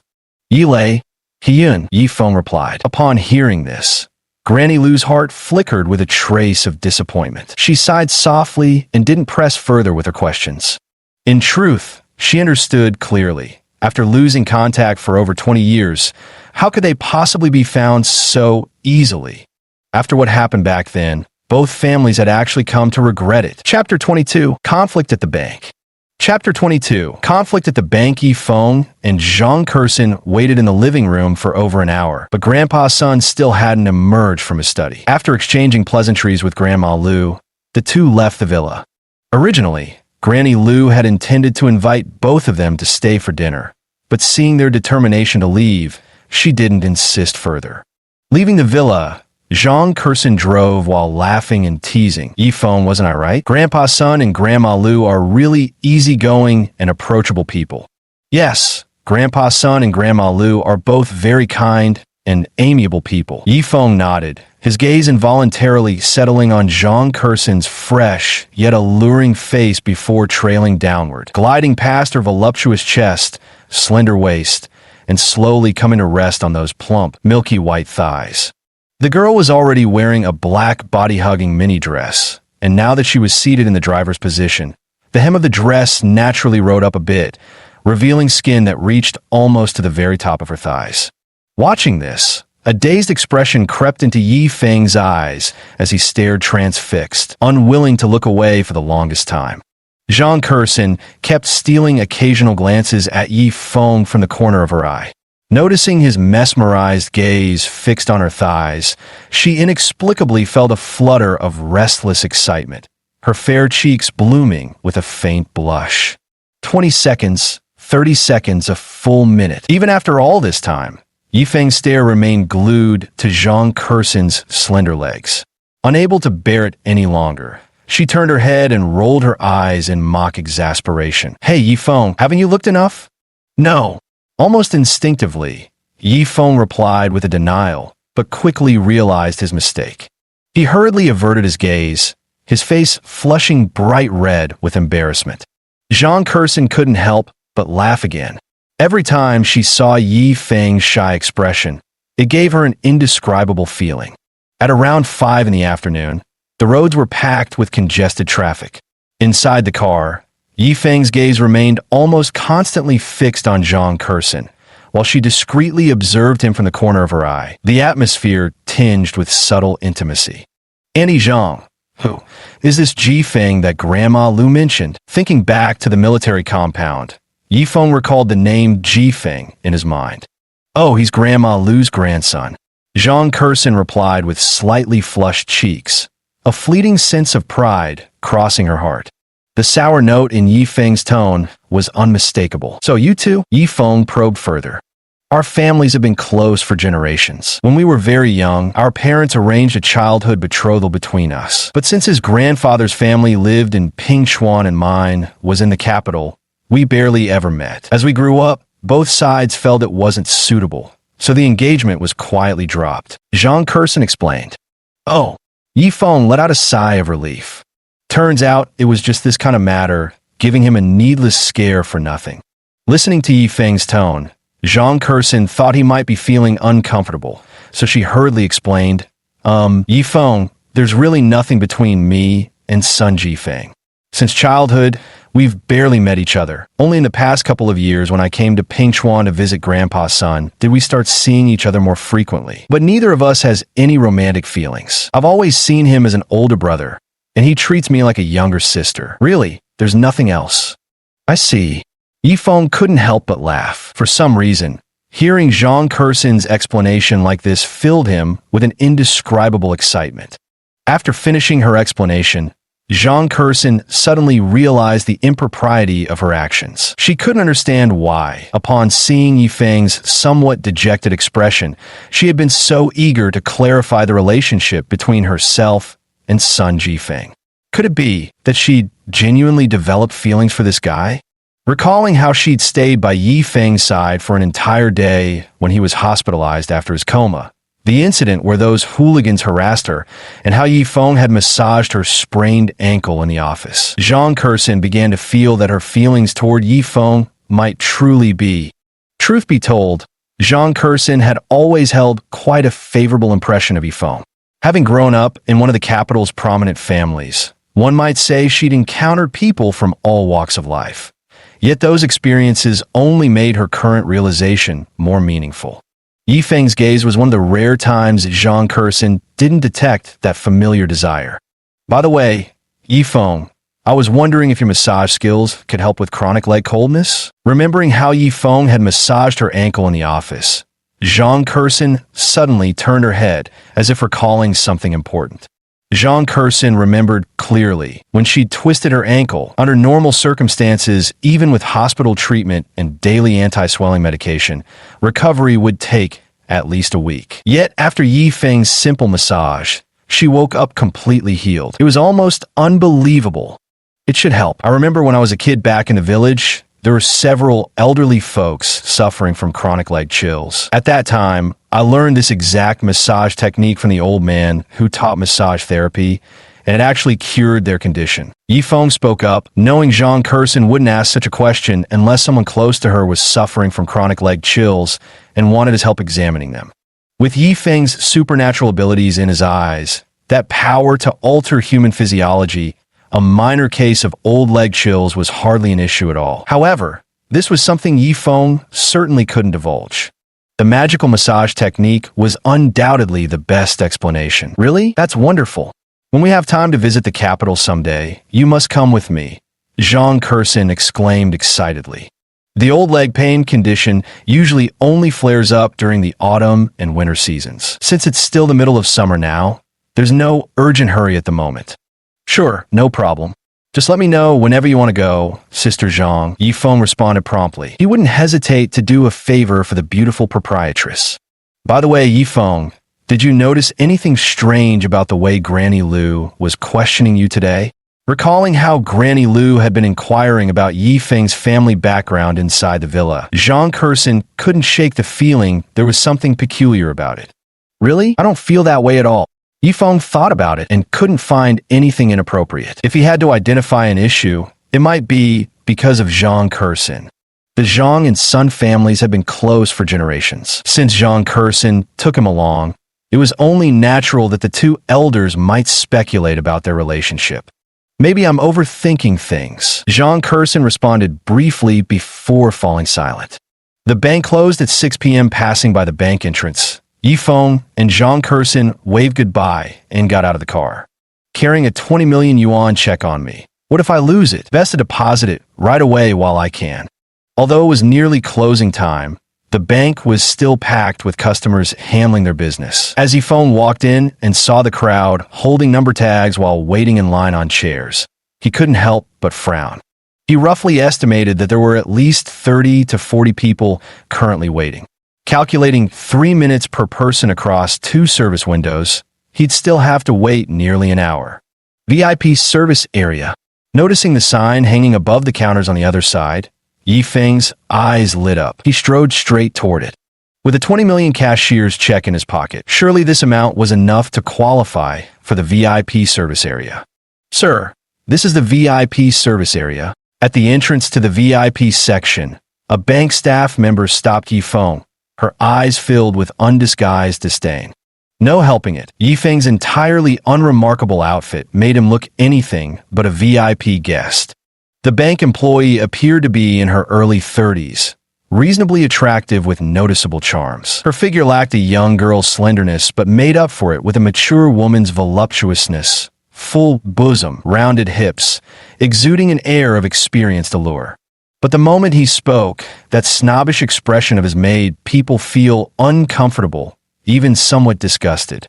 I know, nodded Yifeng as he bypassed the bank staff member and continued walking inside. The sign was right there in bold letters. It wasn't like he was illiterate. Of course he knew this was the VIP service area. Sir, this is the VIP service area. The bank staff member blocked Yifeng's path again, repeating the same words as before. I said I know. There's such big letters written right there. You think I'm illiterate? Having been stopped twice in a row by this bank employee, Yifeng was growing annoyed. Could this guy actually be a VIP client? The bank teller wavered upon seeing Yifeng's attitude. After all, these days there were plenty of wolves in sheep's clothing. Hadn't everyone seen those sanitation workers who drove BMWs and Mercedes to sweep the streets? Sir, may I see your VIP card? The bank employee clasped his hands politely at his waist, offering an ingratiating smile with utmost deference. Through the gap in the collar, the faint curve of a line could be glimpsed. VIP card? Don't have one, Yifeng replied offhandedly. Not right now, but that's exactly where I'm heading to get one sorted. No card? Then what business do you have waltzing into the VIP service area? Scoot, go queue up with the regular folk where you belong. Putting green onions up a pig's nose. Think you're an elephant? The bank staff member's temper flared instantly upon hearing Yifeng didn't have a VIP card, his tone growing even more disdainful. Chapter 23. Snobbish Eyes Judge Worth. Chapter 23. Looking down on others like a dog. Hey, I'm talking to you, Mississippi. What kind of attitude is this? Is this the kind of professionalism we can expect from your bank staff? And you call yourself one of China's big four state-owned banks. Yifeng's heart burned with rage as well. He had always despised those arrogant staff members who looked down on others. Manners? What does a country bumpkin like you know about manners? This is just how I am. What are you going to do about it? If you're not a VIP client, you should wait in line at the regular counter instead of pretending to be someone important in the VIP section. The bank staff member's words grew even more cutting. Oh, and what if I insist on using the VIP services today? Yifeng arched an eyebrow, meeting the challenge head on. Go ahead and try if you dare. If you keep loitering here without leaving, I'll have security throw you out. The staff member continued, his face still dripping with disdain. Oomph. Yifeng snorted coldly. May I ask what the requirements are for obtaining a VIP card here? So it's just a measly VIP card? I'll get one right now. Let's see if your mouth stays this sharp later. What are the standards? Even the lowest tier gold card requires a one-time deposit of over 500,000 yuan to apply. As for the highest tier diamond card, you need a deposit of over 10 million yuan to be eligible. The bank staff member looked at Yifeng with a look of undisguised disdain. In her eyes, forget about the highest tier diamond VIP card. Yifeng probably couldn't even afford the most basic gold card. 10 million, top tier diamond VIP card. Yifeng repeated calmly under his breath. Once again, he stepped around the obstructive bank employee and continued walking toward the VIP service area. He had long been displeased with the staff member's attitude. It was clear prejudice against someone they perceived as beneath them. The most prestigious diamond card is only worth 10 million at most, and here I am, with a 20 million cashier's check in my pocket. Screw you. Security, come quick, there's trouble. The bank employee never expected Yifeng to bypass her again and head straight for the VIP area, immediately roaring in frustration. Even as she screamed, she rushed over and blocked Yifeng's path once more. Her high heels made her shapely legs and hips sway in chaotic motion. Yifeng couldn't help but admire the woman. She could move so swiftly in those towering high heels. If she hadn't been working at the bank, she might have made a great runner, perhaps even become the next Yao Xiang. The bank security guards acted quickly. From the moment the staff member called for assistance to the arrival of two guards, only a brief moment had passed. What's going on here? The two security guards positioned themselves on either side of the bank employee, eyeing Yifeng with vigilant suspicion. Some troublemaking idiot trying to do business in the VIP area without a VIP card. Before Yifeng could respond, the bank staff member spoke directly. What troublemaker? Miss Tao, you go about your business. We'll handle this fellow. One of the two security guards swore with conviction, pounding his chest as he spoke, a typical bootlicker through and through. To tell the truth, this woman surnamed Tao was rather influential in the bank. Using her looks, she'd grown dangerously close, even intimate, with one of the bank's deputy managers. Naturally, junior staff like these security guards would grovel before her, not daring to provoke offense. All right, I'll leave this to you then. I've got some other matters to attend to. The woman surnamed Tao replied coldly, then turned on her 10-centimeter heels and sashayed away with exaggerated hip movements. The momentum of her towering heels made her hips sway rhythmically from side to side. Her shapely legs rubbed tightly together with each step, captivating the security guard's gaze until her figure had long disappeared from view. Hey, I say, have you two had enough of staring? Yifeng waved his hands in front of the two security guards' eyes and said lightly. The two security guards immediately snapped back to reality, shaking off their previously dazed expressions as they glared fiercely at Yifeng. Kid, if you know what's good for you, get the hell out right now, or we'll throw you out ourselves, they snarled. Oh, I'd love to see how exactly you plan to throw me out. Yifeng's tone was soft, yet it carried an undeniable authority. He hadn't noticed it himself, but ever since his eyes gained their unnatural ability, his entire demeanor had been subtly transforming. Young man, looks like you won't shed tears until you see the coffin. The two security guards snorted coldly, clenching their fists with a clear threat of violence if negotiations broke down. The altercation between Yi Feng and the woman surnamed Tao had long since drawn attention from others in the bank. Since banks are public spaces, such disputes create extremely negative impressions. So news of the incident quickly reached today's duty manager. Today's duty manager was Su Tai. By the time he arrived from his office to the lobby, Yi Feng was still arguing with the two bank security guards. "Sir, I'm Su Tai, today's duty manager. May I ask what seems to be the problem here? You could talk to me if there's any issue." Su Tai walked over, smiling warmly as he addressed Yi Feng, displaying none of the usual bureaucratic airs, utterly approachable. The higher-ups are easy to deal with. It's the underlings that cause trouble. Meeting Su Tai, Yi Feng once again vividly grasped the meaning of this saying. Take the current situation. That female employee surnamed Tao earlier, along with these two junior security guards, all of them wore that same disdainful, look down on others expression. In contrast, the duty manager here was polite and kind in both attitude and tone. "Manager Su, here's what happened. I came to the VIP section to handle some business, but was stopped by your bank staff. Then they called security, threatening to throw me out." Yi Feng recounted the situation truthfully.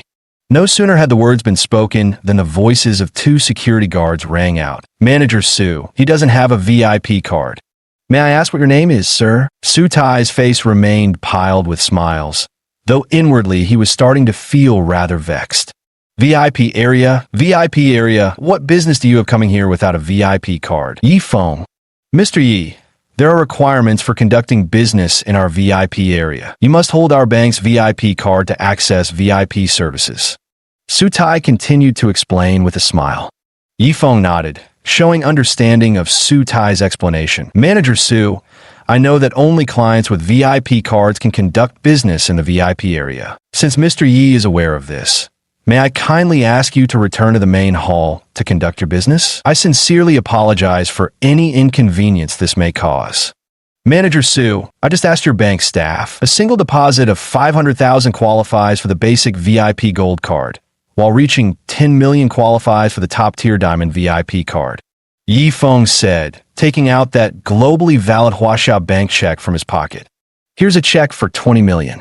I plan to deposit 10 million into my account and transfer the remaining 10 million to another account. I wonder if this qualifies me to conduct business in the VIP area inside."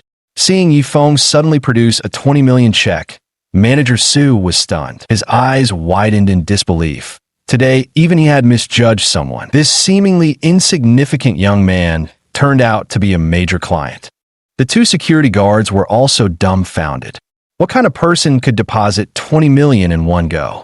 Although people like Ping Chuan weren't uncommon and couldn't be considered remarkable figures, these two small security guards absolutely couldn't afford to provoke him. Now, they were feeling a twinge of regret. Getting into a conflict with such a major client might very well cost them their jobs. In today's world, three-legged toads are rare, but two-legged security guards are a dime a dozen. Manager Su, facing the dazed Su Tai, Yi Feng waved the check before his eyes. Ahem.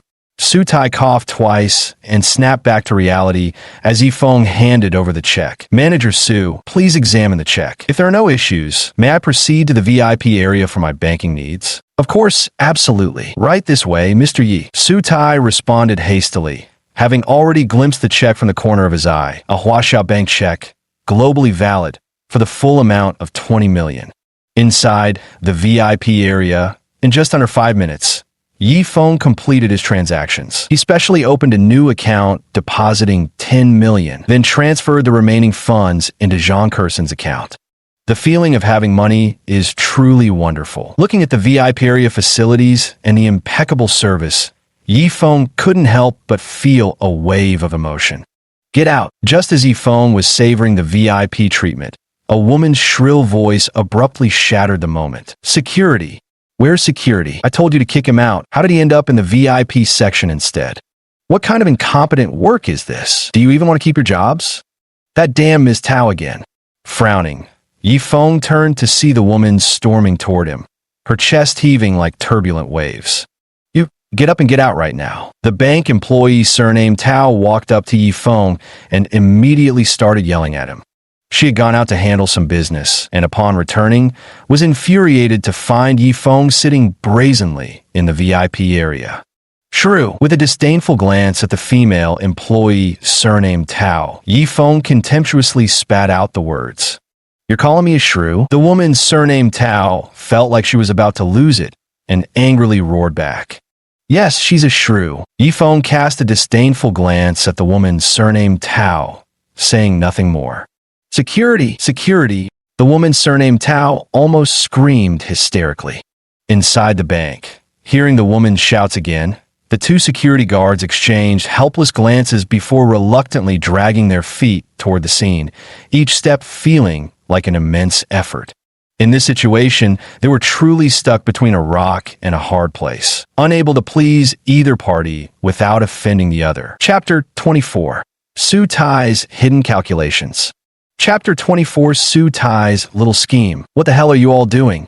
I told you to throw that guy out. But instead of being ejected, he somehow ended up in the VIP section. As the two security guards approached, the woman surnamed Tao snapped irritably. "This!" The two security guards exchanged glances, gaping at each other in stunned silence. The woman surnamed Tao had an ambiguous relationship with the deputy bank director. If they didn't follow her instructions, they'd likely lose their jobs on the spot. On the flip side, they didn't have the guts to kick Yifeng out of the VIP room either. With a $20 million check, he was now the bank's top-tier diamond VIP client. If they dared to evict such a customer from the VIP lounge, they'd be out of a job on the spot. "I'd really like to see if you can actually drive me out of here today."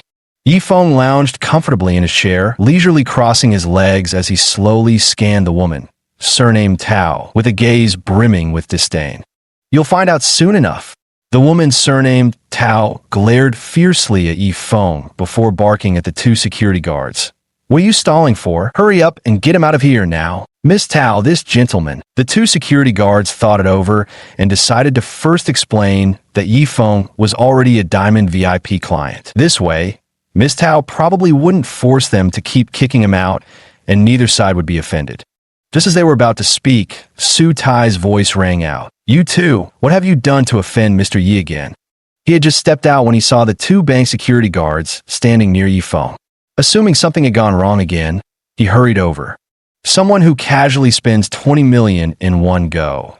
Such a client would be considered a top-tier customer even at the 4 major state-owned banks. Landing a steady client like this would be a huge boost to his performance and could serve as valuable capital for future promotions. "Mr. Yi, I sincerely apologize." Su Tai approached and offered his apologies to Yifeng first. "Manager Su, your bank staff are truly impressive. So quick to call security on people." Yifeng nodded slightly, offering a faint smile in response. Originally, he hadn't planned to make an issue of being stopped earlier by the woman surnamed Tao. But now, since she was picking another fight, he might as well use this opportunity to teach her a lesson. The woman surnamed Tao was momentarily stunned in a rather foolish manner. She couldn't comprehend why Su Tai would display such deference towards Yifeng, acting so timid and fearful. After much deliberation, the woman surnamed Tao attributed all this to Su Tai's timid nature. After all, in the bank, Su Tai and a few other managers took turns on duty, and sometimes conflict would arise. Every time, Su Tai resolved them with a rather weak and compliant attitude. "Su, Manager Su, it was Miss Tao who asked us to come." Yifeng's words made the two security guards shudder with fear. They hurriedly explained that Miss Tao had sent them, stumbling over their words in their nervousness. Yifeng didn't hold the earlier incident against them. Otherwise, they would have been packing their bags long ago. Su Tai slowly shifted his gaze to Tao Yingying.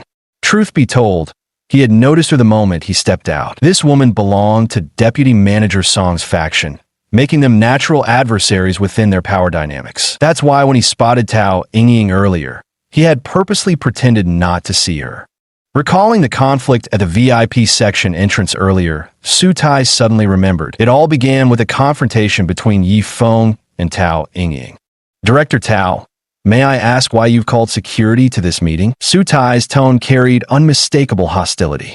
The two factions had never gotten along, so there was no need for courtesy in their exchanges. Moreover, Tao Yingying's ambiguous relationship with Vice President Song was an open secret in the bank, which further cemented Su Tai's extremely negative opinion of her. Most importantly, this incident also presented an opportunity for him. Offending a major client with $20 million in deposits would surely be something not even Deputy Manager Song could shield this woman from. What do you think you're doing? Manager Su, I truly don't understand how you perform your duties as the shift manager. How could you allow ordinary customers to conduct business in the VIP area? If this continues, what exactly makes the VIP area special anymore? Do you have any idea what consequences would follow if our privileged clients lose their sense of superiority here? Tao Yingying stood her ground, responding sharply without backing down. Although she was just an office director, while Su Tai was a business manager, making her 2 ranks lower in the hierarchy. Due to certain special connections, she had never regarded anyone in the bank as significant besides a few deputy presidents and the president himself. Nonsense. Do you even know Mr. Ye's status? If you provoke Mr. Yi, can you bear the responsibility? Su Tai sneered. What status? An ordinary client who doesn't even possess a VIP card. What status could he possibly have? I'd like to see what he can possibly do to me. Tao Yingying looked at Yi Feng with disdain, her tone full of arrogance. An ordinary client? If our bank's diamond tier VIP clients can be called ordinary, then I suppose none of the banks, including China's big 4 state-owned banks, have any real VIP clients at all. Su Tai said coldly. Su Tai was deeply displeased by Tao Yingying's overbearing attitude, yet at the same time, he couldn't help but feel a secret glee. If today's confrontation escalated, he was absolutely confident he could strip Tao Yingying of her position as office director. Offending a Diamond VIP client is no small matter. A Diamond VIP client? Tao Yingying froze, staring at Yi Feng with a puzzled expression. She remembered very clearly that when she had asked Yi Feng earlier, he had explicitly told her he didn't hold any VIP bank cards. How could he have become a Diamond VIP client in just over 10 minutes? This must be a joke. Miss Tao, my apologies, but I am now a Diamond VIP client of this bank. Yi Feng glanced at Tao Yingying with disdain as he spoke. From the very beginning, when Tao Yingying stopped Yi Feng at the VIP area entrance, he felt nothing but disgust for this woman. It wasn't because she barred him from entering the VIP section. It was her utterly detestable attitude that truly repelled him, with her unmistakable snobbishness and shameless preference for the rich over the poor. In fact, if Tao Yingying had spoken politely from the start, Yi Feng would have undoubtedly told her he intended to apply for a VIP card, and none of this trouble would have happened. What did you say? You're a Diamond VIP client of our bank. That's impossible. Absolutely impossible. The first thought that flashed through Tao Yingying's mind as she processed his claim was sheer disbelief. No matter how she looked at Yi Feng, she couldn't imagine him possessing even a fraction of the 10 million yuan required for that status. That outfit was downright cheap looking. Clearly some bargain bin street vendor special worth $80 at most. See clearly now. This is your bank's Diamond VIP card. I assume you at least recognize this. Yi Feng took out the freshly issued Diamond VIP card and waved it a few times in front of the other party. Tao Yingying was completely dumbstruck. As the office director of the bank, she was very familiar with VIP cards. There was no mistake. The card in Yi Feng's hand was indeed their bank's Diamond VIP card, valid nationwide. Manager Su, I'd really like to know, is this the kind of work attitude employees at your bank exhibit? I'm very disappointed. So, I'd like to withdraw all the money I just deposited here, Yi Feng said slowly, shifting his gaze to Su Tai. This time, he was determined to teach that woman surnamed Tao a lesson. A major client with 20 million yuan in deposits, Yi Feng was confident that even the 4 state-owned banks, despite their immense wealth and influence, would be absolutely reluctant to lose such a customer. Moreover, with the domestic stock market slump, slowing economic growth, and the aggressive competition from other commercial and regional banks, even the big 4 banks were facing liquidity challenges. If he used this 20 million yuan deposit as leverage, while it might not necessarily get Tao Yingying fired from the bank, removing her from her position as branch manager would undoubtedly be no problem. When Su Tai heard that Yi Feng intended to withdraw the 20 million he had just deposited, he was dumbfounded. He had thought landing such a big client today would be a merit for his future promotion. Who could have imagined that in such a short time, the client would demand to withdraw every last penny? Mr. Yi, I sincerely apologize for this matter and assure you it will be dealt with seriously. We will give you a satisfactory resolution. Su Tai responded with a respectful attitude, determined not to lose such a major client under any circumstances. How should we handle this? Yi Feng asked indifferently. I wonder what your thoughts are, Mr. Yi. Su Tai deftly tossed the question back to Yi Feng. As long as Yi Feng didn't insist on firing Tao Yingying, any other solution would be acceptable. Although Tao Yingying had an ambiguous relationship with Deputy Manager Song, the real authority in the bank lay with the top leader, President Yin Bo. Keeping such a person in the bank truly damages its reputation. However, outright firing her would seem too harsh. Manager Su, how about this? Earlier, I noticed you addressed her as Director Tao. What do you think? How can someone with such character be qualified as a director? Yi Feng didn't state it outright, but anyone with half a brain could read between his lines. Mr. Yi, rest assured, I will personally report this matter to the bank president. By your next visit, you'll receive a satisfactory resolution. Su Tai nodded in agreement. For him, this was a golden opportunity to take down Tao Yingying, one he absolutely couldn't afford to miss. Su Tai was confident that even with Vice President Song backing her, Tao Yingying's offense against a Diamond VIP client with 20 million in deposits wouldn't be taken lightly by the bank president. Moreover, considering the implicit conditions Yi Feng had hinted at, unless anything went wrong, the bank manager would certainly agree without a hitch. Chapter 25: Negotiations with the Thief Couple.